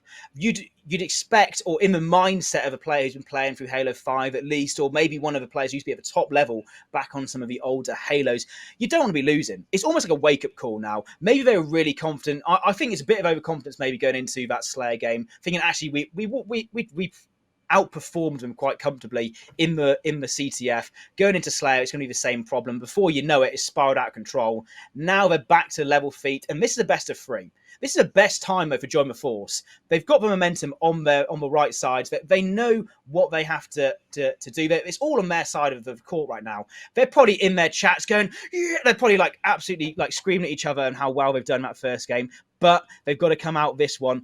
And when it goes to game 3 in a best of 3, Brody, it's always down to that initial start where I gauge where people are at. If Join the Force continue momentum, which they had in the Slayer, and start off well, they have a chance. But if Blackjack and Krew on 1, 2, 3, 4 just say, actually, do you know what? Playtime's over. We're going to come into this one and shut it down, then it's going to be a completely different story, Brody. Yeah, well, is playtime over? That's going to be the real question here coming into this matchup. Of course, 1-1 in this best of 3. It's game time in this game number 3. 1, 2, 3, 4 taking on Join the Force here. And getting right out the gate, it is going to be 1, 2, 3, 4 spawning on that A-B setup. And look at this. Rocks control for Cami, and they want to flip straight away. Captured. Oh, absolutely, yeah. They've grabbed the rockets, they've grabbed another base as well. Maybe realising that Join the Force might be spawning on that A side, so it's rushed towards the C, being reactive to where the other team were. And Cammy, 2 rockets, 2 kills. Nice little slays from him. And again, it already looks like a different 1, 2, 3, 4 in this game. They already look like they're already more fluid on the map. Cammy's ran across the map. He's got his running boots on for this one. He's gone across the C, rotated all the way around to B and grabbed the capture on this one as well. So quality pressure coming on through him. I don't know if you guys have ever seen Sunset Overdrive gameplay, but that's what this is looking like right now for Cammy. He is flying around the map, not stopping for anybody. He has all the movement in the world. And the thing is as well, in these situations, I'd say, right, set up a crossfire, make sure these guys can't get out of train station. You should be good for the rest of the game. 1, 2, 3, 4 aren't resting on their laurels. Because of the actions of not just Cammy, but the rest of the team, Join the Force have 2 points. Like, it is that simple. 1, 2, 3, 4 have really constantly been putting the screws in here on this game, and that doesn't look to stop anytime soon. They are going to have to slow down at some point, you have to imagine, especially as kills does come through for Join the Force, but now maybe an opportunity here for Join the Force to get control, as they're now capturing both A and B. Yeah, they got a clean 4 down there for the side of Join the Force, so that is going to be control going on the side of them just for a moment, just to try and cap and stop the bleeding a bit more. 1, 2, 3, 4 got that C base, but I would like to see them pushing out as a unit, maybe towards either the neon side of the street, grab that rocket and go towards B, as Cammy does try and do, but he just managed to get taken out. So maybe a bit too much of a reckless grab there, maybe trying to get another slay before he tries to take that rocket, because all it's done is playing for hands of Join the Force, who now have control still, and this game is closing out. It's nearly tied after what a great start from 1, 2, 3, 4. We're almost tied now, Brody, at 46 all. This is an incredible game so far, of course. 1, 2, 3, 4. You think they come out the gate swinging like that, you'd think Join the Force are in trouble, but absolutely they've come swinging back into this one and now taking the lead here in this game. Vision will end up falling. Boaz, who has proven quite the nemesis for 1, 2, 3, 4. Looking to recapture a B here as it is taken away momentarily by 1, 2, 3, 4. And there it is. Kaya going to get that kill. Boaz will get traded out. And Kaya, who is capturing this B zone, going to have some help here from Vision, who sniffs out Blackjack, recognizes that there's a player around, looking for the second as well. It's going to be a trade on B, but Luke Bass is there to pick up the slack. Yeah, big trade there. Really nice play there from Join Force player. And Luke Bass just to try and get the clean up as well. If they've done well to hold this so far, Join the Force. It's been about 3 pushes from 1, 2, 3, 4, and none of them have worked so far in terms of getting map control back in their favour. They need to almost go back to the drawing board, try and rethink of another strategy as well. Maybe try and get some comms out, make sure that they're all on the right page. Because even though they capture B, it almost gets reverted back to Join the Force each time they capture it. So they're only holding that B side map for maybe 5 seconds before Join the Force get the slays recapture as well. But as I say that, Cammy does come through, and finally we get that flip. Whilst we're watching B, A side has been capped by 1, 2, 3, 4. It's a trip cap once again, like the start of the game, and this time hopefully 1, 2, 3, 4 can hold it for their sakes, and they already are pushing momentum. Oh, no shots from Cammy, not a single Stalker Rifle shot hit in there, I think, against that player. It doesn't really matter too much, though. The pressure was applied, and, well, for 1, 2, 3, 4, now they're going to have to be concerned as Join the Force managed to make their way up the driveway. They're getting control of B. The rock's coming out, and I don't think they hit anything there. I don't think they ruined anything. I think it was a hit marker onto Kaya, but that was about it, and if you're Join the Force, you're pretty happy with that. That's rocks usage. Those won't be up for another few minutes or so, and you now have control of B. Yeah, on board with Kaya now, gets a nice kill into these players. And again, it's just trying to get the defense. I'm not too sure about the push there from Kaya, but his teammates around him, they managed to get the cap onto B and hold it now as well. So they've got the weaker of the setup, but we're on board with Luke Bassi, and he's trying to hold this one. He does have teammate support, and so far what we've seen whilst we've been casting this, Brody, is pretty much all B side of map play so far.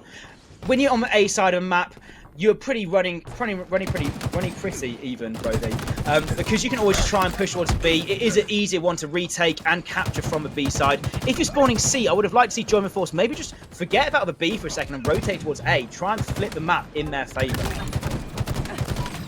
Here we go. Join the Force want to give another go at B. Boaz is the last remaining player. Can he get the 1 versus 2? No, he cannot, of course. Taking shots from two different angles, and the pressure just a little bit too much here as Join the Force going to have to find a new angle on approaching this BA setup from 1, 2, 3, 4. Of course, this is the second time or so that they've managed to try to break on through. This would be attempt number 3, but this time they've got more forces. The garrison has arrived. Boa is going to pick up the first and the second as well, and now Join the Force looking to capture B.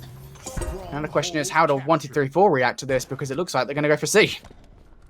Yeah, I think they're already just forced towards that seaside map just to try and get some more caps on the side. It might even be a switch here of A and C control. I have no idea what's going on right now as I'm talking. Luke Bass is just whipping air. Maybe he's trying to punch fairies out of the sky. Whatever he's done, he's getting taken out by Blackjack, or Baxter even, on 1, 2, 3, 4.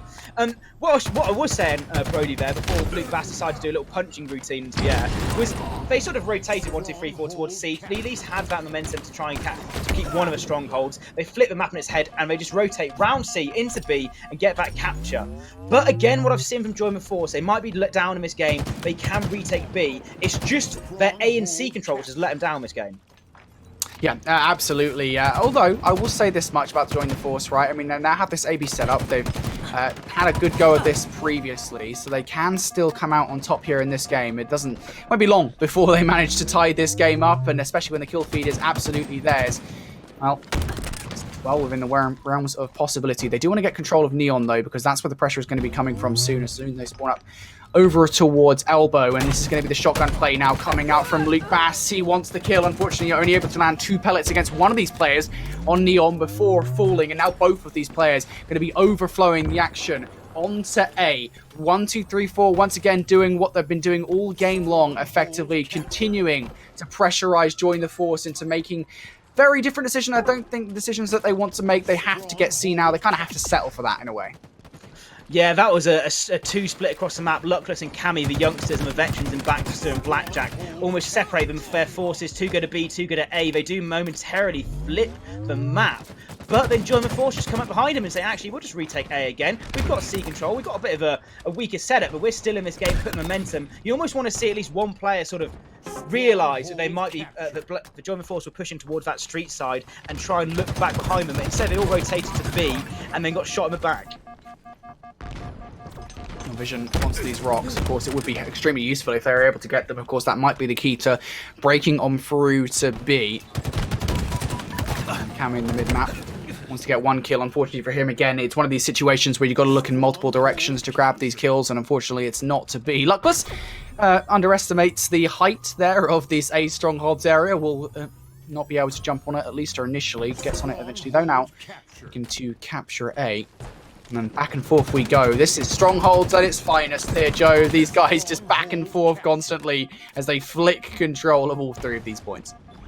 Absolutely, but it's starting to favour Join the Force a lot more. They were quite a deficit down in this game, 50, 60 points, and they're just about to tie it up. They seem to have a better push towards this B side, or at least a better sort of retake on this B side. But as I'm talking right now, we've got Luckless trying to get a triple kill, but decides instead to just look at the ground, not to kill that player on the side. 1, 2, 3, 4 managed over all of this to keep B, and if you keep B, it doesn't matter which side base you have, A or C, it's a lot easier to retake. So B control is almost paramount. That's the one you want to go for. So they control B, they're spawning at B side, and that means all it is just a little push towards A or C, and make Join the Force guess which one they're going towards, and just capture it back. And I don't know what Baxter did, he jumped out of that base just a bit earlier, but he should be able to capture this one towards A. So they still have the A and B set up. They are getting contested right now. Baxter has a big one-on-one to contest with. If he wins this one, you think he's going to win the game. And his teammate comes out to help him out. It's a nice play in the end for Baxter. This is going to be a hold-up, but it's all still just switching around the map here, Brody. Whenever we talk about one team holding a stronghold, the other team comes out and takes it. Yeah, I'm starting to get vibes of the first few seconds of this game now. 1, 2, 3, 4. I mean, with that AB set or AC setup, they decide to go for B also, and it's a trip cap coming through from 1, 2, 3, 4 domination here in the strongholds. This cannot last. This is not sustainable for Join the Force. Now, they only allow it to last a few seconds there, but the damage you have to feel is almost done. There's only 40 seconds, 40 points, until 1, 2, 3, 4 become champions of this particular matchup. And they move on in the bracket, continue to see another round of play, and a lot of that down at Cammy, the way that he has played in the last few moments of this game. Of course, that's not to talk about Blackjack as well. 28 and 17. He's pretty good in what we would normally describe as the respawn game modes, the objective game modes, if you like. He's pretty good in these kind of games. Yeah, we're on board with Baxter, another one of these veterans, but Blackjack is just is just that type of player whose best game was H2A. Halo 2 Anniversary, for those of you who don't know, plays a lot like Halo Infinite. You've got the same BR as your main weapon. You have a lot of the same movement traits as well. You didn't have sprinting, but you do have the same sort of crouch strafing and the like. So it is very similar. So it's not a surprise that Blackjack's so good at Halo Infinite. But as we're talking, the AB setup keeps being rotated around in both different directions. Luke Bass does a very good job there. He rotates back. He realises that the pressure was at A as well as B. Helps his teammate towards A and means that control still goes in their favour. They still have better spawns and a better hold. And realistically, you look at maybe two more pushes, and it could be a tied game. So these next two pushes are really crucial. Indeed they are. It is going to be Join the Force continue to hold this time down. Vision with the shotgun, of course, to deal with any stray players who have managed to make their way on through. Now, this is getting tense at this point in the game here. Nice kill coming in from Visions, of course. Kaya and the kill feed able to get yet another one also. 1, 2, 3, 4. I think you're starting to sweat in this situation. Now, Rockets are up in 15. If Join the Force get this, I'm a little bit concerned for 1, 2, 3, 4. I think they might have to give it up as well. Yeah, this is a tricky one. You've got Blackjack fighting towards B. It looks like they're trying to commit towards the B side of the map. Cammy's the one trying to watch his rockets, but he's not looking at the moment. It's a big set of gut slays. Vision does get the kill, but it's going to be a player on 1, 2, 3, 4. It's going to be Baxter who gets those rockets. He needs to utilise these really well. And with the back of that, his teammates, they do capture B. They're losing C across the map as well. It just seems to be back and forth so far. Neither team being able to get this advantage, but we're so far near the end of the game. This rocket has to count towards something here, Brody. I don't know when he's going to fire it. Will it count? It does. Takes out Master Boaz there. Hopefully there should be an A cap, but B's also being capped as well. Everything's going on in this game, Brody. Boaz just made D play right there. He gets that kill onto A, and that effectively flips control back over, at least temporarily enough, for them to grab onto B and join the Force. Upset 1, 2, 3, 4. They continue their run through the lower bracket, and despite all of the heroics from Blackjack, we'll take a look at his stat line after this game. My goodness me, what a clutch moment there. An awesome conclusion to this best of 3 here in the lower bracket. Yeah, of course, those who just tuned in, that was a best of 3. That was our last game in this series. And it's a reverse sweep. I know it's a best of 3 reverse sweep, but it's a reverse sweep nonetheless to the... my producer says it's a reverse brush, not quite this is why we don't let him cast. This is exactly why he's in my ears and you guys can't hear him. But either way, if you're in cloud 9 right now, if you've decided to join the Force, these are no joke. This team is no joke. They played against 1, 2, 3, 4. We touched on it before. Luckless Cammy. These are like your Halo 3 up and comers. Blackjack and Baxter. They've done it before. These are the vets of the Halo scene coming up against a relatively unproven new team formed here in Halo Infinite. And because of how the bracket's gone, this became a loser semi battle. The winner of this has gone through to the losers finals to face up against Kitty Krew.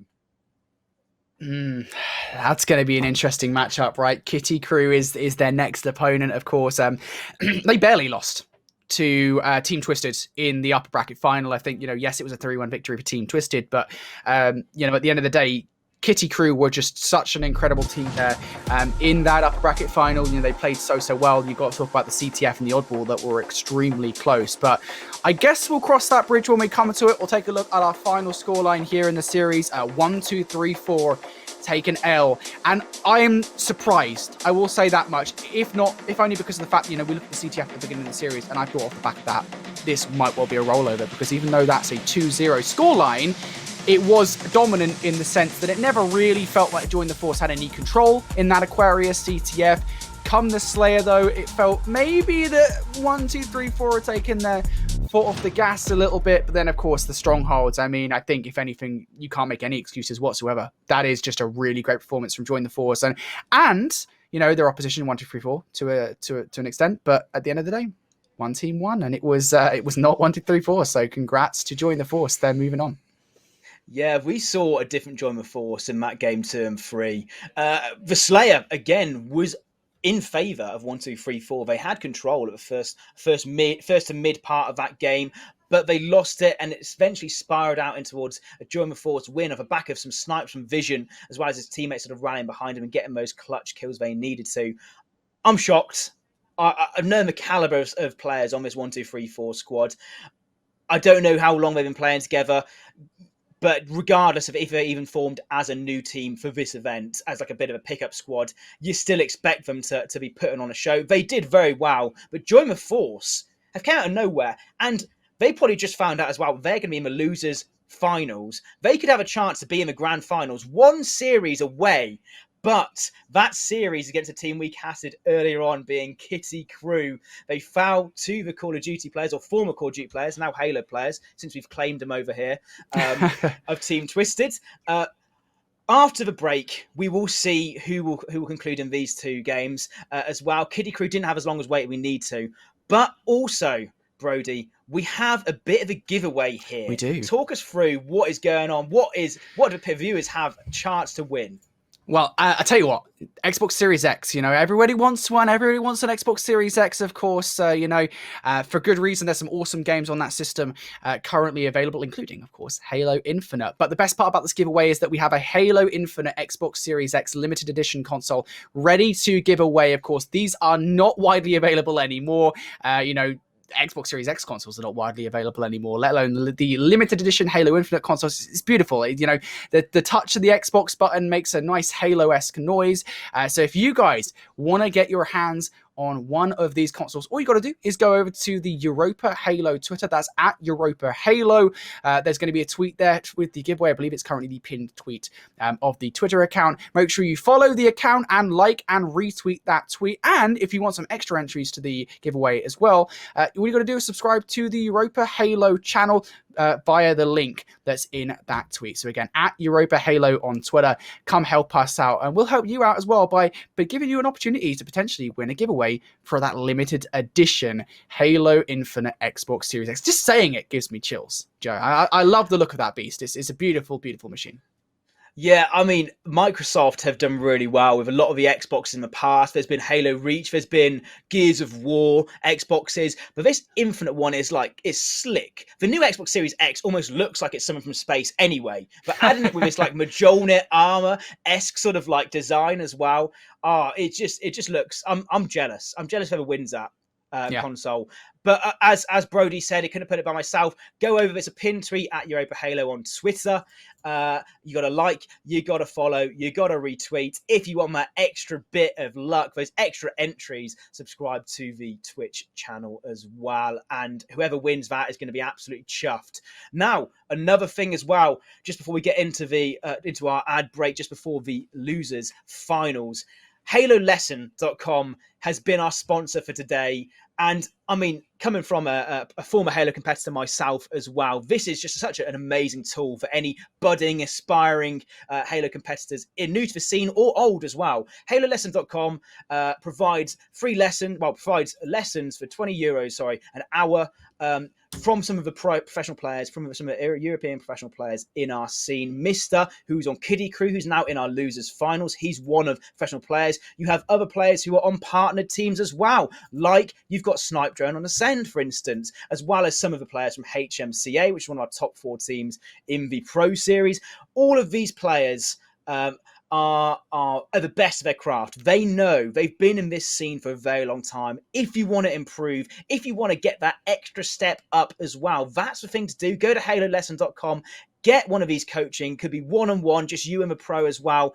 Could be between you and your friends as well. €20 an hour just for the one-on-one coaching side of things. This is such a good tool, and also one of those tools where no matter what level you're at, you can utilize this from. You could be one of the best competitive players, but you just want that extra step up.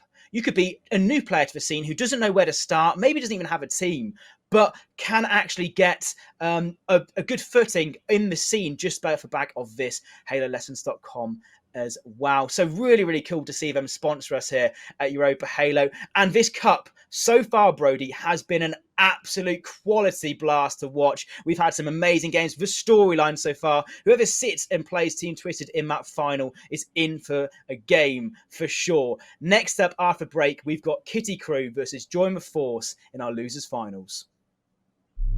Are you looking to improve your game?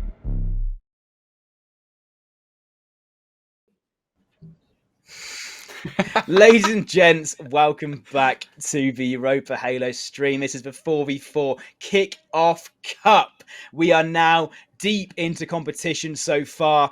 For those of you not been just tuning in right now, I'm Joe Sketch, joined by Brody Infinity. Brody, we're now in the losers finals. We've made it all the way here. We've seen some upsets. We've seen some crazy teams. We've seen teams I haven't even heard of make it this far in the competition. We've narrowed it down to the last 3 teams. Coming up into our losers finals, we have Kitty Krew and Join the Force in a best of 5. How do you see it going?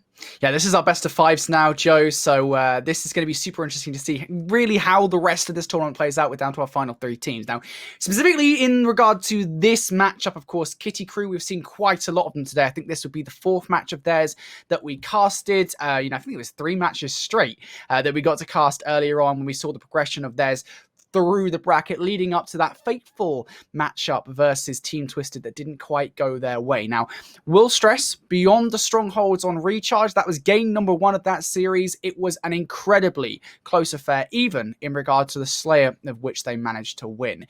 Going head-to-head with Join the Force, I don't really know what to expect here, because, we've got this, on one side, this Kitty Krew roster that I will remind everybody at home, maybe outside of playing some ranked playlist games, have just been chilling. Like, there is this effect of you sitting in the lower bracket once you finished up with your late upper bracket matches, that you kind of just waiting and you might go cold a little bit.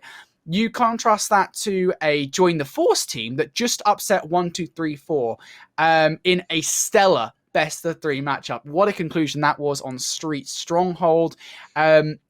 I don't know what to expect, because in this situation, I would say, well, what we've seen from Kitty Krew today puts them far and beyond what I would say I've seen from Join the Force, but I can't say at this point. And I know that's a cop-out. I get it, okay? I know people at home are going to be like, these casters are sitting on the fence. No, I mean it. I genuinely don't know. There's just been so many upsets today that I don't want to say too much about how I think this is going to go. Well, I'm going to go. I just feel like now I'm tempted just to go one side for sure. Please do. Prove we one of us is at least. Kitty Krew. Yeah? I think, going to win it. I think that Kitty Krew are a side that, they've played less series, right? They went for the winners bracket. They went down in the winners finals. Technically, that's the lowest amount of series you could have played to get to this point. Join the Force have had to fight through a losers bracket, like gauntlet in a way, and I mean gauntlet that is what it was. They even in the last game there against 1, 2, 3, 4, it was done like in the last breath. It was such a close game. Yeah, they're going to be riding high for momentum, but also they're going to be a bit burnt out, I think, as well. It's been a long Halo day for them. They've been playing almost 6 hours or so. Obviously not consistently, but through the losers brackets, we didn't see when they dropped down. But if they dropped down earlier on, they've played through a lot of teams to get to this point. That gives you a lot of Halo knowledge. That gives you a lot of team play knowledge as well. The more and more games you play with your team, the better, especially in competitive side of things. But also, you can be burnt out. Is it a fact for me as well, Brody? Mm-hmm. And I might be thinking a bit too much into this. Join the Force are a new team. Right. They're not necessarily seen as the as the favourites in this series. They weren't seen as the favourites in the last series as well. Maybe they've got to a top 3 and thinking, actually, this is a good position for us. They're happy with that. Are they going to be resting on their laurels and say, actually, top 3 is good? Or are they going to come out and start kicking towards Kitty Krew? With CTF Aquarius for game 1, looking towards that camo at the start. We've seen Kitty Krew on this map before. Mr. and Sticker have grabbed this camo pretty much off the bat. So we need to see Join the Force here at the start of this game. Make a play to make sure that doesn't happen. Try and be in this series as much as possible. If any team gets an advantage, if any team gets momentum on their side, it could just spiral out of control. I'm talking about the whole series, not just this game. Yeah, I will say, this is not going to be a sprint. This is going to be a marathon. Remember, folks, we're moving from that best of 3 format to the best of 5s from here on out, including this lower bracket finals and then, of course, the grand finals where Team Twisted await. So even if Join the Force do kind of come into this series feeling really hot, I'm not sure how long that will last before Kitty Krew really start to wake up, especially off the back of the quality of play that we saw earlier on in their prior upper bracket matches. But let's jump on board here to talk about sort of the utility that's available on the map. Marine has the camo ready to go, and that's a lovely nade to get things off. Yeah, if we're talking about starting setups and getting a camo so quickly on this map, you've got to look towards Krew. If you guys want to get those Halo lessons, just ask Mr. Please. How'd you get that camo? How'd you let his team get his camo so quickly and get control of it? So far, it is the side of Krew, as you said, which have been in control. They started off a better of a side. They're still not really going to utilise this map control. They need probably another set of slays here, Brody, at least, to get any sort of thing going towards the flag side of the base. But German Force has sort of been stopped. All momentum they might have had coming into this series has already been quashed, because they are getting outslayed pretty heavily at the start of this one. Yeah, this is a lovely start coming in here from Krew, and surprise, surprise, we look on Aquarius CTF. Guess where they're taking this flag, Joe? Would you believe it? Straight through utility, straight through Hydro. They want to get this flag in, and this is possibly the fastest and most efficient route you could do it in, and it probably looks like this is going to be a cap right out of the gate. And while all that was happening, while that journey was happening there from Krew, the kill feed was theirs as well. I think that's one of the key things that Krew are doing so well at the moment, is they are just controlling the kill feed, they're controlling the map, and they could potentially even set up a relay here, given the fact that kill feed is so heavily red. Yeah, I'm pretty sure if I'm right in saying that Join the Force played against 1, 2, 3, 4 on CTF at Aquarius as well, and it was a pretty dominant side for 1, 2, 3, 4. So Join the Force already played this game once. They already did get beaten pretty handily against 1, 2, 3, 4. Obviously, they managed to get the reverse sweep, but it is scary right now, Brody. It's 2-0, and there's flag relays across the map so far from Krew. They've just almost grabbed camo, they've grabbed flag, they're grabbing everything, and Join the Force can't even move at the moment. Yeah, you can quash the Olympic relay team. You just get Krew to do it at the moment. The way they're playing in this game is 3-0 in this game. We've been playing for 4 or 5 minutes at this point. If that, it hasn't been that long at all. Krew have just had such a stellar start to this game.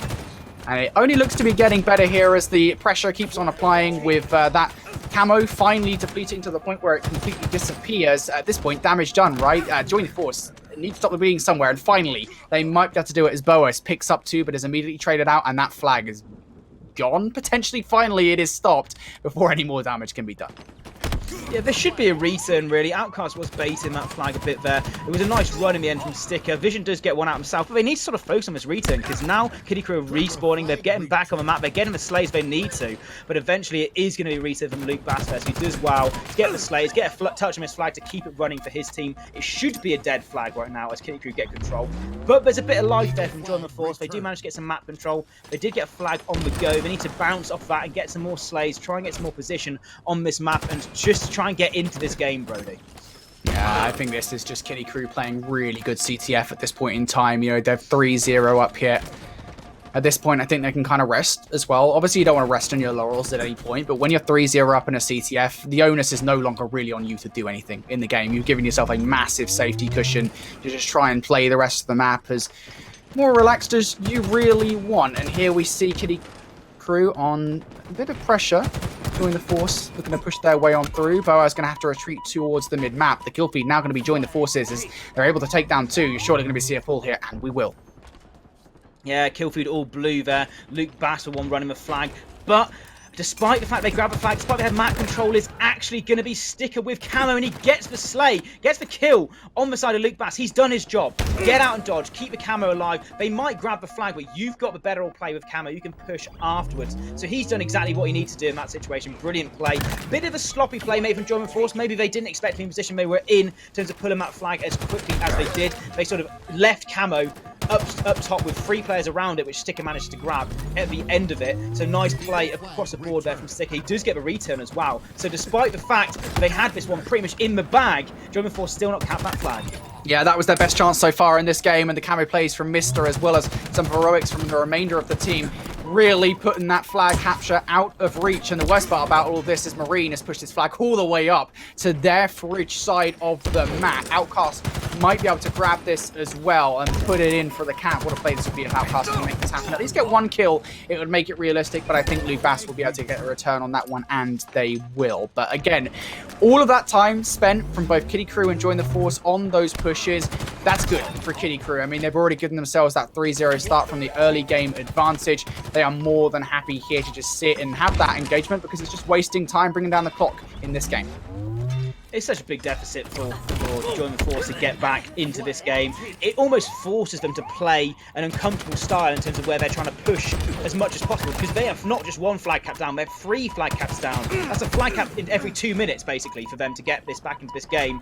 They have, despite the fact they've been playing a lot quicker, they have been able to force this flag all the way back to their base, but we're in that stalemate side of things just for a moment. Reset comes in, flag grab should be put home here by Vision, and he does so. So 3-1, not the worst, not the hardest point to get back from, but it's still going to be very tricky, especially the way Kitty Krew have been playing. Oh man, when Vision didn't put that flag in for a second there, shout out to Boas for that 2-piece by the way, but when Vision didn't put that flag in for a second there, I thought something was going to go dreadfully wrong. I'm glad it didn't for the sake of my sanity, but it's okay. Vision got it in the end, and finally, as we say, Join the Force have a cap on the board, and now this becomes a more realistic game, right? I mean, early on, this was a dominated game from Kitty Krew. They did extremely well. Now, Join the Force, they finally got a flag on board. That does a lot for your game plan, for your mindset here, moving forward. Now, flag has been taken by Kitty Krew, but on the other side, we're seeing Boas's POV here as he looks to bring the flag into utility, immediately shut down, though, from the opposite side. And, well, as both flags are out for now, there might be a stalemate unless both of these are returned. Yeah, I'm not too sure if they didn't know there's a player in utility there as they pulled that flag, as he sort of just walked into a couple of spawns. They do manage to get it across the map. There is a bit of life now from Join the Force. At the start of the game, I thought, oh, this is going to be Kitty Krew's game, no shadow of a doubt. But so far, there's been a little bit of life from Join the Force. As we say that, though, it's Outcast making his way all the way back to his own base. He should get this flag grab on one in uncontested. So now sitting at 4-1, the lead once again gone back to 3. This is such a tricky position for Join the Force to get anything from this game. They need to just bringing some momentum back towards them. Even if they don't end up closing this game or getting anywhere near to the victory, they need to sort of just get map control, make sure they're getting their shots they need to, not play scattered, and sort of realize actually this is a 5-game series. This one isn't over yet. I can try and build on what I've got so far. I can try and build on my own individual play so I can get more confidence coming into the rest of the series. Well, if I've learned one thing in my career as a caster over the years, Joe, it's that you never want to call a game before it's done. However, in this one, with 4 minutes remaining, you have to imagine Kitty Krew going to be feeling pretty confident about being able to close this one out, perhaps even by reaching that 5 cap limit. There's still 4 minutes left to do so, and they've got a ton of potential to get it done. Even aboard Marine, though, for now, this man has been going off during his time on Kitty Krew to date. Having a perfect game here, but still absolutely a big reason why they're able to be 4-1 up. And we'll just be trying to hold these players inside the blue court for the second. Unfortunately, Boas comes down, death from above to take him out. And now going to be on board with Sticker, who has had an incredible game at 20-8. Unfortunately, the heat wave won't be enough as we see a reversal. Yeah, nice little play there from, I think it was Master Boas, or maybe Luke Bass on the side to take down Sticker. Join the Force, again, they still are getting some good slays on that, good positions at points. I want to see them trying to hold their team play. We saw it against 1, 2, 3, 4, how well of a team unit they played. So far in this game, I'm seeing Luke Bass by himself, I'm seeing Master Boas just push individual plays. There's no team unit. It almost seems to be desperation, even though you've got 3 minutes left in the game. Every single player on the team is playing almost individually a bit, just to try and make the hero play, maybe, or just not too well aware of where their teammates are. Well, time dwindling down in this game for Join the Force to do anything. I think, while the timer on screen does show 3 minutes, the actual timer in terms of being able to win this game is much, much less than that. The flag now been taken for both of these sides. Outcast, what can he do about it? This flag is going to run straight into utility as well. And, well, mister, what can you do? And, oh, it's a nice play coming in from Kaya, still alive as well. And there's the realistic proposition here of Join the Force getting a flag through, still alive. Yeah, nice little play from Kaya. They do have the flag on the side of Kitty way back in their base. And even if you had perfect flag running, even if you saw the relay running, which you saw from Kitty early in this game, 2 minutes is such a small amount of time to get 3 flag caps on your side all the way back to your base right now. Even with the overtime, with extension, when you get that flag pull in the last dying minutes. We're not to see Luke Bass try and use this camo. He's got to use this camo right now. This is potentially the only lifeline they've got to get anything from this game here, Brody. Indeed it is. The camo play for Luke Bass what can you do with it? A nice one burst onto Marine. There's no more players in front. Nice back slap onto Mister as well. At this point, I think we're really just looking for some kind of theatrics, right, to try and bring yourself through to the next game, of course. I think at this point, you know, like I said, you never want to call it till it's over, right, Joe? But with 90 seconds left, I think, realistically speaking, the chances of them actually being able to relay 3 flags to tie this game up, pretty low. It would be pretty impressive. I would coin them the best Halo Infinite team if they could manage to do that in 1 minute 15. Realistically, what I can take from this game, from Join the Force, is that they do have moments. Again, we said it before. They've got moments where they can play. They can be the better team.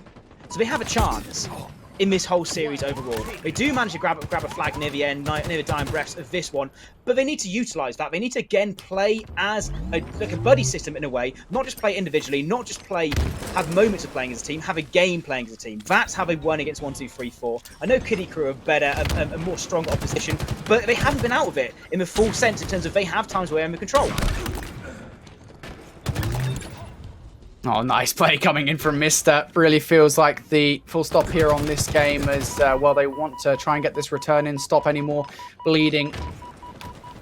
You've got to think they're probably very likely going to get it. Heatwave now coming in from Mister. Wants to get that kill, we'll have to walk away, but Mister being ever hungry for these gunfights will just go hunting for it. Nice double to come in there to close out this game. Just 10 seconds on the clock, and I'll tell you what, Joe, this has just been an incredible performance, incredible showing for Krew. And again, I did kind of mention it at the very beginning of this matchup. Before we got into it, right, you got to remember that Krew, outside of sitting and playing, presumably, I will say, playing ranked games, they've just been sitting on their thumbs waiting for the lower bracket to catch up to where they were at the end of that upper bracket final.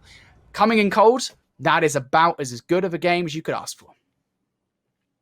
Yeah, absolutely. I mean, again, you know the caliber of Krew, though. But even if they are coming in cold, they have the skill, they have the talent to push through into a series. And after you'd imagine the initial setup where they got control straight away, it was pretty much in their ballpark the rest of the game. They managed, I think, within 3 or 4 minutes, maybe just a bit longer, to cap 3 flags, get a relay across the map, and after that, you can sort of put foot off the gas a bit. I mean, you shouldn't do, but I'm pretty sure what you're seeing there was a more comfortable gameplay towards the end of it from Krew. They had the control. They basically were forcing Join the Force to push towards them, and they just played off the back of that. They weren't desperating any flags. They're playing very sort of solid across the board, making sure they won the gunfights they could do. Again, though, looking at the stats quickly whilst we're here, Brody, 7,200 damage was the standout for Mister, which was fantastic. Looking then towards our rest of the series, so Brody, talk us through our next game mode here.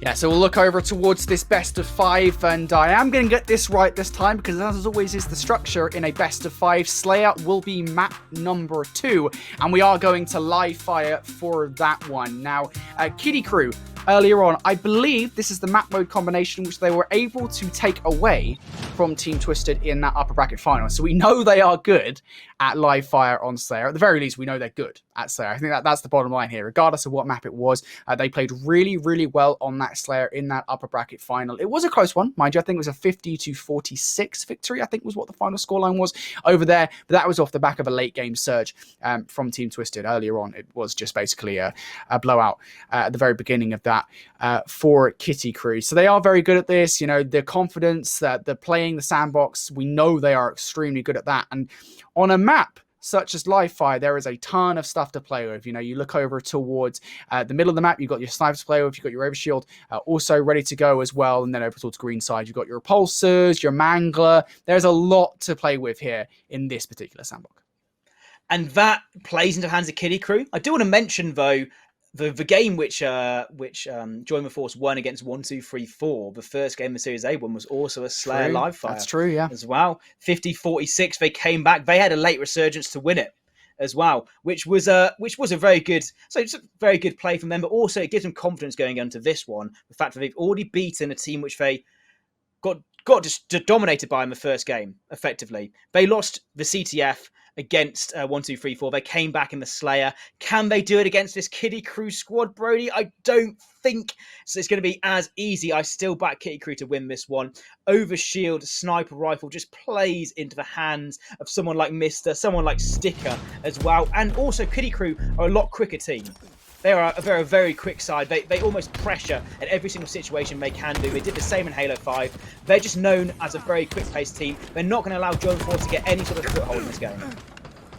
No, they will not whatsoever. Kitty Krew looking to start strong here. And, well, if that was their aim, that is exactly what they've done. And not only that as well, they've got the utility to work good. Marine with the sniper in hand, up in tower. Again, channeling his inner Princess Fiona. That camo will be up in just a second as well. And there it is, ready to go. Just going to keep an eye on any player who wants to go for it and misses the shot on Akaya. That's a big whiff because now that camo has gone the way of Join the Force. Yeah, absolutely. Big whiff. I mean, but he makes up for it though, Brody, doesn't he? With a sliding sniper cross the top middle there. Nice little shots. And around, if you look on the kill board right now, as we see Marine whiff a few more shots with the sniper rifle, his teammates are getting the slays. His teammates got another couple more slays, which is almost pushing the pressure towards German Force. They only got 1 kill in the game. They're trying to take down Marine. Even though he's not getting the shots with the sniper rifle, he is still wasting the bullets. He's still using these bullets, making sure that if he does die, that it doesn't fall on the side of German Force. The sniper is actually still down there with a couple of shots left, maybe in Vision's side. But he does get the good nade and does get taken out as well. Sniper's still down with 2 shots, but so far Kitty Krew doing what we had to do at the start of the game and putting the pressure towards German Force. Yeah, the sniper is still down on the ground. Now finally somebody going to pick it up, but guess who picked it up, Joe? It's going to be Marine. He's just like, yeah, oh, that sniper's still there. Nobody, even after all of that Inferno, has picked it up, so I'm just going to take it back, I guess. And now wants to get some kills against players who are coming up from that camo side of the map. Will whiff the no-scope through the mid-map, and Vision at the back of that should say, yes, please, I'll take that sniper rifle. There is only 1 bullet in the magazine. No, oh, he hits it. What a lovely shot from him. Unfortunately, it's not going to be a hit for the kill, though. It isn't a headshot as is required for a sniper kill here in Halo Infinite. So back to the BR, Vision goes. But, Joe, overall for Vision, I mean, this is a player that we know can go off. Yeah, he did it in the last time we played this Slayer. We saw this Slayer, he played even for the side of German Force. He had that sniper rifle in hand, and he was able to use it to such a great effect. He only had 1 bullet, and he still managed to hit the shot. Realistically, so far, when you want the sniper on the map, if you're looking at German Force, you want Vision to have it, and the players around him played the perfect set of Team Halo to make sure that he could excel and get the shots he needed to get. And that's what won them the game against 1-2-3-4. Now, against Kitty Krew, they've got a better setup. Outcast, he does get stuck pretty much out of nowhere by Kaya. That was his first death. So he's lasted about 3 minutes for the start of this game without even dying. Yeah, this has been a crazy start overall for Kitty Krew. This is the early advantage that they wanted. But again, just a reminder, as you kind of said, Joe, before we got into this one, Join the Force, I mean, versus 1-2-3-4, they were in a very similar position not that long ago. And ultimately, when you think about it, it was the comeback that really got them the victory overall in the series, of course, including their victory on map number 3. But right now, going to have to put together some heroics to come back into this game. Look at Mister with the slide, the sniper rifle in hand. How many great plays can we see out of him? A couple of whiffs, and, well, you might want to think about switching to this BR for some of these kills, especially as he goes into tunnels. Sniper now down, and that will be given to Boaz. Yeah, what can Boaz do? I don't think we've seen him with the sniper so far in any of the series we've seen. So a bit of spotlight on him now, calling him out. What shots can you make, Boaz? Can you get a clean snipe on towards Marine? No, he can't. Just missing this. I want to see his teammates sort of play around him there. He's sort of out in the open right now. If Kitty Krew realise where he is, they can sort of push towards this top towards the house side, and eventually I do see his blue team, his teammates start spawning towards him, realise he has a sniper, realise he has effectively 5 kills potentially in his hands, and just make sure that he can get the shots that he needs to take. Yeah, you need to use this stuff to your advantage again. So far, I think if you talk about use of the sandbox in this game, Kitty Krew have been by far and away a better squad, at least in that category. But here we go, Join the Force. This is exactly what you wanted to see. They need to start playing as a team. They're now brought the deficit down to just 6 points between them. Oh, there's the first kill with a BR. But it will be traded out. Now that sniper, I think, should be down on the body as well. But still, they brought the deficit down. I think that's what they wanted to do. Vision, the Predator right now on the map. The camo, can he pick that sniper rifle up as well? He sees it on the ground, but decides to go for the heat wave, decides to go up close and personal right now. So nice sort of control from him to make sure he utilizes what power weapons he has. The camo and the heat wave almost going to be the game swinger in this game right now, Brody. It's only a 4-kill game. This next set of slays could be a tie, or it could mean an 8-kill lead for the side of Kitty Krew. So this is going to be a big sort of next couple of minutes or next minute in this series. Indeed it is. It is just down and out 4 points. It's crazy how Join the Force can consistently do this, right? Looking for it yet again. Oh, it will be traded. Now 3 points the difference between these two teams as Kitty Krew approaching that 50-point mark sooner rather than later. Sniper rifle in hands for Luke Bass. How many crazy plays can he get? Unfortunately, no crazy plays, just a couple of crazy whiffs. Now, let's get against Outcast. There's a couple of players still to worry about around here, around the grounds as well. Including Sticker, over towards Green. But Luke Bass is on a fryer at the moment. Nice couple of kills, but again, the deficit hasn't changed. Is Luke Bass playing SWAT suddenly? He just got those 2 kills in 2 different headshots straight away. Luke Bass, nice little pickups from him. The kill deficit's still at 3, but at least it's keeping it close from Join the Force. They seem to be a completely different team on this. Whatever happens on Live Fire Slayer, they seem to just come out of their shell and become a just different team completely. Realistically now, still at a 3-kill game, this sniper rifle could be the clincher, but so far, it hasn't really played effect in this map. No one's really been able to get a good sort of run with the sniper rifle, get any sort of thing going with it. We do see Marine, probably for the 9th time, grab it, but he does get taken down eventually. I want to see Vision grab it. I want to see one player from Join the Force sort of grab it, chain a few headshots together, because there's only 10 kills left now for side of Kitty Krew. Talk about performances in this game so far. Mr. on our screens has had one hell of a one, 17-9. Then again, it's not all that surprising from what we've come to expect from Mr. Definitely been the MVP so far for Kitty Krew today. And, well, can he continue that good performance as this game gets closer and closer? 41-41 for the first time in a while. It's been tied up. Join the Force. There is surely no way this happens again, right, Joe? I'm starting to believe. I'm starting to believe right now. Somehow Join the Force are they like, I don't know what happens when it goes into Live Fire Slayer. I think they just sort of get together in a call and go, do you know what, we've won this one, boys.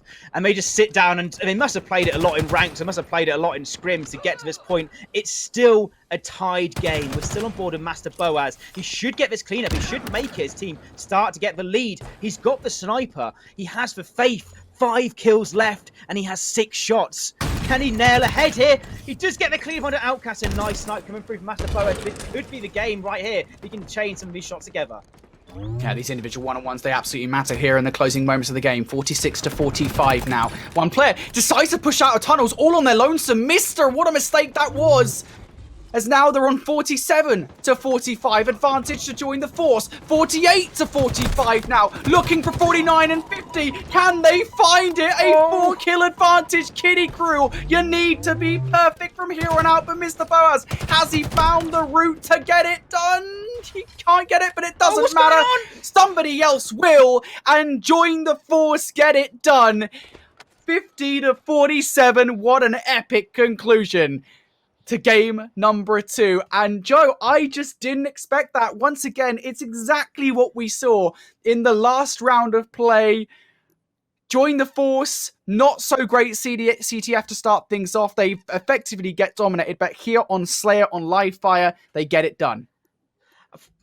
I don't know what Join the Force are having. They're eating in between that game 1 and game 2, but whatever's going on, they have got some extra juice, some extra fire coming through to that Slayer, that second game. So far, we've seen them twice in Slayer. We've seen them twice win. What happened last time, Brody? They won the Slayer. They went on to win the series. It is now going to be a best of 5, so you've got to do it in that extra game.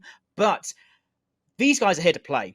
Right now, looking at the stats across the board, Mister is popping off right there. He gets 19 kills for loss. And again, we touched upon it before. Maybe it's a bit more towards Kaya at the bottom there. Massive Boas with 14. But they're all getting the slays they need to. They're all getting the slays which have helped them win this game.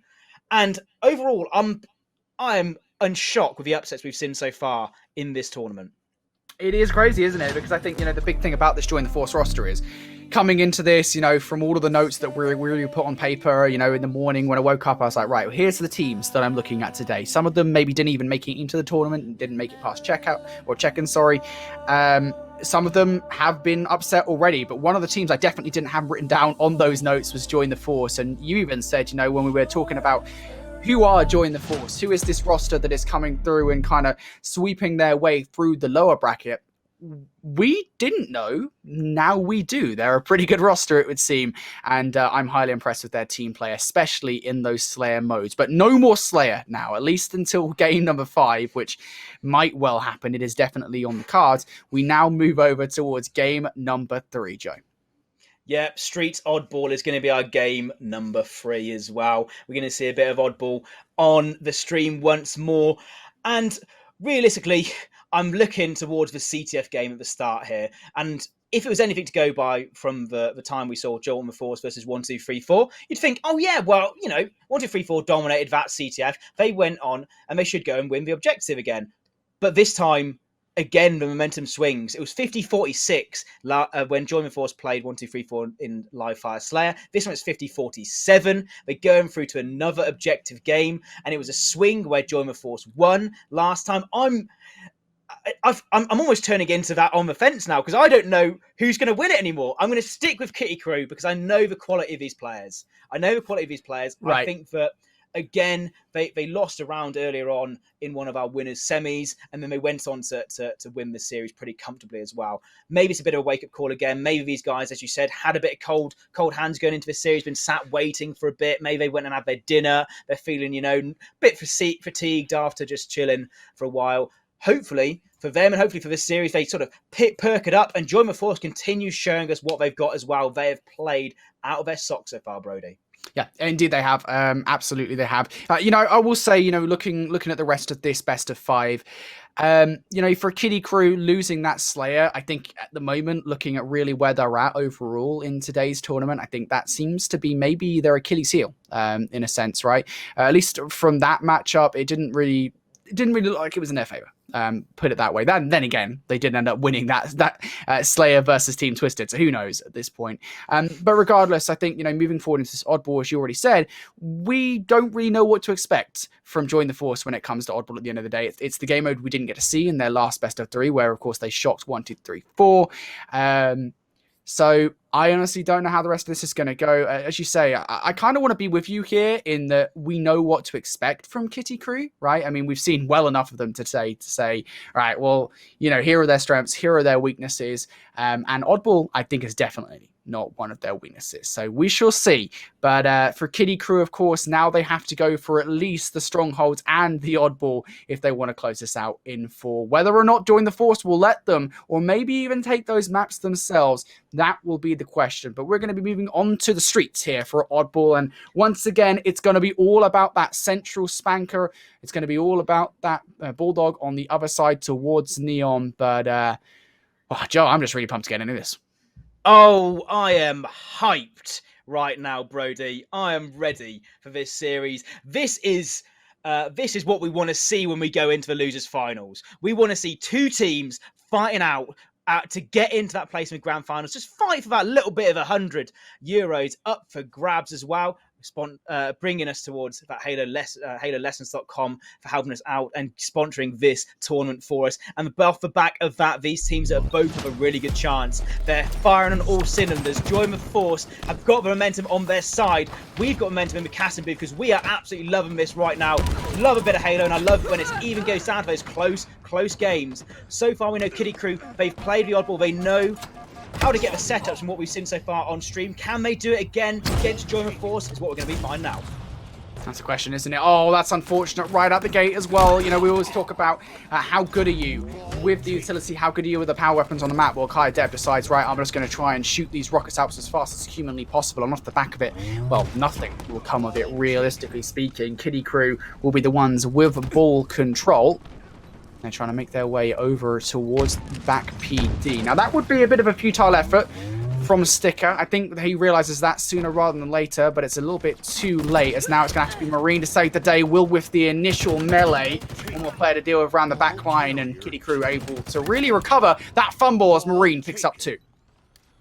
Yeah, Kitty Krew in control here right now. Marine getting a nice little double kill to help his team. And you can see sort of look, the setup right now. You've got 2 players towards the Old Town side of the map. That's going to be Marine on our screen, and also one of the other players who just back down for a second, making sure that if anybody pushes from this side, they do have a vision on that. We've also got 2 players towards the Neon side, just in case if they do push through Old Town, those players get slayed down. They can get that rotate in pretty much free. So Outcast did a really good play there, where he managed to rotate that ball, realising the pressure's coming in. There's probably a couple of slays here, which Kitty Krew need to get to make sure that Join the Force don't push in towards this train station side of the map. That's one of them on Kaya, and hopefully that should open up the map still for Kitty Krew to grab this ball again and make their way towards sub train station and get some points on the board. But as I say that, Brody, it seems that Join the Force spawn up there and stop any sort of rotation from that odd.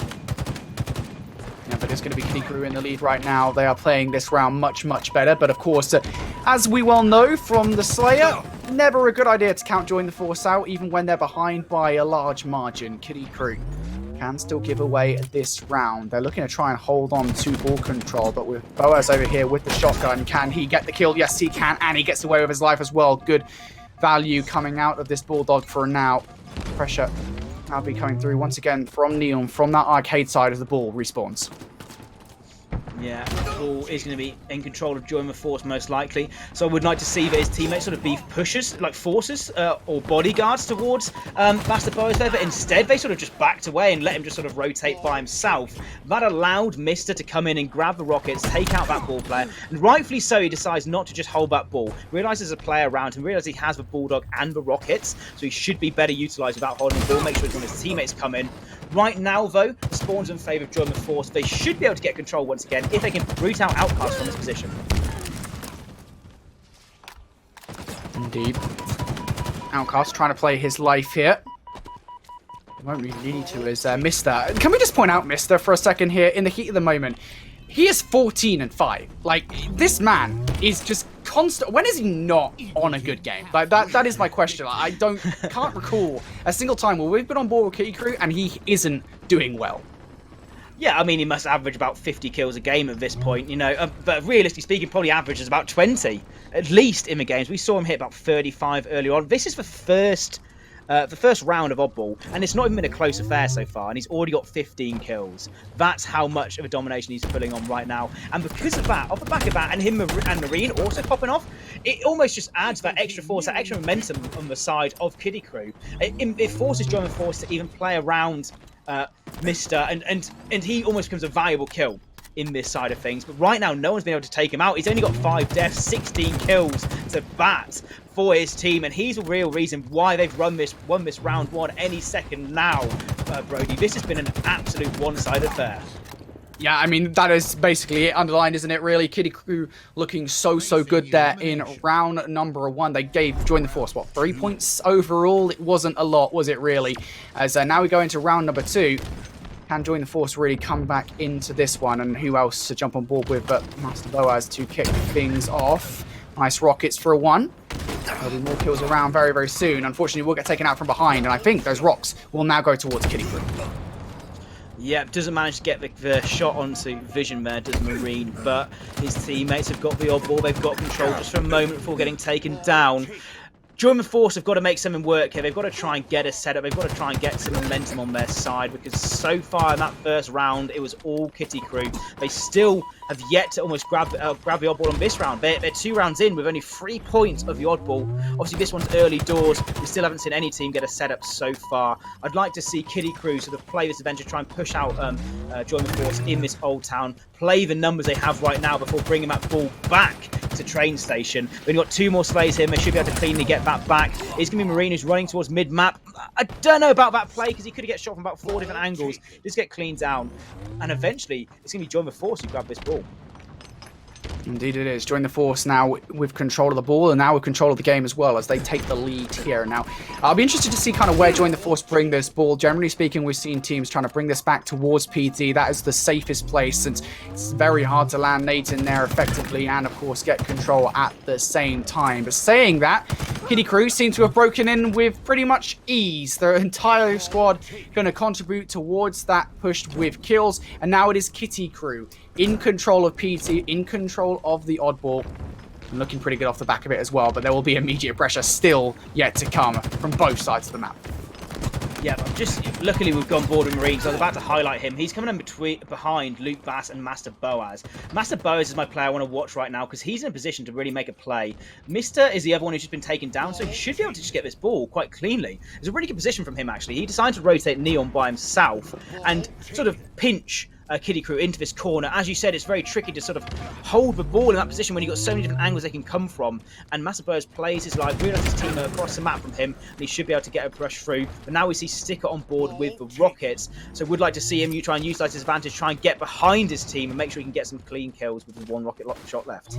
Ideally, he wants to stay alive at the back of the play as well. He will be able to. The Rock's still up, and there is the kill. The oddball off the back of it as well. Sticker, with that play, will now gain control of the oddball as Outcast takes down Vision 2. This is about as good as you can get here for Krew. They're going to hold this oddball over towards the back of A strongholds, while the rest of the team, or the rest of Join the Force, I should say, will be spawning out over towards Neon. And for Krew, this is a great position to be in. Sticker will get over to that 100-second mark here in this game of oddball so far, living up to the OBJ role name. Yeah, that ball is definitely stuck towards Sticker for this one. What I like to see, what Sticker did just a bit earlier, you just saw him walking towards a wall, right? At the back of there, you saw him just walking towards a wall. What he was doing there was making sure that, one, Join the Force doesn't spawn Neon Street, and two, that his teammate spawns with him. So he's actually spawning out Join the Force during that play, which is a really good sort of, like a 100 IQ play to make realistically in that situation. And off the bat of that, it means that one, Join the Force have a longer time to get towards this side of the map, and also two, it allows his teammates who are just coming off respawn to set up and almost gives them that extra seconds to work with. Yeah, so often Krew have survived the onslaught that Join the Force have brought to the table here. Can they do it once again? Marine sticks his head out, sees what's going on outside the front of the police station, decides, nope, I'm good. Let me just sit here with my shotgun. You guys can come on in if you want to, but it will be a siege, not worth it.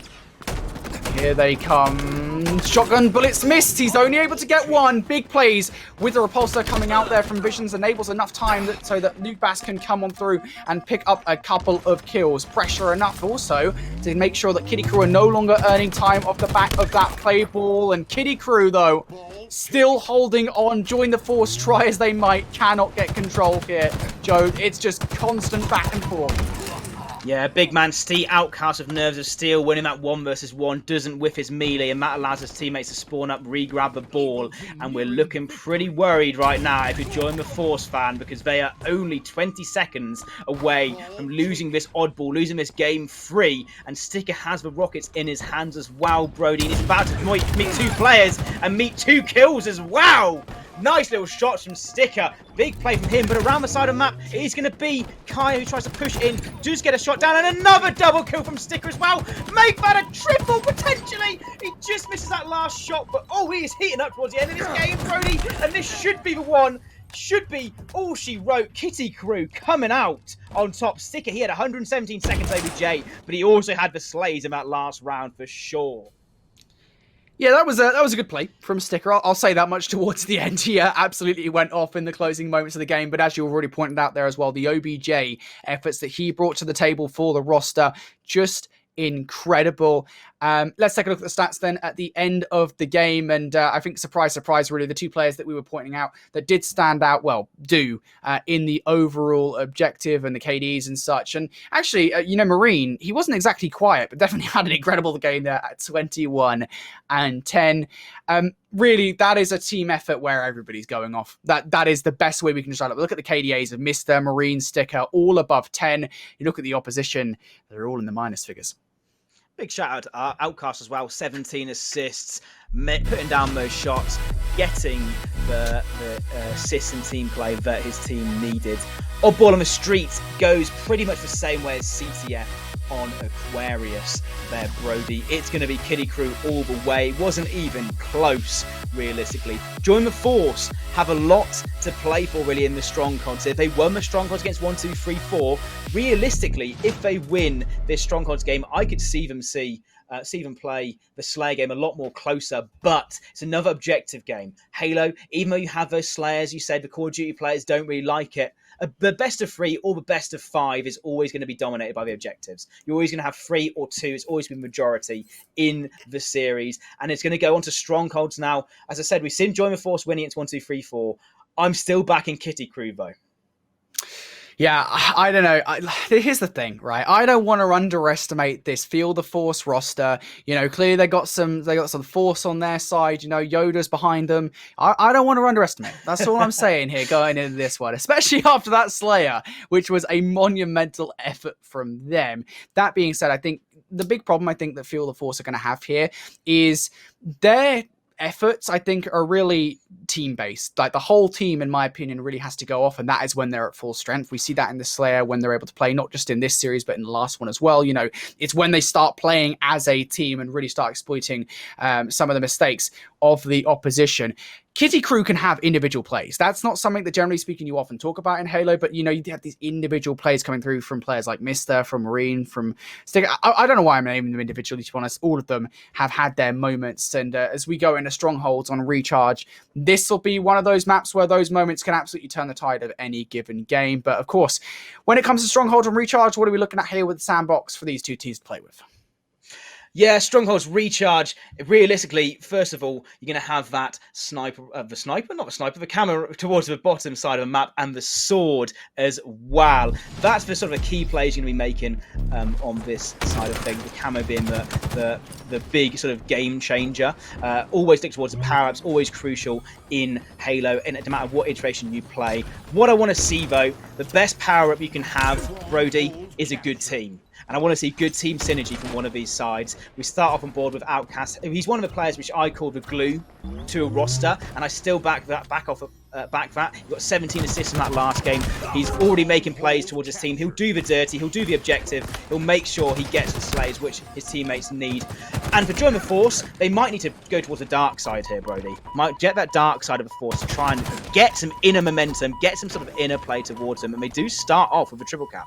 Yeah, I was going to say, I don't think they did anything at the moment, the way that they're playing. I mean, a trip cap right out the gate here. Kitty Krew don't really look that well put together whatsoever right out the gate. Of course, this is still very early doors here on Stronghold, so you never want to count anybody out until the very end of the game. But Mister going to try and help out the team clear out this A stronghold before moving away towards C, and now stabilization for Kitty Krew. There was a bit of struggle, a bit of problem there for Kitty Krew right out the gate, but finally the kill feed is now going to be theirs, and Join the Force will continue to spawn out over towards Pirates, over towards Gold, as look at this tear coming in from Mister. That'll be his 3rd or 4th kill in a row here. Yeah, the 2-shot Mangler switch to B after the cleanup. They've got the A and C control right now, Kitty Krew. Realistically, what they're going to try and do is root out these Join the Force players at B and then try and get the advantage. Almost misses in a perfect spot because he sees all of Join the Force push towards this C spot. He's gotten shots into 3 different players right now. His teammates can capitalize on those kills. That should be an easy few shots coming through. Instead, Mister realizes, okay, right, we still control a B. I'm not going to try and still got control of C for just a second. I'm not going to try and capture B. I'm going to play my life. I'm going to try and get this camo. That's a more important play than just getting a stronghold. Well, in control of Attic at the moment will be Marine with the shock rifle. We've seen players do some deadly things with this over the course of Halo Infinite so far, and it's only been out for about 2 months or so. So maybe he can pull off some even greater plays here. Looking for the players down in bottom control, though. Vision will be tagged. Of course, Sticker going to go and finish that one off. Going to whiff the shot against Boaz, who will be called out. Of course, Mister should be able to deal with that one. But really, if anything, the information he is gaining from this power position, even if he doesn't hit these shots, which, yes, he has just been able to do so, is paramount to Kitty Krew being able to control that A zone. Nice 1v1 win there from Mister. We can see just his little outline on the screen of Marine as well, because he won a 1v1 there against Master Boaz, which is basically for control of A. And he got on top of that. He made sure that the Join the Force team was spawning out back at C. They've got to have another push now towards one of these 2 objectives. They've got to make the decision. A or B is the one they need to go for. They need to get together and sort of rally behind each other. And they've decided to go for B. I can see it all from the POV of Luke Bass right now. He's the only player towards A. His rest of his teammates go towards B. I'd like to see him put some pressure towards A, actually, right now. He knows that his teammates are going to be towards this B. They're going to be drawing the attention. He needs to get towards that A position to try and sort of draw the fire of the Kitty Krew, but instead he falls to a player on Kitty Krew and they still maintain the control of A and B. Yeah, this is looking pretty good. If you're a Kitty Krew fan at the moment, they are in full control of this game. Join the Force now going to attempt a Q onto A, but it doesn't last all that long. Mister will clean up shop with Luke Bass being the last remaining player, and Join the Force sent straight back to square one here. Now, this is a deadly spawn trap. This is the position you don't want to be in if you're Join the Force. We've spoken about this time and time again. If you're stuck, spawning over towards C, you've got players in control. If you're a Kitty Krew, it is horrible to try and get out of that position because you're just going to continue to get sent back straight one. You have to go through so many different choke points to try and get to either A or B, and the crossfire, of course, watching long haul. It's basically horrible. It's a horrible position to be in. And the worst part about it is that Kitty Krew can be afforded all of these nice luxuries, such as the active camo that's now been given away to Mister, and he can now do some nasty things to Join the Force as they try to take it.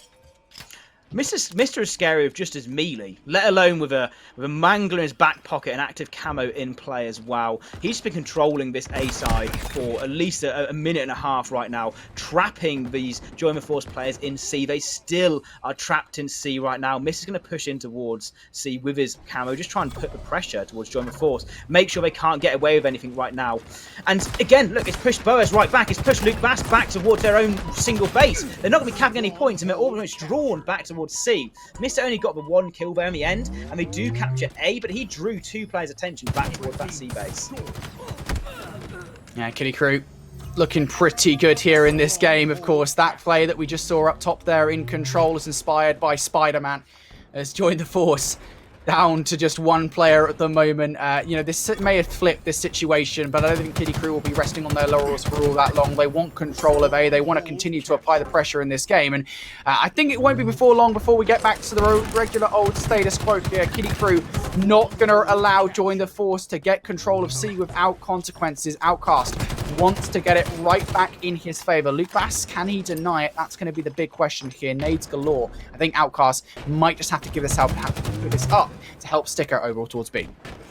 Yeah, nice trick and control from Outcast. He didn't need to push that kill really there. They've got the advantage. His teammates across the map are taking B as well. He can just keep dipping his toes into C, and it's going to draw players back from Join the Force. They're going to have to always be watching him. You have to take down Outcast before you can make a push effectively on this map. If you leave him, he's going to capture C whilst you capture B. So if you see on the map right now, two players from Join the Force, despite them losing it by almost 150 points, have been drawn back to their base. All of the back of Outcast's work.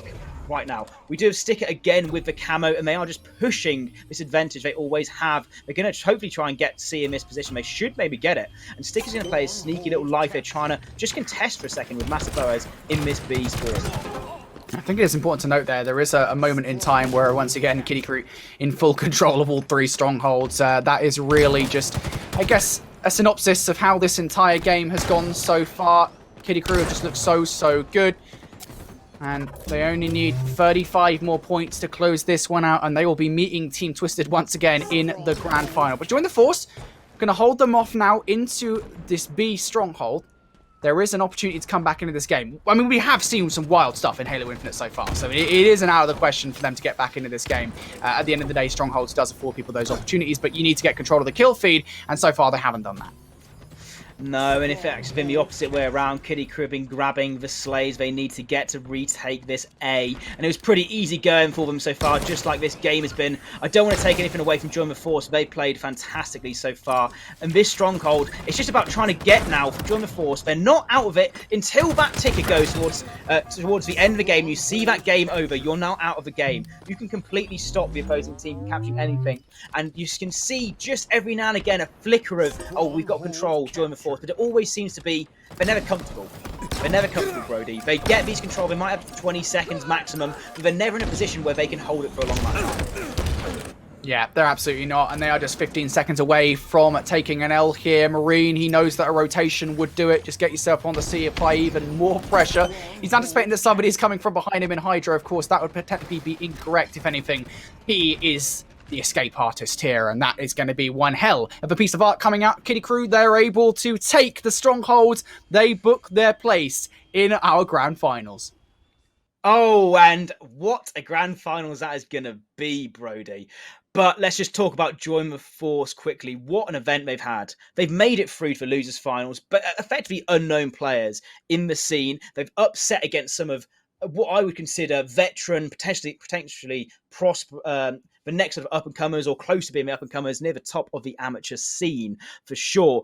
Kaya, Luke Bass, Vision, and Master Boaz are definitely some players to look out for. They've made our top 3. They do unfortunately fall short, but it wasn't an out-and-out sweep there. From the side of Krew, it took them 4 games, the 3-1 in the end, but the OBJ looked like on another level for Krew. And they are now locked themselves into a grand final, Brody. We've battled through. We're nearing now the time. This is where we're going to see a winner after the break. We're going to see who's going to be winning, who's going to be taking home that prize. Just before we do all of that, we do have that giveaway still under cards, under the wraps. This is going to be our Xbox Series X giveaway. Brody, you've been doing so well, giving a big shout out. You want me to sell it again? So far. You want me to do it again? Let's do it. Right, Let's cool. bring some hype towards it. Channel my inner David Dickinson here to try and sell this item to you guys at home.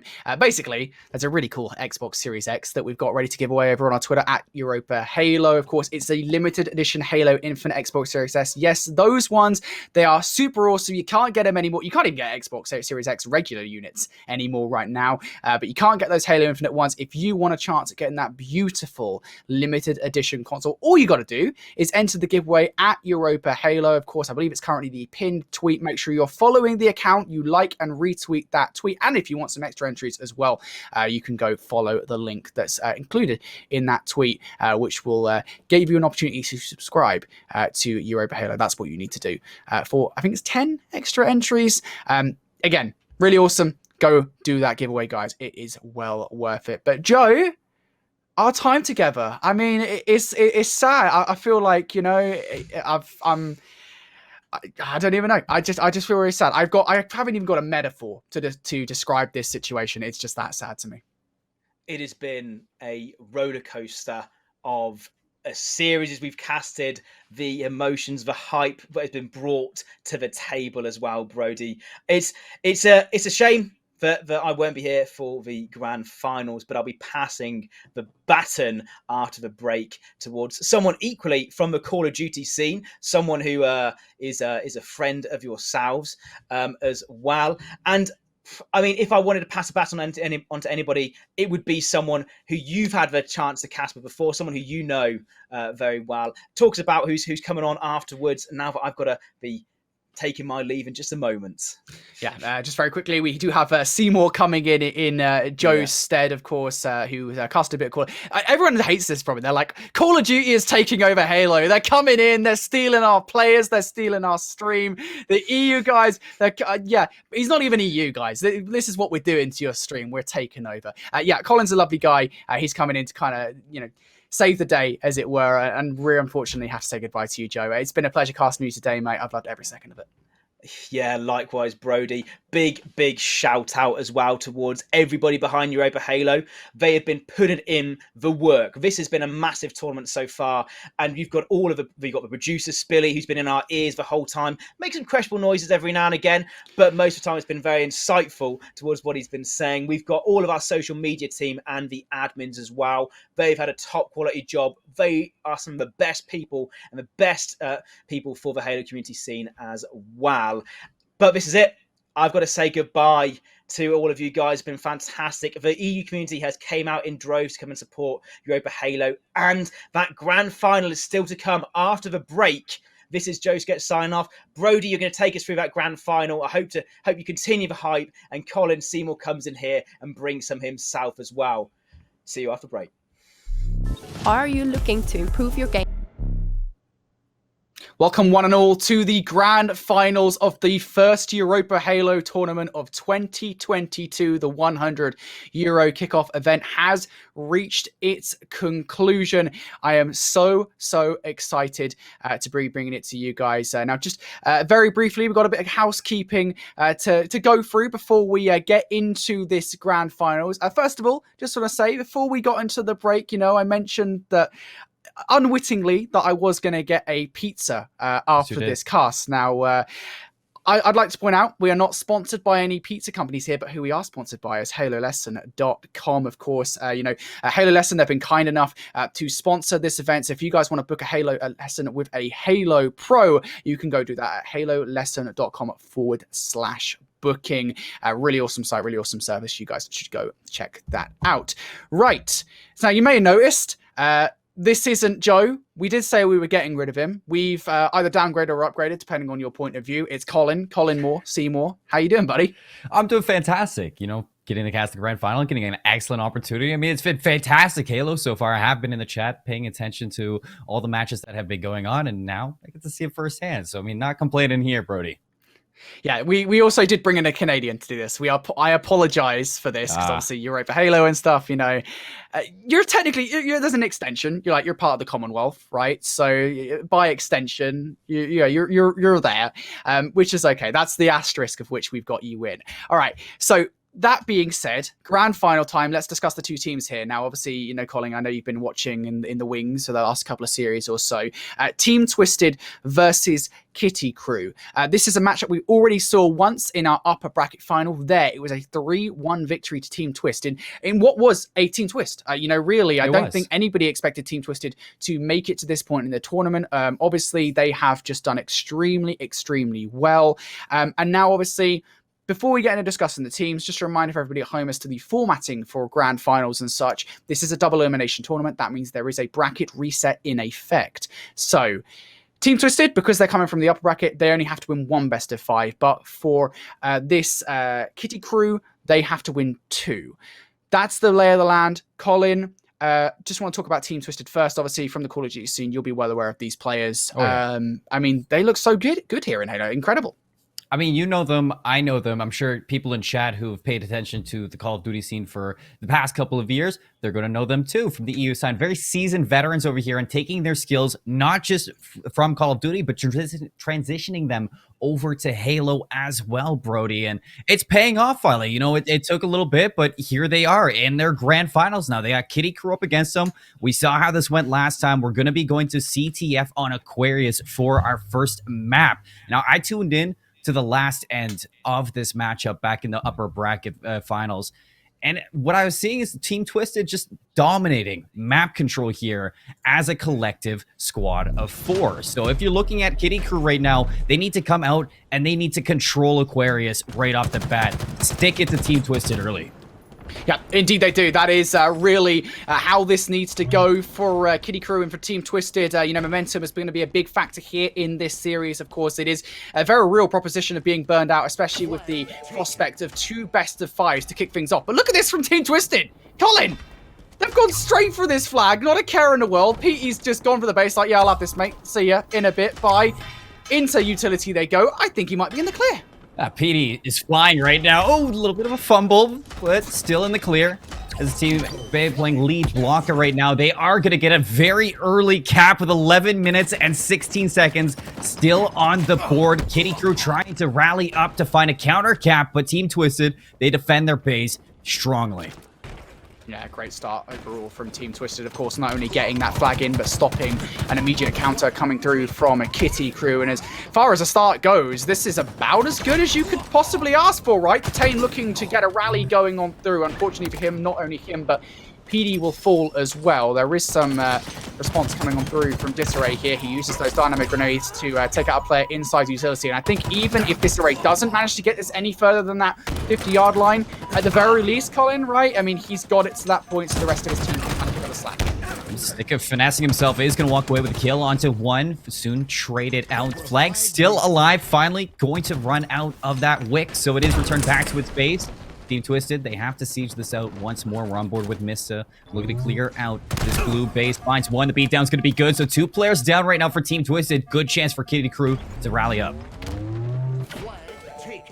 Good chance indeed here. Flag has now been taken for Mista once again. Wants to get the return. Might be able to here. Detain's still on the flag. And no way! Detain with a really nice kill there. Still now Heatwave in hand. Detain has been a force so far early on in this one. And for Team Twisted, this has just been about as great of a start as you could possibly ask for.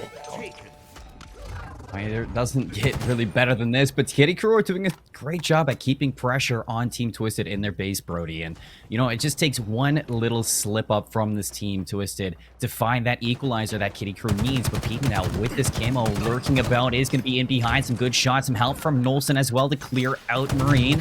Missed to fall as well. Sticka trying to get into the beat, but that's 3 down now for Krew. They have the flag out. They might be looking for the second.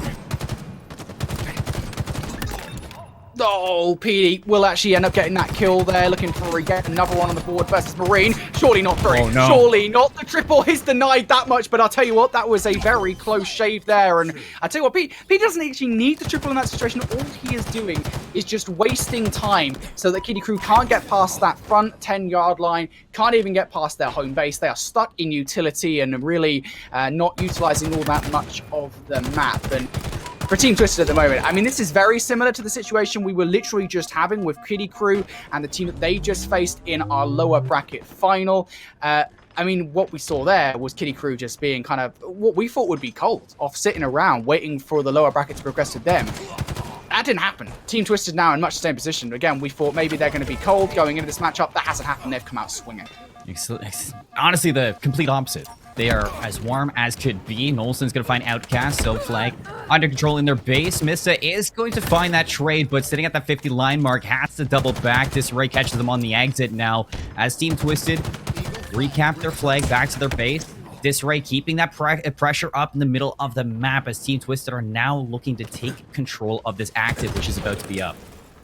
The active camo going to be an important gunfight here for Sticka, looking to nade player out so they can get control of it. Not sure if they have done so just yet, as Nolson and Disdain pick up gunfights, though you have to imagine that they probably will not get control of that camo area. Marine try to play his life. It's not going to happen as Disdain able to take him down, and all of these kills in favor of Team Twisted, including the camo from PT. This might equate to another flag pull here, Colin. Ooh, and he's got that close distance too. Shots on Outcast, no shields, and no life either. Disarray to find the beatdown. Nolson to find a third. That is an open base right now. If they get that 4 down, they can pull this flag, get it out of this base, but that is a huge pickup from Marine, not allowing the flag to exit the platform. Yeah, again, that's a huge stop. And at this point in the game, you know, when there's 7 minutes left on the clock, there is well enough time to come back into this game if you're Krew. You go 3-0 down, yes, that still is the case, but it's just much less probable that that will happen. So big stop there overall. Team Twisted, of course, will want another go at this one. The repulsor play coming in from Disarray. He'll only be able to get one, though. Trade still going in favor of Team Twisted, and that seems to have been the case. I think so far in this game, you know, when we have all of these engagements and such, Krew, they seem to be losing the large majority of these trade situations. It always seems to be a Team Twisted player that's the last man standing, Colin. That's a good trade from Outcast. Again, just Krew trickling on in, finding these kills to delay this pull again and again. Team Twisted now still getting back into this. It's Disarray to pull the flag through the closet. Up into the top white now, will crossboard into the Team Twisted half. This might be home free. Is there anybody on the overextension? But look at that kill feed. It's all red. Twisted, they're going to get 3 on the board here. Excellent rally from Disarray. Excellent help from Team Twisted. They have quite the comfort zone right now, Brody. Indeed they do. Team Twisted looking so good here in this game of Aquarius CTF. And looking for a number 1 for this team at the very least. Marine is finally pretty confident that there is a lane. Of course, has the cover coming in, I think, from Sticka, who is, as soon as he gets into utility, should be providing enough cover for this flag to go on through. And hey, some resistance. There is life yet to be found for Krew as this flag will go through, and they look so good. Now, Colin, what I would say is what we've seen from Krew on Aquarius CTF in the past today, they are very good at rallying flags back to back. So there is well a chance, right, for Team Twisted to still lose this game.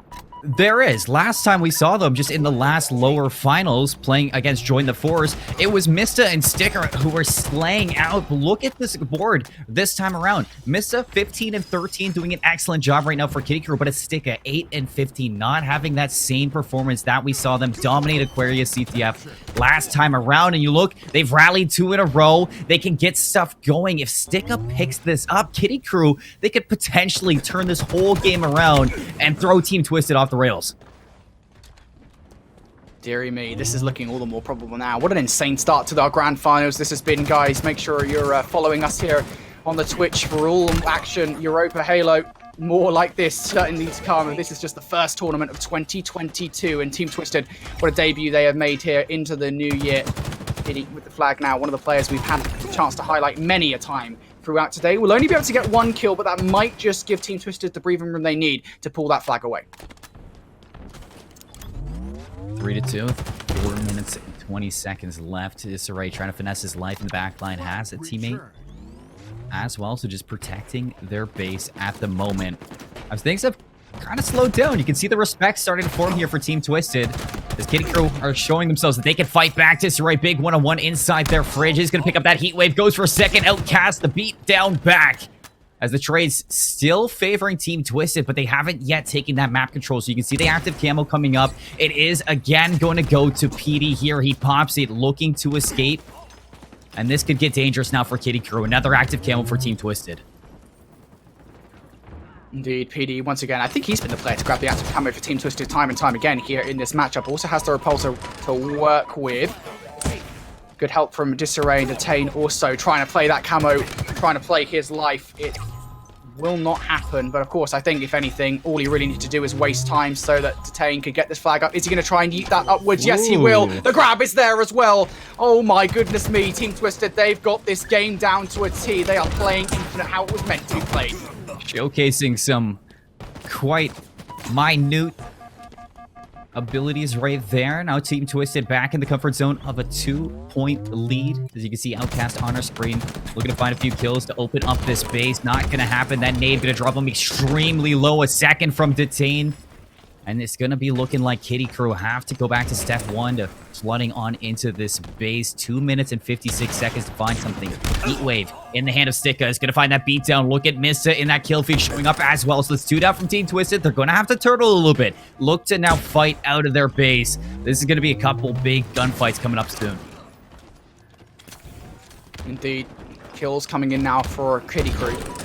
They can get this flag, they can rally it over through utility, which is, ironically enough, like, nobody ever pulls flags towards planners, right? I mean, I guess there's a reason for that, you know, you don't ever really want to do it, it's just such an open place, but regardless, utility would be the play. Nice double coming in from Marine now as Krew. They had that touch on the flag, but since then, even despite kills coming in their favor, they haven't quite been able to follow up with it. Yet another touch, and here we go. Sticka grabbing this flag, should be able to pass it to Outcast, who is already there waiting inside utility, and it was just thrown a little bit short. And this means that Sticka now going to have to put in a little bit more effort to get this flag through.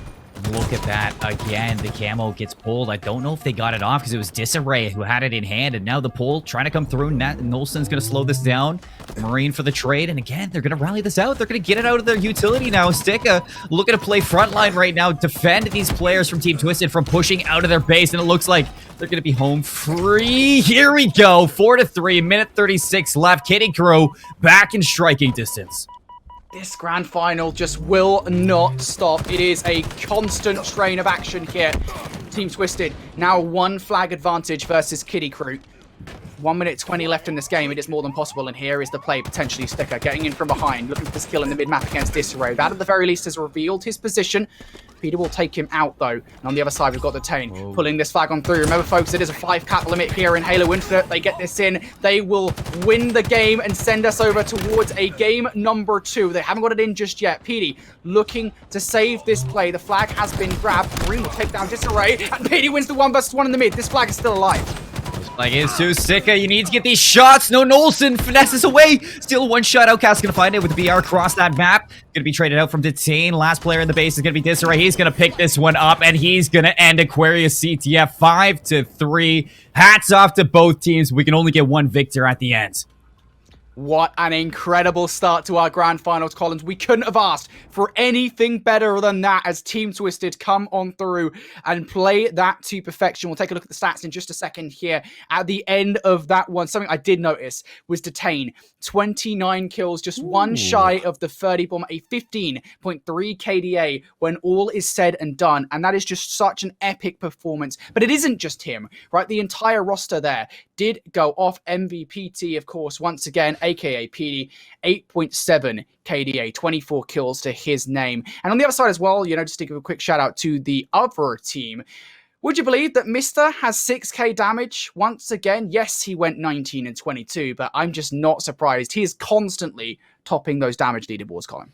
And I called out Sika, halfway through this. This is a long grand final. If Krew want to come out, they have to force a second best of 5. And he turned it around. He was 8 and 8. I think he was 8 and 16 at one point, Brody. And he turns it around 18 and 22 to finish this one off. A pillar on why Krew were able to rally a few captures behind them. Shout out to Mista as well. Like you said, keeping up the damage, making sure those players were one shot so his teammates could pick this up. But Team Twisted, they had such a heavy start. They had a big lead to start off that Aquarius, and they're going to end it with a heavy hand. So we're looking now, Slayer on Streets as our map number 2. Talk to me a little bit about what we're in for. Yeah, well, Slayer on Streets. I mean, we've seen so much Streets action today, of course. Slayer specifically, this is where really you're going to want to play the sandbox in your favor. You want to grab that power weapon, of course. The only one on the map here available will be the Spanker ready to go. There'll be no, extra camo or overshield. The rest is going to be relying on basically the weapons that are kind of cluttered around the map, of course. So you've got the Sentinel Beam, which we've seen teams make use of. Most importantly, I will say, it is going to be the Bulldog. I always talk about this, but there are so many situations on Streets, just given how close quarters some of the combat you'll find yourself in can be, that Bulldog will be paramount to a victory. And that's why very often you'll see teams basically right out the gate, not necessarily go straight down the middle of the map towards that Spanker, but instead try to play it through Neon, through that Bulldog spawn, because then you can kind of get a 2-for-1, if you will, with the Bulldog and with the Spanker, if you manage to get control of the first wave of kills. But really, I think, we kind of need to take this back a little bit, step back for a second and talk about what happened in that upper bracket final, because there it was a 3-1 victory to Team Twisted. Yes, they struck again first here in our grand final, but it was the Slayer in which we saw Krew come out on top. There we kind of noted that Team Twisted, they didn't quite seem as with it when it came to making sure they were taking advantage of the sandbox. That is what we wanted to see out of them moving forward. And hopefully for them, they've improved on it here when it comes to the grand finals. And to keep up with the history of Krew, back in the lower finals, a 50-47 loss to join the Force, the only map that they lost to that team. And it was a close one. They had the lead the whole time, but as soon as they took their foot off the gas pedal, it was Join the Force that heated up. They took control and they ended it. So if you're looking right now at Krew, they need to keep up with the pace like they did at the start of that live fire here. Get control of these power weapons. You can see them shooting some shots down from bottom tram, trying to keep these players away from the outskirts. The rocket does get picked up. I'm pretty sure that's Nolson with it in hand. The stalker rifle's going to get him low enough, and no rockets were shot. It's going to be Krew with a hot 4 off the bat and power weapon control. Yeah, this is exactly what I was talking about, right? Both of these teams fighting over towards the street. As soon as that fight goes in favor of Krew, they get Rock's control, they get control of the Bulldog too. And this is a great start for Krew. About as good of a start as you could possibly ask for, right? And, in terms of kill deficits, kill leads and such, if you manage to get yourself a 10 or so kill advantage, that is just so huge in Slayer here in Halo Infinite. It is indeed. 8-2 off the rip. The starting sequence inside the Slayer is so important, because now you can see Team Twisted, they're going to have to rally back, slow things down, and change the pace of Krew, and they're doing exactly that. They sit in their base, they work together, they find the trades, a 2-for-1 now to bring them up to 4. Let's see if Nolson can make something out of this. The back smack not going to take that kill down. It's detained to find Stick eventually. But again, the trade's just not going to be favoring Team Twisted here. Little Outcast will get that first kill against Nolson inside PD, of course. This is just one step in trying to push Team Twisted out of that A strongholds area, but the trades do go in favor of Team Twisted at the end of the day. So now the shotgun in hand for Sticker. What can he do with it? Gets that first kill, does get traded out though, and again, that's huge. You're stopping them at 1 kill. That shotgun can be deadly in those close quarters in combat. Again, that's what we were saying it needs to be used for. So I think for Team Twisted to actually stop that at just the 1 kill, that's going to be a win for them in their minds. Honestly, if we're looking at the Krew here, they're kind of giving away a lot right now. A couple missed opportunities. Nolson now with that Bulldog in hand tries to slide in to close the distance. Now looking for the exit. Ooh, got a little bit dicey right there. You see Outcast on the other side of this wall sitting down there. PD has found the Spanker. So he is going to find Marine at the end of that. Not sure if he shot that second one. No, we're going to hop to him. He has it in hand. Missed it. Takes the shot. The finish with the BR. It's perfect right now for Team Twisted. They're right back into it, 15-17. Yeah, 2-kill deficit, that is not bad whatsoever, especially considering the solid start that Krew had. Again, we did say that comebacks are possible here. PD looking good for that kill there. We'll drop the Bulldog off the back of that, but it's not too much of a problem. Again, Team Twisted have closed the deficit right down in this one. Now we have a look over towards Disarray. Stalker rifle in hand. This is one of the new weapons added in here to Halo Infinite. You know, you can hit some real nice headshots with this one. Effectively acts as the sniper of this map, and so far Disarray showing us how to use it. Unfortunately, will not walk away with the kill, but it will just be an assist as his teammate closes up shop, and we're all tied up here, Colin. Dead even at 21. Brody Outcast. A lurking nade is going to fall to the feet of Petey. Bring him up by one more time, but that early lead that they found, it has been snapped out of their hands now, as Team Twisted have certainly turned the tides now, holding on to the PD spawns here, the cafe side of the map as well. You see a really good setup right now. Krew, if they're going to want to break this, they are going to have to find these picks very methodically. You can see Mista trying to work his way through mid. Sticka, Marine on that planter is going to force off the player. Detained from that top A control. And look how tagged up Nolson is. Is Sticka going to be able to find that? No, the help from Disarray comes out. They're able to double team him, and now it's time to fly. You got a 4-on-3. This is what you need to see from them. Nolson's going to find the beatdown on Marine. Disarray for the trade, but still Krew comes out on top. Yeah, Rock's now going to be up in 10 seconds or so Team Twisted will want to be aware of that fact, of course. They've already got the Bulldog in hand. I think your PD will want to be the player that goes for this one. You want to try and keep yourself ready for those long-range gunfights with the BR at hand. But he might actually have to go for it, as Mista are going to grab it. He will get shut down. Going to drop the shotgun for that, and that's not a bad play whatsoever, but you need to find value in these rocks. Oh, he doesn't! He only uses one of them, so Marine will now have that in the back pocket, and immediately qualifies it to a kill against Olsen. A little bit jump rope with that spanker.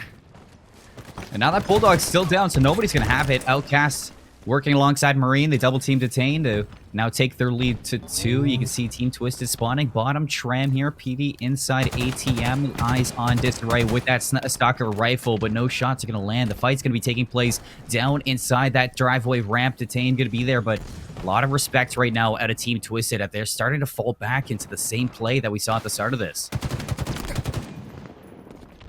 Indeed they are. This has been such a close game throughout, but Krew, they did have that advantage early on. And look at this wave of kills coming through. What is that? 7 unanswered kills coming in now from Krew. The Commando has been picked up momentarily. This is something we pretty much never see. Of course, it did receive quite a heavy nerf from the beta period, or from the early access period of Halo Infinite. And that's why, really speaking, it's not being used all that much. Might we see some kills come out of it here, or maybe to choose the BR? Don't even need the Commando Marine! Oh my goodness me!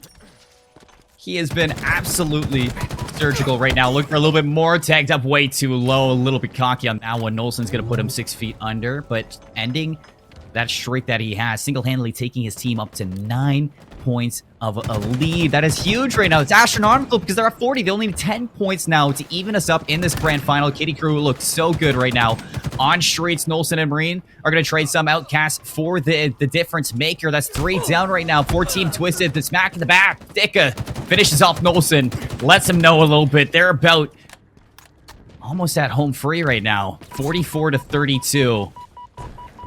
This is looking good out of Krew. This game has just run away from them. It really is that simple. I think there was that 7-kill stretch of kills that was completely unanswered.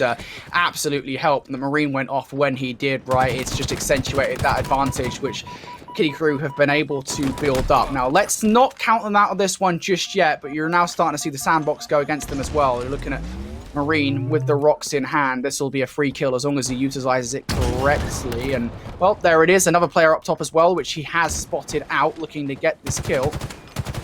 Should be able to get this one done. If not, his teammates will clean up shop. And there it is. Just a simple jump and pump from Marine, looking to have a great close to this game. Just 2 points shy here are Krew.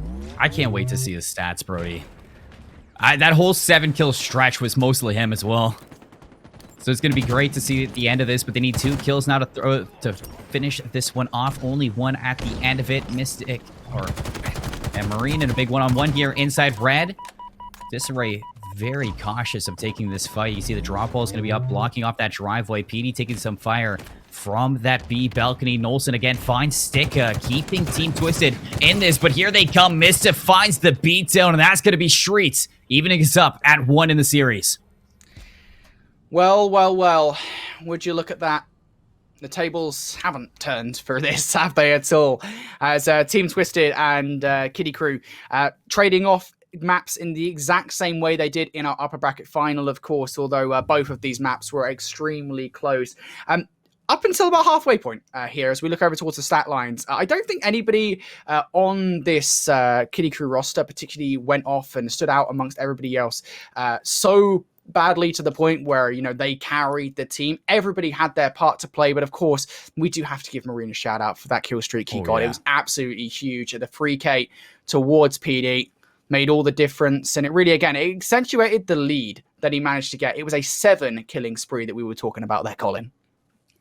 I mean, sometimes you just need one player to find it inside Slayer. You get those shots from your teammate, you clean them up. He wasn't just using his BR phenomenally. His shots weren't just hot. He used that thruster to skip over the nade and kind of find that pathing into PD, cut the distance, get that early shots into the player who was already low, and cleans up 3 of them because they were already weak from a nade spam that was coming on in. So I could really see that when that Slayer came through, and honestly, it's going to shine when you're watching Slayer over the course of Halo Infinite. The communication from team to team, it happens very often that when a team just finds that one kill, they will call for the fly and try to overwhelm with their numbers. That's exactly what we were seeing out of the likes of Kiddie Krew. They were playing it phenomenally, leading to a 50 to 39 point lead. But now we head back to the objective, and we need to see if that communication from Kiddie Krew is going to keep strong here into Oddball. Talk to me a little bit about Recharge, because a lot of the time you look at this, it's basically a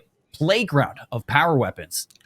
Right, absolutely. Yeah, you know, we'll talk about the specifics of Oddball in just a second, but as you say, obviously there's quite a lot of weapons and such ready to be utilized here on this map. Now, of course, the big thing that you're going to be seeing teams be going for, you know, the camo. That's going to be a rush straight for that in the middle of the map. Of course, it can be utilized to kind of assault teams' defensive setups on the Oddball, but not only that as well, there is a sword ready to go. Now, the thing is with the sword, it's a little bit out of the way. It's all kind of all the way over towards Hydro. So unless you've already got the Oddball over there, or maybe even an elevator, you kind of have to go out of your way to go get it. But of course, the reward to that risk is an energy sword, which, as anybody who has played Halo competitively or otherwise knows, is a hell of a weapon, especially when combined with that camo. So keep an eye on that combination, as well as either of those weapons or abilities ready to go. But beyond that as well, there is a litter of weapons around the map ready to go, from commandos to manglers to, of course, a ton of other weapons here in this game. The shock rifle was the one that my brain just forgot the name of for a second there for some reason, but the shock rifle is going to be a big one as well for the crossfire and such. You know, if you've got players you need to deal with in control, but you're currently sitting with the Oddball over in Attic, get your shock rifle out, mate. You'll be all right. You'll be perfectly fine. But specifically to Oddball here, Colin, this is kind of what I want to touch on, because Recharge Oddball is one of my favorite map mode combinations in the game. I absolutely love it. And I love the way that this game mode has kind of already developed over the course of the last 6 weeks. If you kind of cast your mind back to the very first open of the season, what we saw from HCS teams, both in North America and Europe, was teams kind of gravitated towards, we recognize we have this indoor safe space in pipes. We know that you really speaking, you know, we can get the ball in there, we can be safe with it, we can get a lot of time, and it is very hard to break. But teams have got a lot better at breaking that now, and I think the amount of strategies we've seen in terms of where you want to take this Oddball is a lot more varied. Funny enough, I've seen a lot of the strategies changing up too. I think one thing that really highlights a map like Recharge, especially in Oddball, is the potential for a crossfire from that top glass to the top catwalk of a elevator. And if you can get that Oddball kind of into the corner of top elevator, hiding up top on that platform where the A stronghold usually resides, you can set up a pretty nasty crossfire, which will ultimately give you a lot of time on that clock. So there's so many strategies forming inside this map. I agree with you. This is probably one of my favorite map mode combos as well. I think there's a lot to highlight. You talked about that shock rifle. It is definitely a pillar to opening up a lot of these lanes. And then if we're looking at that active camo, it's not just that energy sword combo that you're looking for. You're looking for the combo with the mangler as well. The mangler, probably a lot of people are saying, probably the best gun in the game right now. It is definitely Yeah, a it deadly is. weapon, especially when you have that camo on top of it. You have the plasma pistol inside pipes. You can get that noob combo off. The shot punch is definitely threatening when you have the mangler and the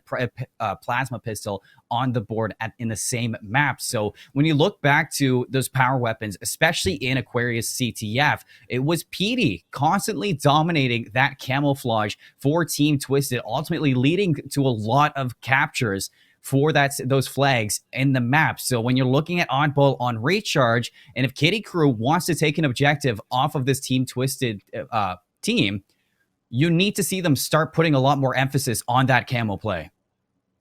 Yeah, absolutely. And that is, I think, really going to be the big question for me, of course, coming into this oddball is, again, I know we keep on bringing it up, but it is for good reason, of course, with Halo Infinite, is how well you're playing the sandbox, how well you're playing the weapons available to you. And that has something, that is something I think that we've seen develop quite significantly, as you say, you know, looking back at that Aquarius CTF, you know, PD's camos plays were so integral to the victory there towards the end for Team Twisted that we kind of want to see something similar here, but not just that, of course. You know, you already talk about the crossfire that's available from elevator to that attic to glass area of the map, that getting control of the shock rifle, getting control of the mangler maybe for close quarter combat inside pipes, all of this stuff you need to be thinking about, and all of those kind of skills will be developing for a roster like Team Twisted. But I've got to say it as well, you know, I'll give my love to Krew in just a second as well, and I know it sounds like I'm biased. I promise, guys, I am not biased. I get that I came from Call of Duty as a caster, but you know, I think it's astonishing that Disarray and Co,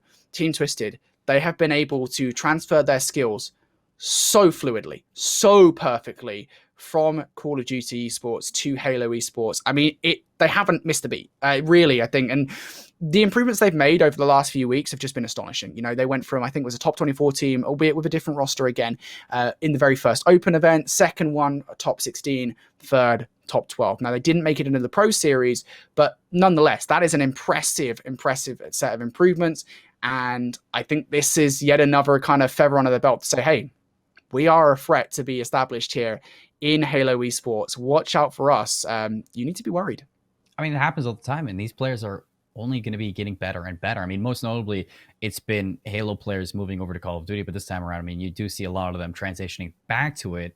Formal, Enable, you know, a ton of top tier players coming through. And even, you know, I don't think you get to highlight enough of these EU players that I'm sure that they've all had their time on Halo. A lot of controller players have been kind of through the ropes with this game. So coming back to it, it's just like kind of just slipping back into those shoes, trying to find your rhythm again into the map. And as the weeks go by, you can definitely see that skill gap closing for a lot of these players coming back into the fray. So heading into the rest of this, I think Krew, they really have their, I guess, match sought out for them right now. They're going to have to bring out all their stops if they're going to take this. And Oddball definitely is going to be a tough factor to it. You do have the change up from Halo 5 into Halo Infinite, where Oddball now has the different rounds to it instead of just one. So I think that's a good change up for this game as well. And really, if you're looking at Krew, this is a really good chance to find the swing into the game mode, utilize the longevity of a game mode like Oddball, and try to figure out how to get around this Team Twisted squad.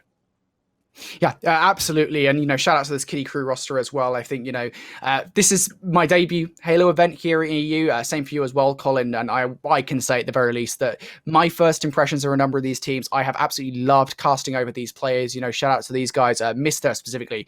I know the rest of their roster have had their moments, but he has consistently been on his A game throughout the entirety of today. Even when they're losing, he is constantly doing really well in the stat lines, making sure that he is keeping his team afloat as much as humanly possible, but also Outcast Marine and Sticker as well. All of those players have had incredible moments throughout today, and they only have to keep it going for 2 more series, including this one. Of course, remember, folks, this is a grand final in a double elimination bracket. That means that the team from the lower bracket has to win 2 best of 5s to become your Europa Halo €100 kickoff champions. But here's a little overview of Oddball on recharge as we get into it. Of course, you're seeing that turbine area, that pipes area that we were speaking about as we get into it. That's where beforehand, at the very start of this game, teams were just kind of taking the Oddball rather blindly. They didn't really want to experiment, but since then, things become a lot more open. There are certainly a few more hotspots to take the ball to now.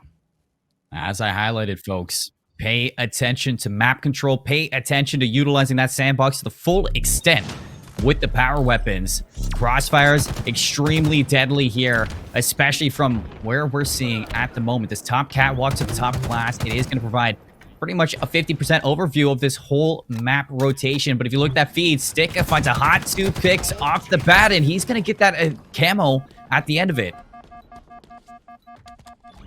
Camo will be absolutely integral, as we always say.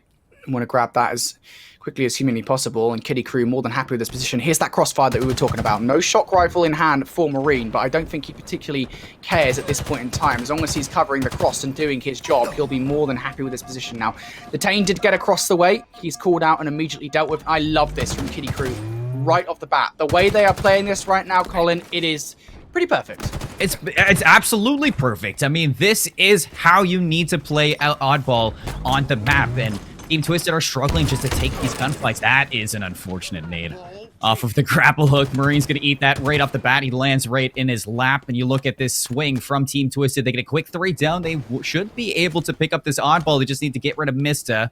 So there it is. The kill's going to come through. You can see the Tane now running on over to grab this objective, and holding on to this spot right here. Top elevator. It's going to be spawning Krew down into the seaside of this map, and hopefully giving Krew a little bit more of a rotation to move through.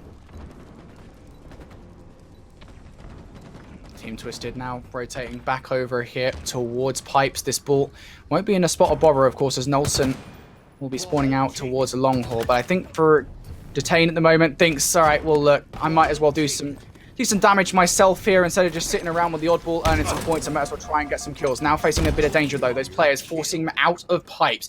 I think somebody from Team Twisted needs to get that ball as quickly as humanly possible. At the very least, needs to apply the pressure so they can't just bring that back up towards top pipes. Disarray takes down Sticka. And now it is going to be Krew once again in control, and they're just going to sit around pipes. They have no reason to move here, Colin. Disarray slips the line into the right pipe zone. Ball gets dropped. The back smack from Nolson. Well, I don't even see where he came from, but now that's going to be ball. A little bit of a shakeup now for which team is going to get control. You can see the beatdown from Sticka. Nolson gets 2. He's got the camo, so that's why he's able to slip through the line here. And the Mangler combo with that grapple hook. He's going to upgrade to the shock rifle, and this could get deadly. Indeed, this is what we were talking about, the crossfire. With this shock rifle, it is one of the most deadly combos here on recharge. How much damage can he realistically do with it, though? That's the question. He's trying to hit Marine. He can't do it, though. We'll have to grapple away to safety, and all of those efforts were for very little. We were hyping that up, but I think we might have just cursed him there as he gets removed from that position. And while all that goes on, Krew are able to regain control of the ball. They will now rotate this over towards Hydro. Getting the Mangler in hand is going to be Mista. And now this is a deadly position because they're going to have to come through that choke point, getting right into the line of sight of Mista. And Mista 4 and 3 right now, keeping things up for the team. Has the Mangler, lands 2 shots, breaks the armor. Sticka with the Mangler of his own cleans it up. 3 quick kills out of Krew. This Hydro control just became even better now. You can look at Team Twisted, the remaining players. They are trying to scavenge those power weapons. Nolson with the grapple hook closes the distance up onto that top elevator control. The collapse is going to be out, but you can see that Marine holding onto this Oddball here in the reset position. Throws it off the map now to take the kill. Sticka finds Nolson. Balls reset. Now it's time to figure out who is going to get that rotation back into the reset side. Yeah, you got to imagine Krew have control of this ball right now, right? PD may be over here, but you've got a couple of players inside Attic already. And as far as Krew are confirmed, they're more than happy with this position. Of course, Team Twisted, they fell for that play ball, hook, line, and sinker. And now, even better, they've got the camo to work with as well. Marine should be able to use this to try and force those last 17 seconds out of the Oddball. Gets passed to him by Nolson, unwittingly so. But at the very least, Nolson has dealt with that camo. Unfortunately, though, somebody else from Krew is up, ready to go. As you say, Colin, 4 down in the kill feed. That should be all she wrote. You know, not getting a lot with the camo, but it was enough to allow your teammates to clean things up. Get that 4 down. Sticka now with the shock rifle. Finds it a beatdown as well. And you're just going to hold on to this one to win out the round. Doing the job right is Krew, finding constant slay pressure onto Team Twisted. Multiple 4 down to get control of these power weapons and utilizing that time and converting it into a lead. I don't think that camo got utilized there. I'm not entirely sure. Okay, so we did actually burn it there. PD ends up using that one, and that's good news, at least for Team Twisted. Kitty Krew, though, once again, starting this round so strong. They're able to get that ball and pull it towards Pipes. Now, last time around, I think they took a little bit too long getting that ball away from Kitty Krew. This time, they need to be more effective, more deadly, and remove them from this situation before they can cause any damage here in round number 2. Has to happen. Disarray setting up for the pinch with Nolson. Nades are going to be out, bouncing it off into Outcast, who's very low. Mista trying to get into the fray now. A few shots the other way, but it's Nolson and Disarray who come out on top. Now the ball out into the open. You can still... Oh, Sticker! He's got the grapple hook. He gets it out of the pipes now with that shock rifle. Can he come out with the kills? No, he can't. Detain is going to find that one. So Twisted are going to come out with some time after all. You look at this hole back into the pipes. Outcast trying to put a thorn into their side. Marine finds Nolson. Nobody getting time at the moment. Team Twisted still need to slay out. If you thought that grapple was overpowered in the campaign, wait till you see what some of these players can do with it over here in multiplayer. As well, yet another play coming out from PD, or from Marine, sorry, trying to dip away. Detain will take him out though. In Team Twisted, you have to imagine sooner rather than later will now look to try and get this ball control and pull it away from Kitty Krew. You have to get the kills first though, and I think Disarray faces kind of a choice here in this position. He recognizes that yes, his teammates did win the fights over towards Elevator, but he also has a couple of teammates over towards Long Hall. So best decision here for Disarray, just to sit inside pipes, earn the time for the time being. So far, so good. We are going to see a lead change for the moment. Kitty Krew, knowing that there is a lot of time to play with right now. There's an active camo in a few seconds. They are going to set up for that before they start the siege of the oddball. So Marine finds PD. Camo's going to get picked up now. Few kills go each way, but it's just Team Twisted to fall at the end of it. Detain finds a stick at the end of it, and that's 3 down. Nolson. Oh no. How does he get away with that? I think more to the point here, right, Colin? I mean, he's now got the camo, he's now got the energy sword. This is just a combination that you do not want to be going head-to-head with. They're trying to spot him out here, you know, squinting as hard as they possibly can. Where is that camo player gone? Here we go. He has to activate this at the right point so he can be as effective as possible. He is, as I think Joe would describe him, a predator. Here we go. Stalker, the last player here. There it is. Ooh. Gets 2, but it is going to be Nolson with this play, with this camo and sword. So hard to beat, and he's going to continue to try and get control of pipes. Yes, he is. Nade spam. A trade. Ball rotating now down to the turbine. The sword down. Nolson gets shot in the back by Mista. Big one-on-one here into the pipe. Sticker caught picking, or caught PD picking up that sword now. Kitty Krew, 29-70. Looking to turn this one around with this ball control back into this pipes setup. Team Twisted going to be the ones to break it this time around. Sword in hand. Mista finds an opening. Disarray. We'll see you later. Yeah, nice kill coming in from Mista with the energy sword, of course, but this ball has now been taken by Team Twisted, and if they've got any sense, they'll pull it towards Long Haul away, but Mista's not having any of it. He wants it to gravitate back towards him, the sword play, to try and take the player out, who has actually avoided him and made his way up towards pipes. No matter, the ball now in the hands of a Kitty Krew player, and they can have a moment of peace and relaxation here, as those players are going to have to get through Turbine to get anywhere close. Kitty Krew, Brody are having brilliant team shots right now. You see a trade, 1-for-1, Disarray and Marines, 3v3 for this retake. The breakdown, Nolson's going to find Outcast. That's going to drop the ball for the meantime. Still with the sword in hand, Mista looking to hold off this take. That Team Twisted are setting up for it. Detain, peekaboo, he's got the camo. PD follows up with it. That's 2 down now. They break on into pipes. Now let's see if they can close out this and set us to a round 3. Yeah, massive play again from PD. Would you believe it? Now Detain has got this camo and sword. Double up. He's going to push all the way into control. Maybe not so much of a fan of him searching for these kills in this manner. It can come back to bite him in the butt. He does get that first kill onto Sticker, looking for that one against Mista, but it won't be. And if anything, he provides a distraction. Can the ball carrier get away into Turbine? The answer is yes. And there it is. Round number 3 is where we're going. That's all Detain there. 12 kills into the round, doing a phenomenal job at this time putting Kitty Krew on the respawn block. And Team Twisted, they're going to even us up here in Oddball. This is a swing game, folks, to find out who is going to take match point here in the first best of 5. Can Kitty Krew take it and put them one step closer to resetting this bracket, or is Team Twisted going to get one step closer to that prize pool at the end of it with his oddball? It is going to tell a lot to the story, to the motivation, and the momentum that we do have as we're looking at Mista right now. Has that Mangler in hand, looking to escape. Nolson finds Sticka. Just trying to stay alive right now is Kitty Krew. Nobody has time yet. And there we go. Finally, somebody from Team Twisted going to grab that ball, bringing it over towards Attic. Now we're going to see Disarray. Plasma pistol in hand. What can he do? Nicely done. That combination from Disarray, from Team Twisted. I think they've been so good at utilizing it so far in this series. Now wants another go at it. Is charging it up for the kit. Won't have time to switch to the BR though, as Mr. and Sticker going to win their gunfights. The ball now going to be down. And Team Twisted only able to get 23 seconds or so out of it before it changes hands. Now looking for these kills off spawn. A lot of damage to be thrown out there from Marine. Nobody able to clean it up just yet. Gotta be careful with the way that this oddball is sitting right now inside Turbine. It's wide in the open. Team Twisted, they can utilize those sight lines to try to hold off Kitty Krew. Mista's gonna find the opening, the beatdown, the 1-for-1 from Marine. Now they have the numbers, they have the crossfire set up. They just need to convert this into time because they are down by 22 seconds. So finally, Outcast is gonna pick up this ball, and you can see the whole team of Team Twisted residing inside that top control. Has the sword. PD might have just opened up the map. Well, they haven't got control of Elevator just yet, Team Twisted. They're going to give this one away to Kitty Krew. I like this kind of forward thinking from Marine. Want to try and zone off these players before they even get close. That will at least slow them down, of course. You can't enter into gunfights when you're that weak. And I really like this from Kitty Krew. They recognize that, hey, we might be getting overwhelmed.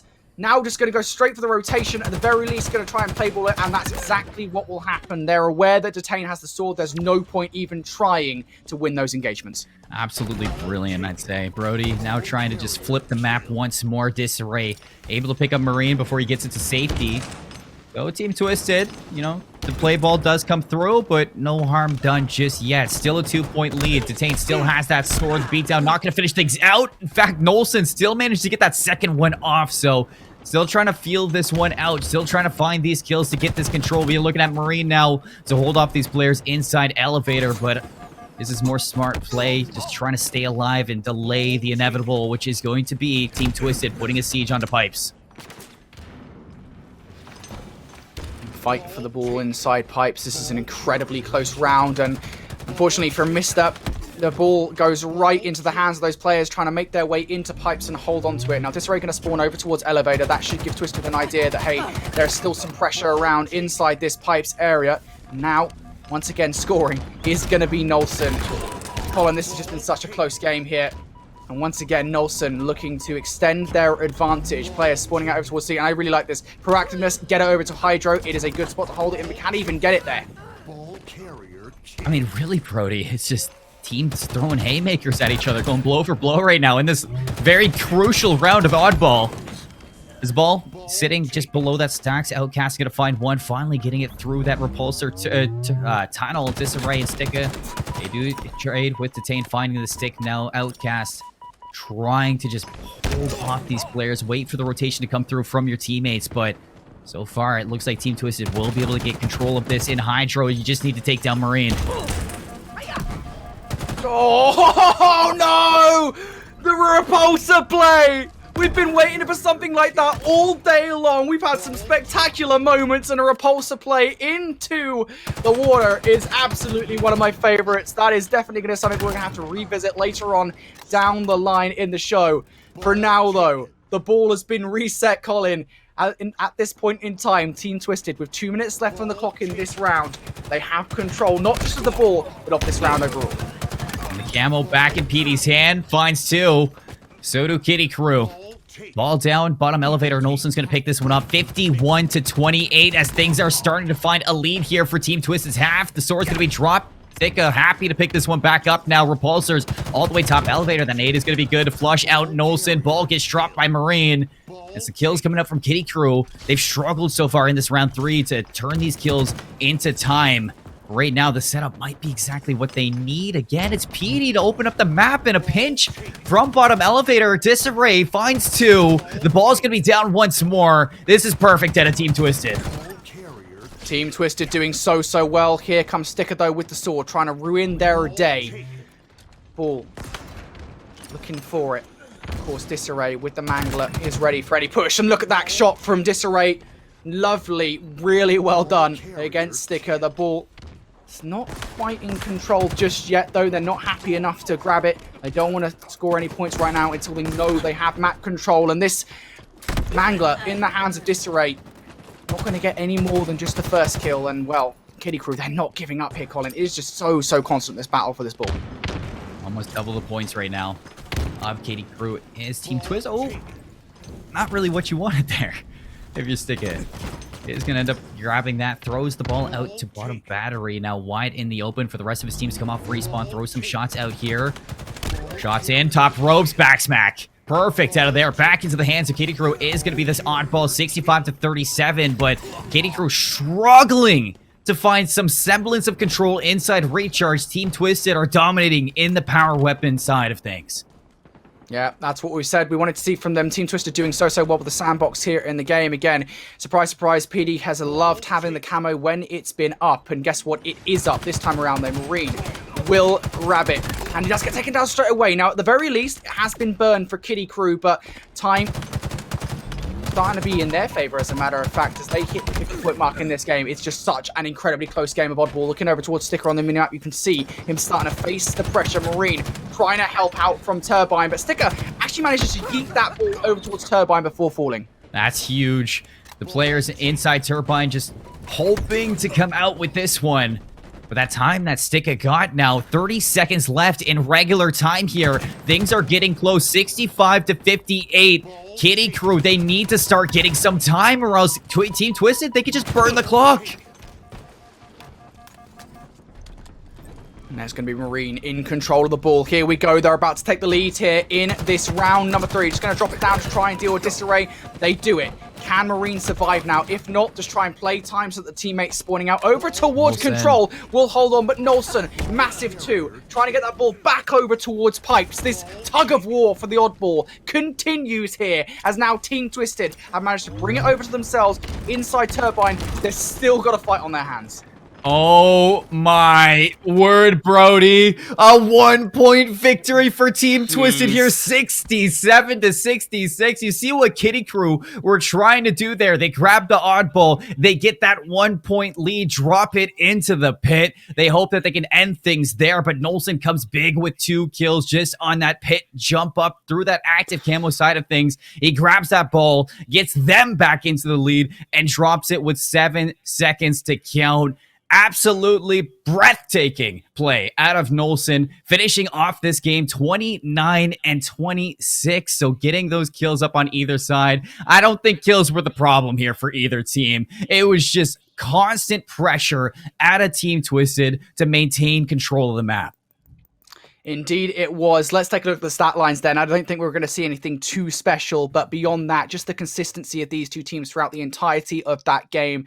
Looking at the KDAs, standout player, surprise, shock, you name it, pick your synonym, Mr. 12.0, 31 to 24 with 15 assists. This man once again on a spree, but you know, I gotta say, I don't think it's anything particularly impressive to the point where it's like, well, he is so far head and shoulders above everybody else, because everybody, all 8 players in that game, just had an absolute showing. But I want to bring it back to something that really happened in that as we look at a series overview. You know, we were talking about a sandbox, and this is something that we've been talking about quite a lot today in terms of Team Twisted and how these guys are really adapting to Halo Infinite, how they have been doing so for the past few weeks.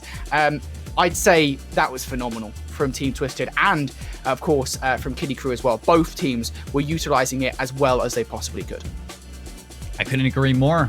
That was one thing we both highlighted at the start of that Recharge oddball. And we saw the same semblance of that Aquarius CTF. Just, again, getting those active camos, getting the power weapons, controlling the sandbox, live fire, stronghold up next now on the map. Let's talk a little bit about this, because at the end of that last lower bracket, we did see a 250-64 victory for the likes of Krew over Join the Force. Now, moving over to live fire this time, where we have seen Krew kind of fall short on the map. Is there anything you'd like to see them keep up with going into this map to maybe even this up and send us to a game 5? I don't know, man. A strongholds on live fire is really weird, right? I think, it's kind of the ugly duckling, the odd one out, if you will, of the map set here in Halo Infinite, if only because it plays so differently to the rest of the strongholds maps. I mean, you're effectively just constantly rotating, trying to out-rotate your opponents. Of course, things do stabilize at points. That's not to say map control is an important element of it. It's just so much easier to just rotate from point to point. That being said, I mean, when it comes to this map, you've got the sniper in the middle of the map to be talking about, right? You've got, I think it's the overshield, I want to say, in strongholds on this map, ready to go as well. There's just so much that you can do here on this map. I honestly have no idea how I don't want to say anything about how this is going to go. I know I've said it already. Sometimes that might sound like a cop-out, and I think just for the sake of my sanity, I'm probably not going to say anything about how I think this is going to go, but I'm just really excited to get into this one. Colin, honestly, it's just been incredible to see these two teams go at it. It starts with the same exact thing that we've been highlighting for this team throughout the whole series, is that we need to start seeing Krew take control of the sandbox. And if they're allowing the likes of Team Twisted, PD to grab this overshield this time around in the stronghold, it's going to get out of hand really fast, because you can see that Krew, they're keeping up with things, but it's just that slight advantage that you get from the sandbox that is being exploited from Team Twisted. So Krew, it just goes back to the basics right now. You need to get those rotations, and you need to keep a heads up mindset of the sandbox and what's going to be available. That's what's going to transition them to start finding these victories over Team Twisted. Indeed, here we get into it. You can see the overview of the map for you guys at home. Of course, that area of the map where the camo or the overshield normally spawns, that is very important to whatever game mode you're playing on strongholds. Of course, in the mid-map as well, the sniper rifle, you get that thing onto a tower, and we've seen so many crazy plays from the very beginning of our stream right down to the end with that weapon. Here we go. Perhaps for the last time, can Team Twisted close out this tournament in 2022? Right off the bat, a little bit of scuffle top sandbags. 13 seconds on the active camo as well. So you're going to be keeping your eyes on that one. B's getting captured from Team Twisted. So points early now. 1 second, or 1 point per second. White's going to be coming on board here. Marine with the beatdown. Can you get control of it? Hops down and pops it. Going to have control of this active camo right away. Now let's see if they can rotate on over and take one of these sites. Here it goes, the camo play from Marine. As you say, they want to make sure they can grab B. This is going to be the play to do it. Also got to be careful of sandbags. This array already over towards pillars, but it's going to be dealt with pretty quickly here from Outcast. Sandbags dealt with as well, and that's a really nice rotation over through B. Of course, this camo will continue to be utilized. I was going to say, nice pre-nades coming out of Team Twisted to deal with them, though. Still following up here, has control of the S7 sniper, looking over the shoulder stick. Shot lands to see if he can get the finish with the BR. Somebody's behind him. It's Detain. He's been capturing C this whole time. Big one-on-one against Mista. Can't finish things off, so the decap's going to come through. Mista's going to pick up where his teammate left off. Eyes are on B now. Petey down low, back green. Big one-on-one for Outcast on top now. 2 for Disarray and Petey now to capture this, to overwhelm this, and it's exactly what we get here. S7 sniper picked up, still in the hands of Stika, but the point's going to flip once more back over to Team Twisted. Yeah, holding on for a second there. That's a big hold. Of course, Detain was sat over towards A, while the remainder of Team Twisted captured B. Of course, he didn't really find much aggression from Krew. For now, though, Stika on our screens with the sniper rifle in hand. Going to have to choose which weapon he wants to use pretty quickly here as Disarray looks to assault this C stronghold. Nicely done. Should be able to finish this off with the BR, and he does. And while that's happening as well, over towards A, Krew go. But right back at him is Team Twisted. They look like they want to grab it right back. Into the back, Knowles and Disarray going to be here.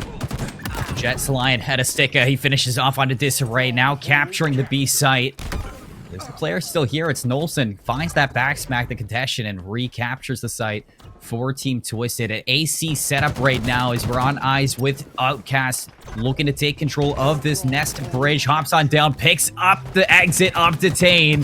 This is good control right now out of Krew, but in the meantime, they are capturing B as they lost A. So back into control, 49-34. This is where Krew can maybe look to flip things out in the lead.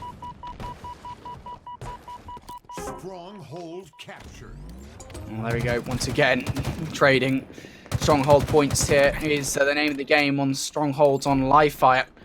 Let's see, the only point in control for Team Twisted, and even Kitty Krew want to bite out of that. That should force Team Twisted not just for a defense of this one, but for a rotation away. And I love this from Outcast, pushing up towards Nest, applying that pressure, making sure Team Twisted don't even get past the first point of contact here. Even moved trending over to the Commando for this gunfight. It's something we rarely ever see, and that is probably why. That is really hard to control. Tell you what else is hard to control, though. This sniper rifle, Detain, making it look like child's play. No scope right to the noggin. B-site gonna flip once more. We have the lead dead even until this capture comes on through. A few kills go the way of Team Twisted. Now looking to put some pressure on A for the trip cap as the heads up play out of Detain. Will his teammates come off of the respawn. Let's just hold on to this 2 capture. Don't go for the 3 just yet. The S7 sniper looks like it's going to be out of ammo at the moment. You look at that active cam was going to be up, and that's exactly what Kitty Krew are keeping their eyes on. See, under siege now, of course, for Detain, who we've been watching kind of chill around B for the longest time. He's thinking, right, time to be active about this one. We might well lose C, so I'm going to hold on to A. Once again, rotating at the right time here. Paramount to winning a game of strongholds on live fire. Outcast now making its way over towards B, of course. This is unfortunately one of the problems when you do transfer over towards A. You let that happen, and here's Sticker now with the camo play. Out of this whole thing, it's just been Team Twisted. Their rotations have been much smoother. Then Kitty Krew is finally, they are going to get the switch onto A. The AB setup for Kitty Krew starts putting some points under their belt once more. The remainder of Team Twisted now looking to flood on through mid, take control of that B site, set up a pinch through that, sticking for the finisher with that Mangler onto Petey. A 2 kill now for the likes of Kitty Krew to open up live fire a little bit more for their control. Disarray very low. Outcast does get the finisher on it as well. And now look at this lead starting to dwindle, 79 to 85. Kitty Krew are back into it. Indeed they are. Once again, back and forth these two teams go. This is just an incredible game. I know I'll keep on saying it. It's just an incredible series, I think, overall. Sticker, unfortunately, can't make that jump. Watching Shyways Viz, we see as he will end up falling. Mister trades things out once again. Remember, 2 stronghold points now in favor for Kitty Krew. You got to imagine they're going to try and go for C. That is exactly what is going to happen as Team Twisted take control of A. Now, how quick is this rotation? Got active camo up in 15 seconds or so. I think Misto just wants to stabilize for a second here. Just prevent Team Twisted from getting out of the house and make sure you get camo while you're at it. Brody, Kitty Krew 2-2 for active camo this time around. 7 seconds on these power weapons as they are starting to come alive. Looking to get the 3rd one here as 7 Sniper going to be up, but looking at C right now as the contestation is going to be through. Outcast finds a big one, missed it for the trade. The D capture on this, and it is a triple cap now for Team Twisted. Not sure if they were able to get that camo off, but I'm sure this lead is going to be enough for them to be happy. Yeah, this is the biggest lead we've had so far in this game, and, well, it's one of these leads that are just so detrimental. Nice play from Sticker to take out Nolson, of course, even though he does end up falling as well. Still, big moment here in this game. You've got to finish your points here, PD. You can't just keep on pushing out towards Nest. He will end up falling, but regardless, the point has been captured. Disarray now going to have to play defense here, looking for this first kill. Will get it, Mister, immediately with the trade. I think as far as Kitty Krew are concerned, you're pretty happy with the position you kind of been afforded over the last couple of engagements, as once again, all 3 points are theirs momentarily. Heads up from Team Twisted. Quick rotation to B to stop this momentum now. They're going to have C. They're going to have... We're going to have B, but that should come through. Mista is on this one right now. The decap comes through now, putting some pressure onto Petey from behind. The repulsor can't finish the kill, though. Outcast holds on to B. That's a big hold as well. You've got to consider the fact that now they're looking to get C. You know, you've got players on B. Unfortunately, they will end up losing it, but regardless, damage is surely being done at this point in time, unless Team Twisted can kind of pull the momentum back in their favor. Disarray trying to play his life on C against Mister. It's not to be. That's going to be yet another neutralization, and it really does feel like since that play about, what, a couple of minutes ago or so, where Team Twisted just lost control of this game, they haven't quite been able to get any hand back on the steering wheel. No, they haven't. PD peeks out from pillars, is going to find one. Now doubling back to C to stop this time. B's going to get captured, but back into the AC setup. It looks like Team Twisted Gonna be on this. You can see the timer's up for that active camo. 4 seconds left. Stick is gonna be there again. Mista and Outcast. They find this one. So now again, looking to get that active camo, looking to take control of the sandbox and looking to siege out this B side. C side's gonna get captured here. 3 momentarily for Team Twisted. 119 to 168. 8 minutes into this game, Kitty Krew have looked better than ever inside live fire strongholds. Yeah, I mean, this is really the moment, actually, I will say, for Team Twisted that they needed, right? I mean, they were already down by 3 points once or twice, right? They get control of all 3 strongholds, and now, of course, they can start to out-rotate Kitty Krew once again, but this is going to be a big moment once again here. Detain has a lot to do to try and hold onto this A zone, has the heat wave ready to work with, and actually, just going to get onto the point for a second. Outplaying Outcast, who dips away, of course, there's another player as well, and now the heatwave play coming in from Detain, and the defense as well. Detain plays that rotation so perfectly. Well, triple cap. 2 points per second. Spawns are going to be coming in for the B field. Outcast gets in behind, finds that player kill onto Detain. A second one now. A is going to be flipped, so time slowing down once more. Still, though, going the way of Team Twisted. A big moment that popped off for this team. Get back into this control now as these kills are going to be huge. 3 down for Team Twisted. The B side getting flipped again. Detain's going to be there for the contest if he can get it on in time, but it's not going to happen. Kitty Krew, they hop it, they cap it, and now they're getting time.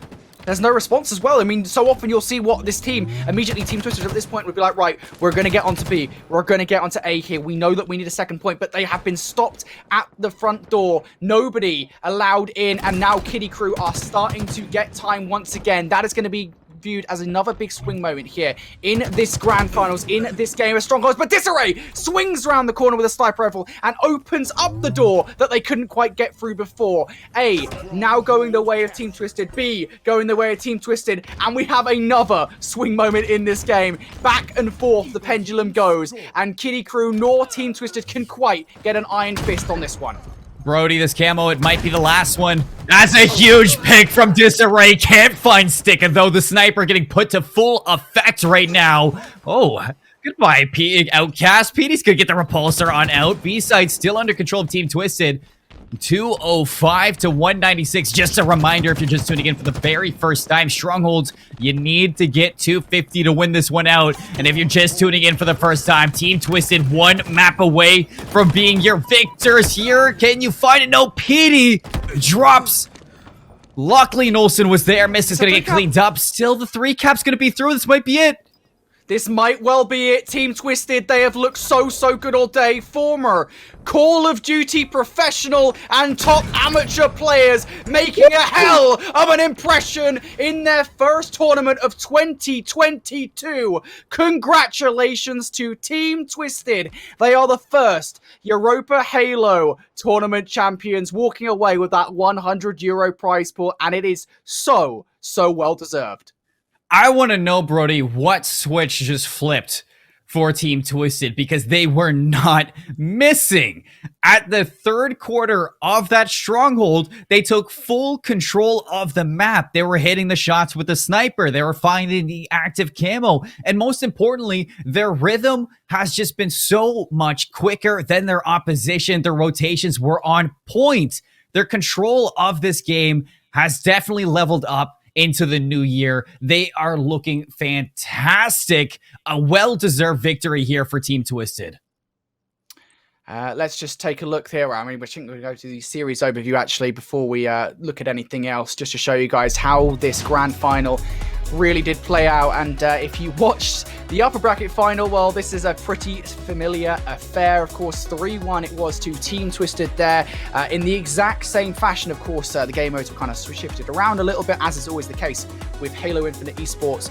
But nonetheless, it was the Slayer they lost in that upper bracket final. Here, the Slayer they lost. You know, before we talk about Team Twisted, I want to talk about Kitty Krew.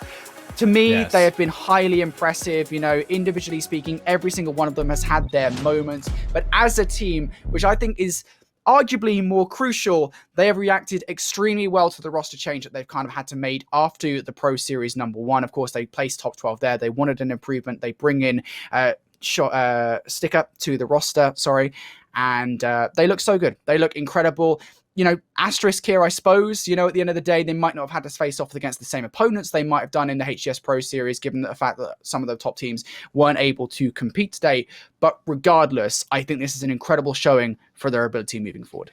And I think there's just something about Krew that comes alive to the middle of the games. They just need to find that pacing to finish it off. It's like they get a little bit ahead of each other. So far, so good with the new roster change, but I'm sure that things are going to iron out for them as time moves on as well, because even in that last stronghold there on Livefire, they had control throughout the whole middle of it. I mean, they got the first 2 camos. They got the third one as well. I'm pretty sure they were constantly getting the sandbox under control. It's just something flipped in the heads of Team Twisted to take control of that map once more, and they just weren't missing. They just came alive when they needed to most. And I do want to note back as well on that oddball. I think it was a big case to them, a 1-point victory for the likes of Team Twisted.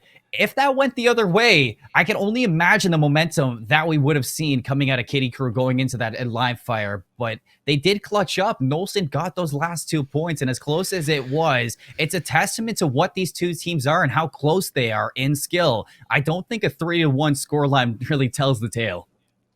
Yeah, neither do I. Krew have been, back and forth with this team. As I said, the Slayer is where they've been most consistent. But Team Twisted, they look so well put together, and this is where I really want to put focus on them just for a second. Our grand finalists and our champions for today, they walk away with €100 cash prize pool. And they have looked so good all day long. And again, the progression that Team Twisted have made over the last few weeks from the very beginning of the HGS season, yes, albeit slightly different roster, but nonetheless, the principle is ultimately the same. They've improved every single tournament, and congratulations to them. They are going to be your first Europa Halo tournament champions of 2022. But before we go, just very quickly, just want to give a shout out to our sponsor for today, HaloLesson.com. Make sure you guys go check that out. If you want to improve your Halo game, that is the best place to do it. Of course, you can get all sorts of lessons from some of the best Halo players that Europe has to offer over there. So go check that out at HaloLesson.com. Thank you to everybody who tuned in for today's stream. Special shout out to all the people behind the scenes here at Europa Halo, all the admin staff, all the social media staff, of course our wonderful producer who has been in our ears constantly all day. Guys, you wouldn't even know. He is incredible, as is everybody else in the Europa Halo staff. Thank you, Colin, for joining me for this grand final. Shout out to Joe as well, Sketch, who was here previously. It's been an absolute pleasure. Colin, any final words? It's been a great day. You know what? First sights on EU Halo. First time casting EU Halo.